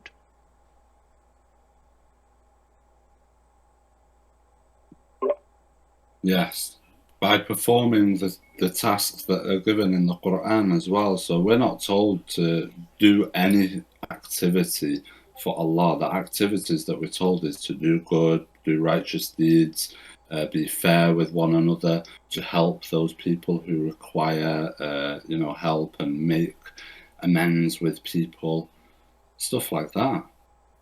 Yeah, but also that's also, I would say, sorry. I would say that this the things which are, I would claim, is things to be obvious for majority of people. I mean, could you think of someone you can go to and ask, do you think it's good to help others? You think they would say yes or no to this question? There are so many things which Depends. You're doing it for them or if you're doing it for God. So if you're doing the ibadah for them, for the people, and they're going to fulfill you for it, you're going to seek too much. You're going to have expectations of them. But if you do those deeds in servitude to Allah, then it doesn't matter what they do with it. You're fulfilling your duty regardless. You're not accountable for them. But when you're doing it for them, you're putting accountability on them for them to then serve you also. But you're doing it for Allah. Yes, I agree on that point. What I tried to highlight was that the fact that we try to say that the verses are telling us to do those things, I'm not denying they are not. I'm just saying, if the verses do not reach someone, it doesn't mean that that person cannot do those things. You see what I'm trying to say? So either the verses help you understand why you should do them, or they help you to improve your ways of thinking in order so that you can, on your own, with your mind, thought, current knowledge which you receive from the wisdom in the verses, you can reach that conclusion. May I add to that? Yeah. There's also verses that would help clarify that understanding. When we see where it talks about the Sabians and the Christians and the Jews, there are those who are living their life basically the right way, and they'll have their place in heaven. That's just another affirmation to what you're saying. It doesn't have to be from the Quran to live your life the right way. But those who find the book, it does help explain in more detail and give more understanding to it, as well as showing the differences between what the messages have been changed to from the past to now. Yeah. Yes. Yeah, That's why I have tried as much as I can to basically go into every single word which appears, and many of them are, for example, those which we use to understand that God is telling us to do the right thing, to do what is best, to do good deeds, etc. Those words has a different meaning in the verses. It doesn't refer to good deeds, because good deeds are something which you, without the book, you can get to the conclusion that you should do good deeds. Okay. Nevertheless, if you believe or not on God. Okay. The next step is to know to whom you're, for what reason are you doing them. Okay. And what is your what's your result? What do you get for it? Because if you are expecting, like you said before, to get people's attention and stuff like this, then in a way that would not be considered a good deed. But if you do it with the intention to show that you are submitting to God, more or less, then it becomes a good deed. So when God says, uses the word salihan or salihat, they translate it as the right thing or good deeds. When he used the word amal, they translate it as doings or good deeds. When he used the word khair, good deeds, etc., etc. For me, it's kind of obvious that those words cannot mean the same. They could be similar, but they can never be the same. And secondly, if we go to the context of how the words are used and let the verses tell us what exactly those terms refer to, then as I see it today is that salihan or salihat comes from the root, from the word today used in Arabic, which is what is it? Mustalah. Repair. Yes. Or No, it's not repair. It's the it's the terminology. To fix, to repair, to improve upon. I think you need to search for the word. If you go Google Translate, and then you search from English to Arabic, and then you search terminology, then you get the Arabic word al-mustalah. You're on a different tab there, I think. If you're doing it on your screen, you're on a different Sorry, I tab. did it again. Yeah. Translate. English. Arabic. Terminology. Al-Mustalah. So what God is telling us, so to say, those who are doing salihat are those who are using the right terminology in the book. I disagree because muslihin and salaha is to do with making improvements or repairs. Yeah. Just in the way that the word is used, taslih is the action of repairing, to fix something that is either not working efficiently or it's not working at all. Could we maybe bring a verse where the word is used and see which fits the best way? Because Yeah. I could. Can I add something to this? If you go onto islamawakened.com and go onto one verse with the word salaha and then go to word for word column view, you can actually pull up every verse, the translation of every verse where it's used. Okay, what was the It's islamawakened, islamawakened.com. If you don't know this website, it's useful to know. Is it all together? Islam You're not- Awake? Yeah, you're not on the right screen, I don't think, where you're doing it, because I can see Google Translate technology. Oh, Yeah. I have too many screens. So, is this correct? Islam Awakened. Awakened, like this? Yeah. Okay. Yeah. So you go to one verse. Let me find one verse. Yeah, where but I use this one. So if I have the Does it verse, bring I up can. every verse? Does Uh-huh. it bring up every verse with the usage of the Yes. word? Can I add something to this, by the way? I think for a better understanding of the words is this website I get posted on chat, VC1 chat. If you copy paste the Arabic words there, it explains what it is in English, and it explains what different meanings these words are. Where should I paste it? But I haven't really used the website that much, so I don't know that Okay, but much I'm about it. streaming, so you can see if you're watching the stream.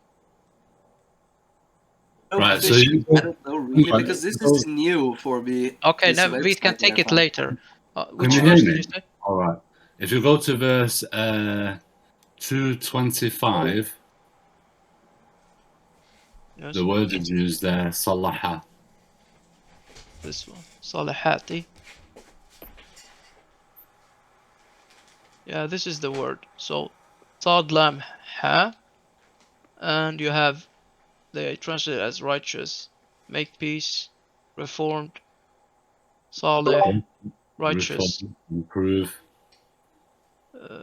good deeds, blah blah blah blah. Okay, yes. So if we would take one verse, just any one, it doesn't matter which one. We want salihat. So here. So if we take, yeah, the one you said, 225. See what the context is. You can see here. Okay.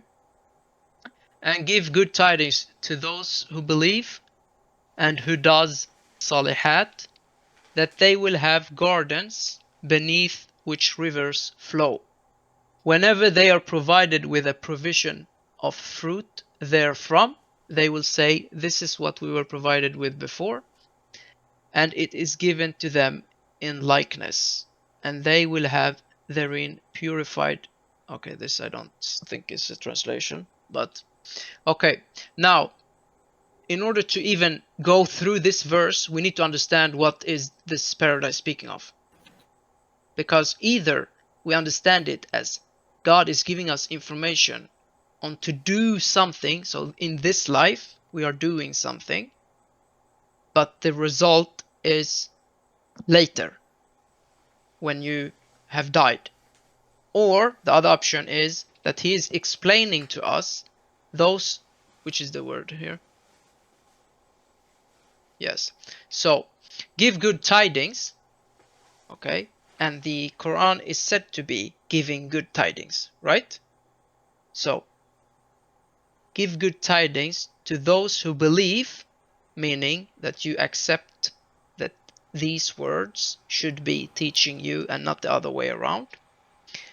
And do salihat and use the right way of right meaning of words, right terminology to be more.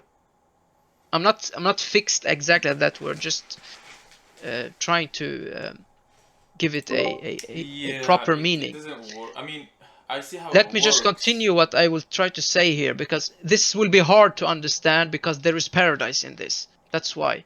That's why Okay. it makes it so hard, because if you think about it, everyone in here, when we first receive the good tidings, which are the verses, when we receive them, what's the first thing we did? All of us. What's the first thing we did? Right. Okay, so if we look at it in terms of reality, we get people to fix up a city and they live in houses with underneath where you get like water running to your tap and your toilet, you can literally just flush it and it'll flow underneath all the houses and all those amenities, you know, gas, electricity, sewage, waterworks. It's all going underneath all our houses where we can live comfortably and stuff like that. So maybe you can say that, you know, when we fix up societies, we can have abundance of, you know, technologies that allow us to live in a nice way that may Yeah. seem similar to how things would be in a perfect world. Yeah. I mean yes. There's improvements. So we're talking before about doing salihat Yeah. and atu zakat. So the literal meaning of the terms to do salihat is to make improvements, and atu zakat is to bring nourishment. Yeah, zakat is to bring improvement or nourishment to, you know, to take things further, not just fix it, but even to make it better than it was. Yes. Improvement is quite the good way of translating it. Yeah, but And because of what do they call it now, where things eventually will deteriorate, we have to make maintenance just to keep things up. So we can't just have something and leave it and expect it to stay. yes, and you said it before. The verses or God's word has been by mankind heavily corrupted. So in order to get it back to what it's supposed to say or what it's supposed to mean, you need to do something. This something is Yeah. referred to as salihat. Yeah, we need to fix it doing salihat and bring improvement by atu zakat. So bring something that is going to nourish. So you bring a verse where people's translation of it they don't understand it, and you bring something new that actually puts life into those words, and they actually understand it by bringing some actual truth in there, by shedding some light on it and giving some nourishment, like putting light on a plant and it Yes. improve the plant. Yes, exactly. And that's described when God uses this description. He says he gives us rizq, because this rizq, this provision, or whatever you want to translate it to, is what you get when you doing salihat in the book itself. I'm not speaking of what you do with your colleague or your brother or friends. Those things out. I think it's just in both in real life and in the book. Yeah, I'm not denying the real life. That's not what I'm saying. I'm trying to differentiate between what that the book itself, if you have the access to the book, okay, and you're claiming that you are using it as a source of guidance, okay, then this book has more, you have more responsibility towards this book than you have in your life, because this one is the one who is, according to what you understand, informing you what you should do in your life. So if you work on this one correctly, your life will be affected. In the same way, if you don't work with it at all, you can still do your life correct. What? So Yeah, it's the same technique, whether you use it with the book or not in the book, but you can get it yourself just by being observant of life. So even Allah says in his verses, his ayat can be recognized by watching the sun and the moon and the sky and time and everything. yes, They're all ayat. yeah, exactly. And also I want to point out one very critical thing here. We see these kind of verses appear very often. He says, the translation says, yes, so an answer to above, I think. Okay. Whoever earns evil and his sin has encompassed him, those are the companions of the fire. Now, same goes here. I can understand this as cause and effect, or I can understand it as cause and wait until you die and then effect. The trick is in this last word, khalidun, which is understood to be eternally. But that's not what the word means. Khalidun means that it will always be the same. So meaning, whoever earns evil, it doesn't say earn, but whatever, whoever does or earn evil, then he will get what he have earned. His consequence or his effect is what he caused. Okay? Those who does this, so they keep on acting this way, those are the companions of the fire. And they will always be the companion of the fire unless they do this instead. So it's not saying that if you do this, then wait until you die, and then you will be companion of the fire. This eternally word is not bound to paradise and hell. This paradise is bound to what they do, because the same word is used in the opposite. When you do this instead, then you are companions of so-called paradise and the same word. So you have two choices in this life. Either you do this or you do this. And both of them has eternity in them. So both of them will always be the same for you, the same effect, if your cause is the same. That's what the verses is telling us. And to go more in detail to what fire and paradise is, it's a very long topic. We don't need to. But I'm trying to find a word where salihat is used without paradise to kind of get our mind out of afterlife thoughts, so that we can focus only on how God. Yeah, look if there's the word muslihin or 2:11. aslaha. Aslaha. Aslah, yeah. 7. So look for the word aslaha or muslihin. That's probably going to give you a bit more Maybe this one. of a view on the word. Reconciliation.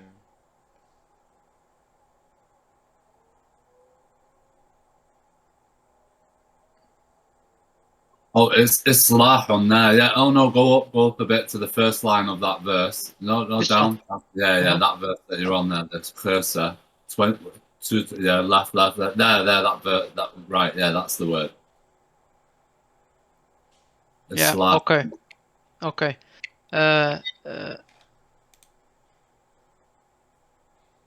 Okay. So first of all, we see this first statement.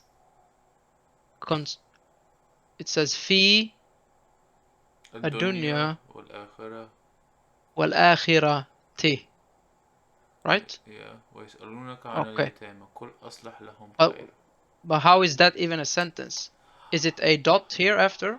Yeah, it's an invisible dot, I guess. Okay. Okay. Uh, But what has this? You see, the issue here is if we understand this as being this dunya, worldly life, and akhirati, to be afterlife, then whatever comes after has nothing to do with this. no, it's a continuation. The الدنيا والآخرة it's connected to the previous verse, right? And then it says where, and then they ask you about the offerings. Say the reformation is better. The reformation for them is better. No, they're talking about in regards. Yeah, so it's probably not a good verse to pick. Yeah. It's probably Okay. No, not. if It's you talking. show في them الدنيا والآخرة, it's bringing up the topic that they're asking about that in terms of في الدنيا والآخرة. Here we have it. 47:2. Here, perfect verse. Here. So, and those who believe and does salihat, yeah. and believe in what has been sent down upon Muhammad, and it is the truth from their Lord, he will remove from them their misdeeds and amend them their condition. He's talking in this life. Yeah, because they've done taslih, they've done salihat, they've made corrections, so they're moving. Is going to remove the misdeed because they're not heading in that direction anymore. Yes, They've exactly. they've And now improved themselves.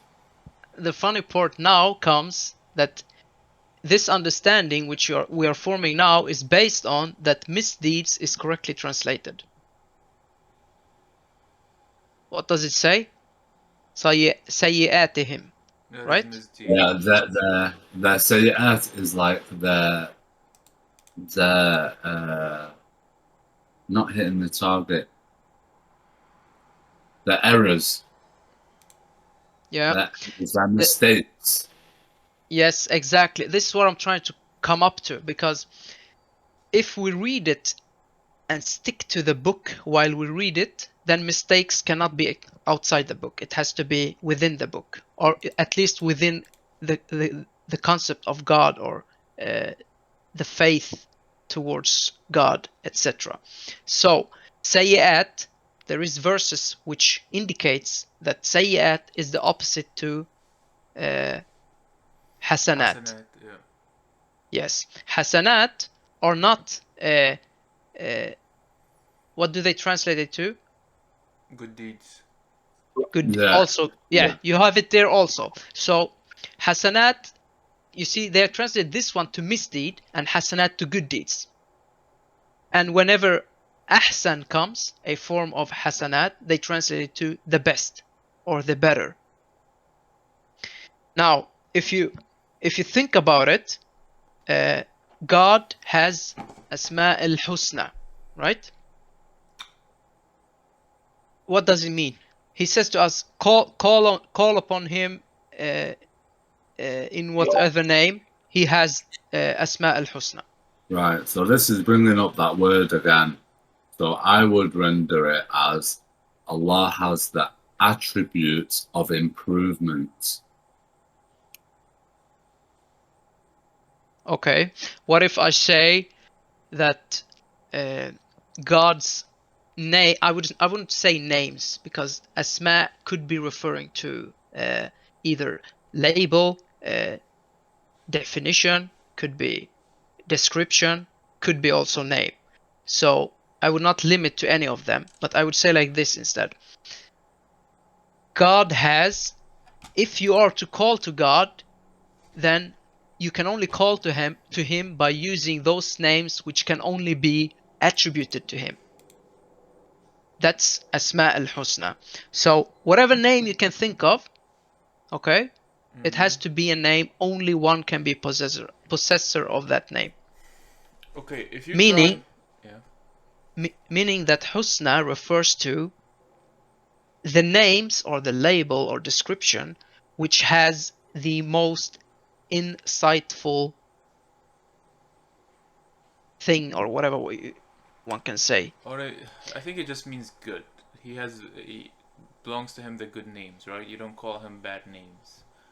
And the word salihat, right? If you look at the verb form in many verses, like chapter 2, verse 182, right? Yeah. It shows you what is, he reconciled between them.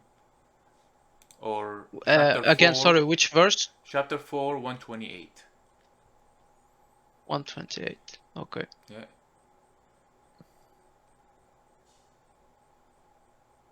Right? Yeah. See? Oh, sorry, it didn't switch to 4. Here. Yeah. See? And if a woman fears a husband, a virgin, there is no sin upon them if they try to make a salihat between them. Salihat means reformation. Yes, I'm not denying that the word can mean. Yeah, but don't go with, but it means terminology, or it means we have to fix the book, or something weird like that. Like, why you're going so... Okay, but just, I mean... Yeah. I use terminology. I think it's talking in terms of the book. Yes, that's what I'm saying. I'm saying the verses are speaking to explain the verses. So if you use the verses, the words used in the book to be understood within the book, then you need to apply also the meaning to the book.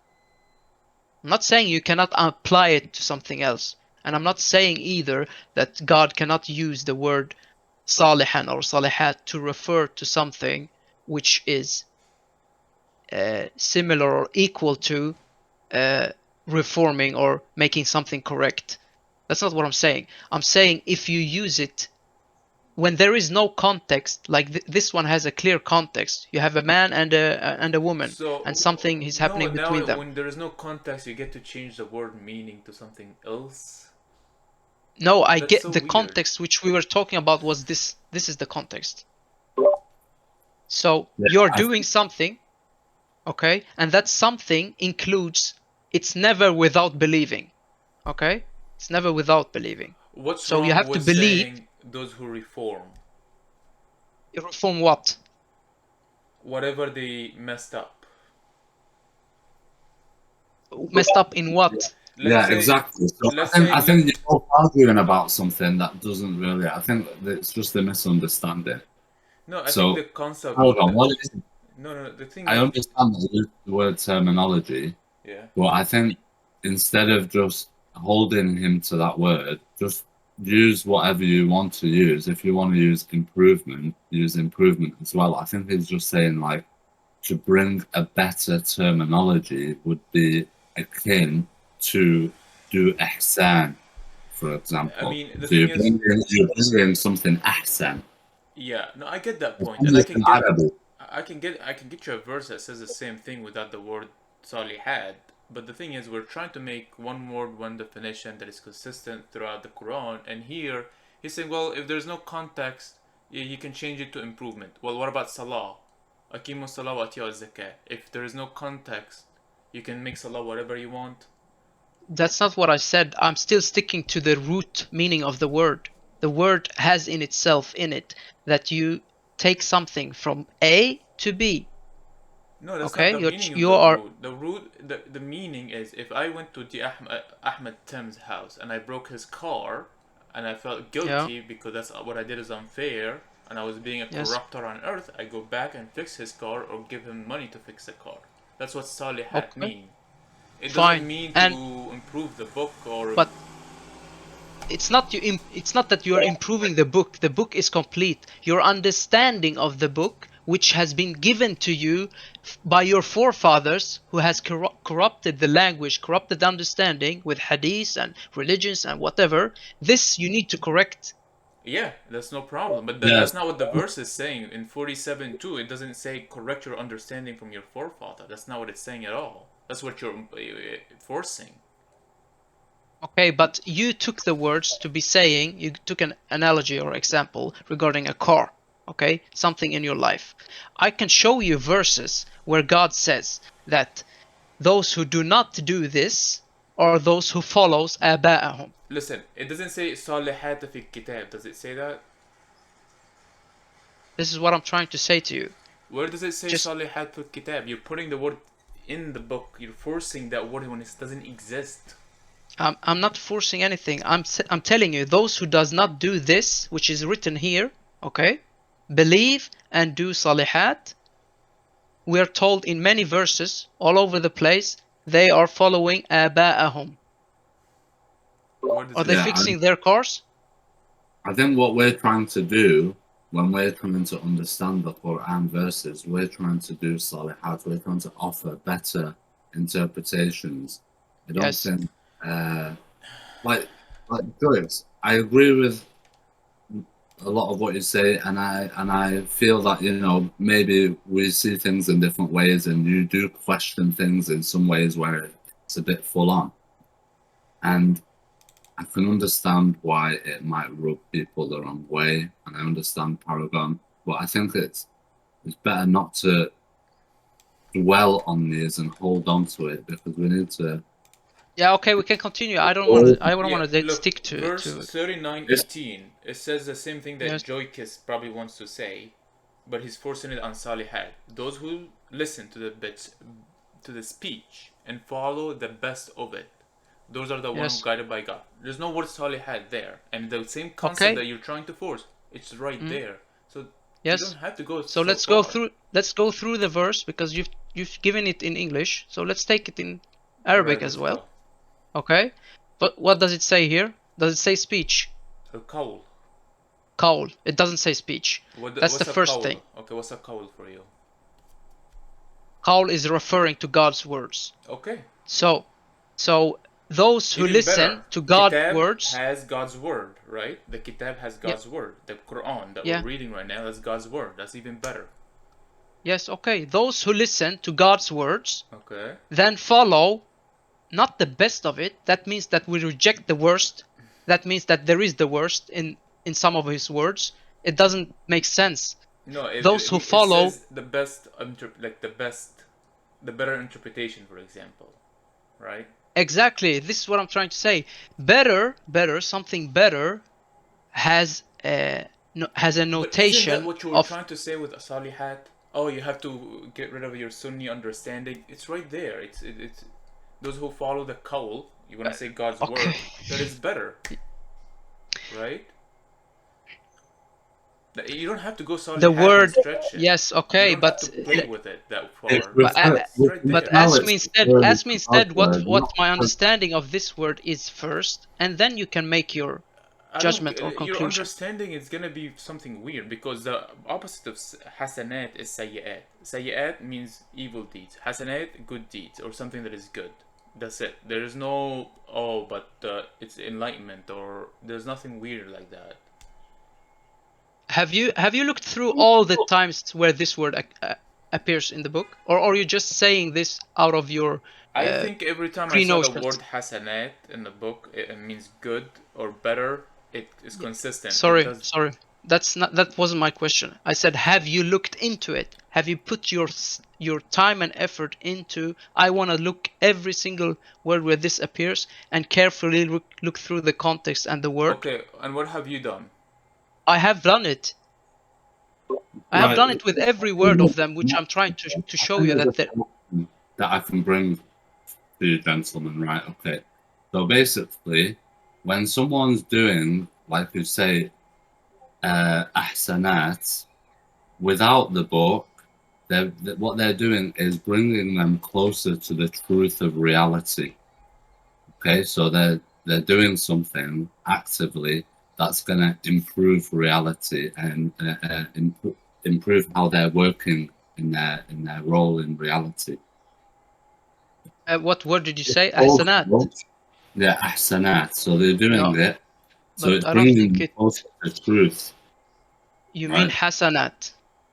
Yeah, right. So I'm using it just loosely in terms of Arabic. Can we rather bring than up an Arabic dictionary, please? to do something, make something ahsan, مما كان, Paragon, you understand?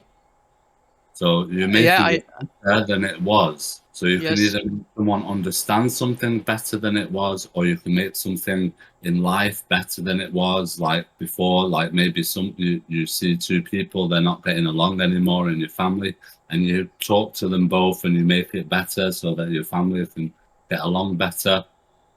Yeah. Any activity. But in terms of bringing us closer to the truth, the Quran is also doing the same thing. Going through the Quran, it's practice for life. It's actually bringing out our true self. So when we're looking at these concepts of doing hasanat, we can look at it both in terms of our role in real life and also in terms of role of someone who is seeking truth in the book, because it's all about seeking truth and being at one with yourself and God.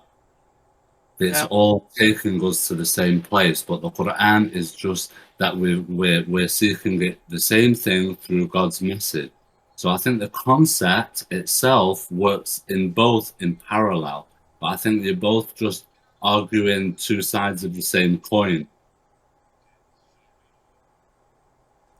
I just want one verse that shows ahsan does not mean best or good or something positive. Yeah, but I didn't even get the I don't opportunity understand to tell you what my else. view of the word.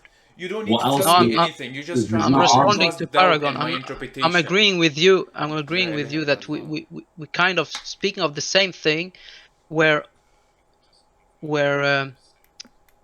I'm not negating. Jokes.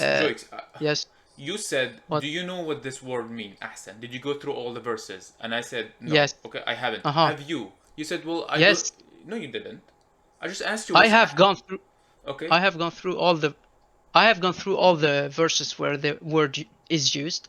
Many of the verses, I haven't made any conclusion of them because I don't understand even the context. So I leave them aside until, okay? But my current view or understanding of the word from those verses which I was able to make a conclusion of Yeah. is that the word ahsan refers to the things, like, for example, if you have something, okay, if you hold into something physically in your hand and you want to take the best of it, okay, you dig into it and drag it out, okay. You This concept, determine what it is. You need to determine exactly what it is. So that's how it relates to terminology. no, it's two different words now. We're I think talking the about problem is with your definition. ahsan It and doesn't work with the other salihat. verses because you have to force it. Then you say, well, the other verses I don't know yet, but so far it's X Y Z. But if you apply X Y Z to the other verses, it doesn't work. So why? Just go with the best. It's easy. Like don't. I'm telling you, I'm not going away from the word the best. I'm trying to tell you that the word the best is taken out of this Dude, you're struggling to give an understanding. example. What? Oh, yeah. Give an example of what ahsan mean to you, or define it for us. Okay, ahsan mean, I said it before regarding the names. It's referring to the things which are most meaningful or most insightful. Okay? So, No, it the doesn't mean better. insightful. Stop. It doesn't mean most meaningful, insightful. You got Can that from can I finish? Asma al Husna. It does not mean that it's just the good names or the best names. Can, Don't say insightful. It's not in the word. It's not in the definition. okay, when God says What's the that opposite of insightful? when God says that he has instructed uh, us with our parents, husna or ihsan or whatever word it is, what does that tell you? What does this sentence tell you? Does it mean that you should treat your parents the best way? Yes. Is that what you understand from the verse? Yeah. Okay. What if I tell you that you can read it in two ways, where the other one is we instructed the children or the kid or whatever, us, we instructed. You're gonna treat your parents with insight, with the most No, insightful. the other way around. The other way around. They are responsible to get you to be grown up and understand life, etc., etc. So you get insights from them. We No, have that's not what it says. It instructed. doesn't say wisdom, okay? It doesn't say that. I didn't say wisdom. What is insight? I said Oh my insight. god. Alright. Definition of What's the insight. verse? Which verse is it? Is it the one we've got up You're here? just super Which stretching one? everything. 3125. What? Okay, the No, power this is or not the act one. of seeing into a situation. What does that mean? Yeah, what does it mean? I If don't you know. have You're the God's one who words brought in in front of, insight, if you right? have God's words in front of you, okay, and He tells you follow, and then that which you just said, does that give more meaning to the verse rather than saying the best of, or does it not? The problem is, okay, I'll give you that, but it's inconsistent with the other verses. If you put that definition in other verses, it doesn't make sense. Can That's you where you say go bad. one verse That's why first? you can't. Say, You but can't you just need to use one say verse to one. define a word, Joykiss. You have to take all the verses in the Okay, Quran. fine, I accept that. I agree, but I'm sorry, but give what? me a verse where it doesn't fit. What? I'm sorry, but what verse are we on right now? I have no No, idea, man. no special verse. Could you give me All one right. verse where it doesn't fit? What, the insight doesn't fit? Yeah, or that definition which you just read somewhere. I don't know where. Well, right. So insight, I would have to say, as a word itself, is probably something that is like not the best word to use by itself. So, because insight doesn't necessarily bring improvement. I think ahsan. Oh, that's not. In terms of insight, it's using that insight to make improvements because you're spotting something that you're able to change. And But are you that mixing the words now? requires insight. No, I'm not mixing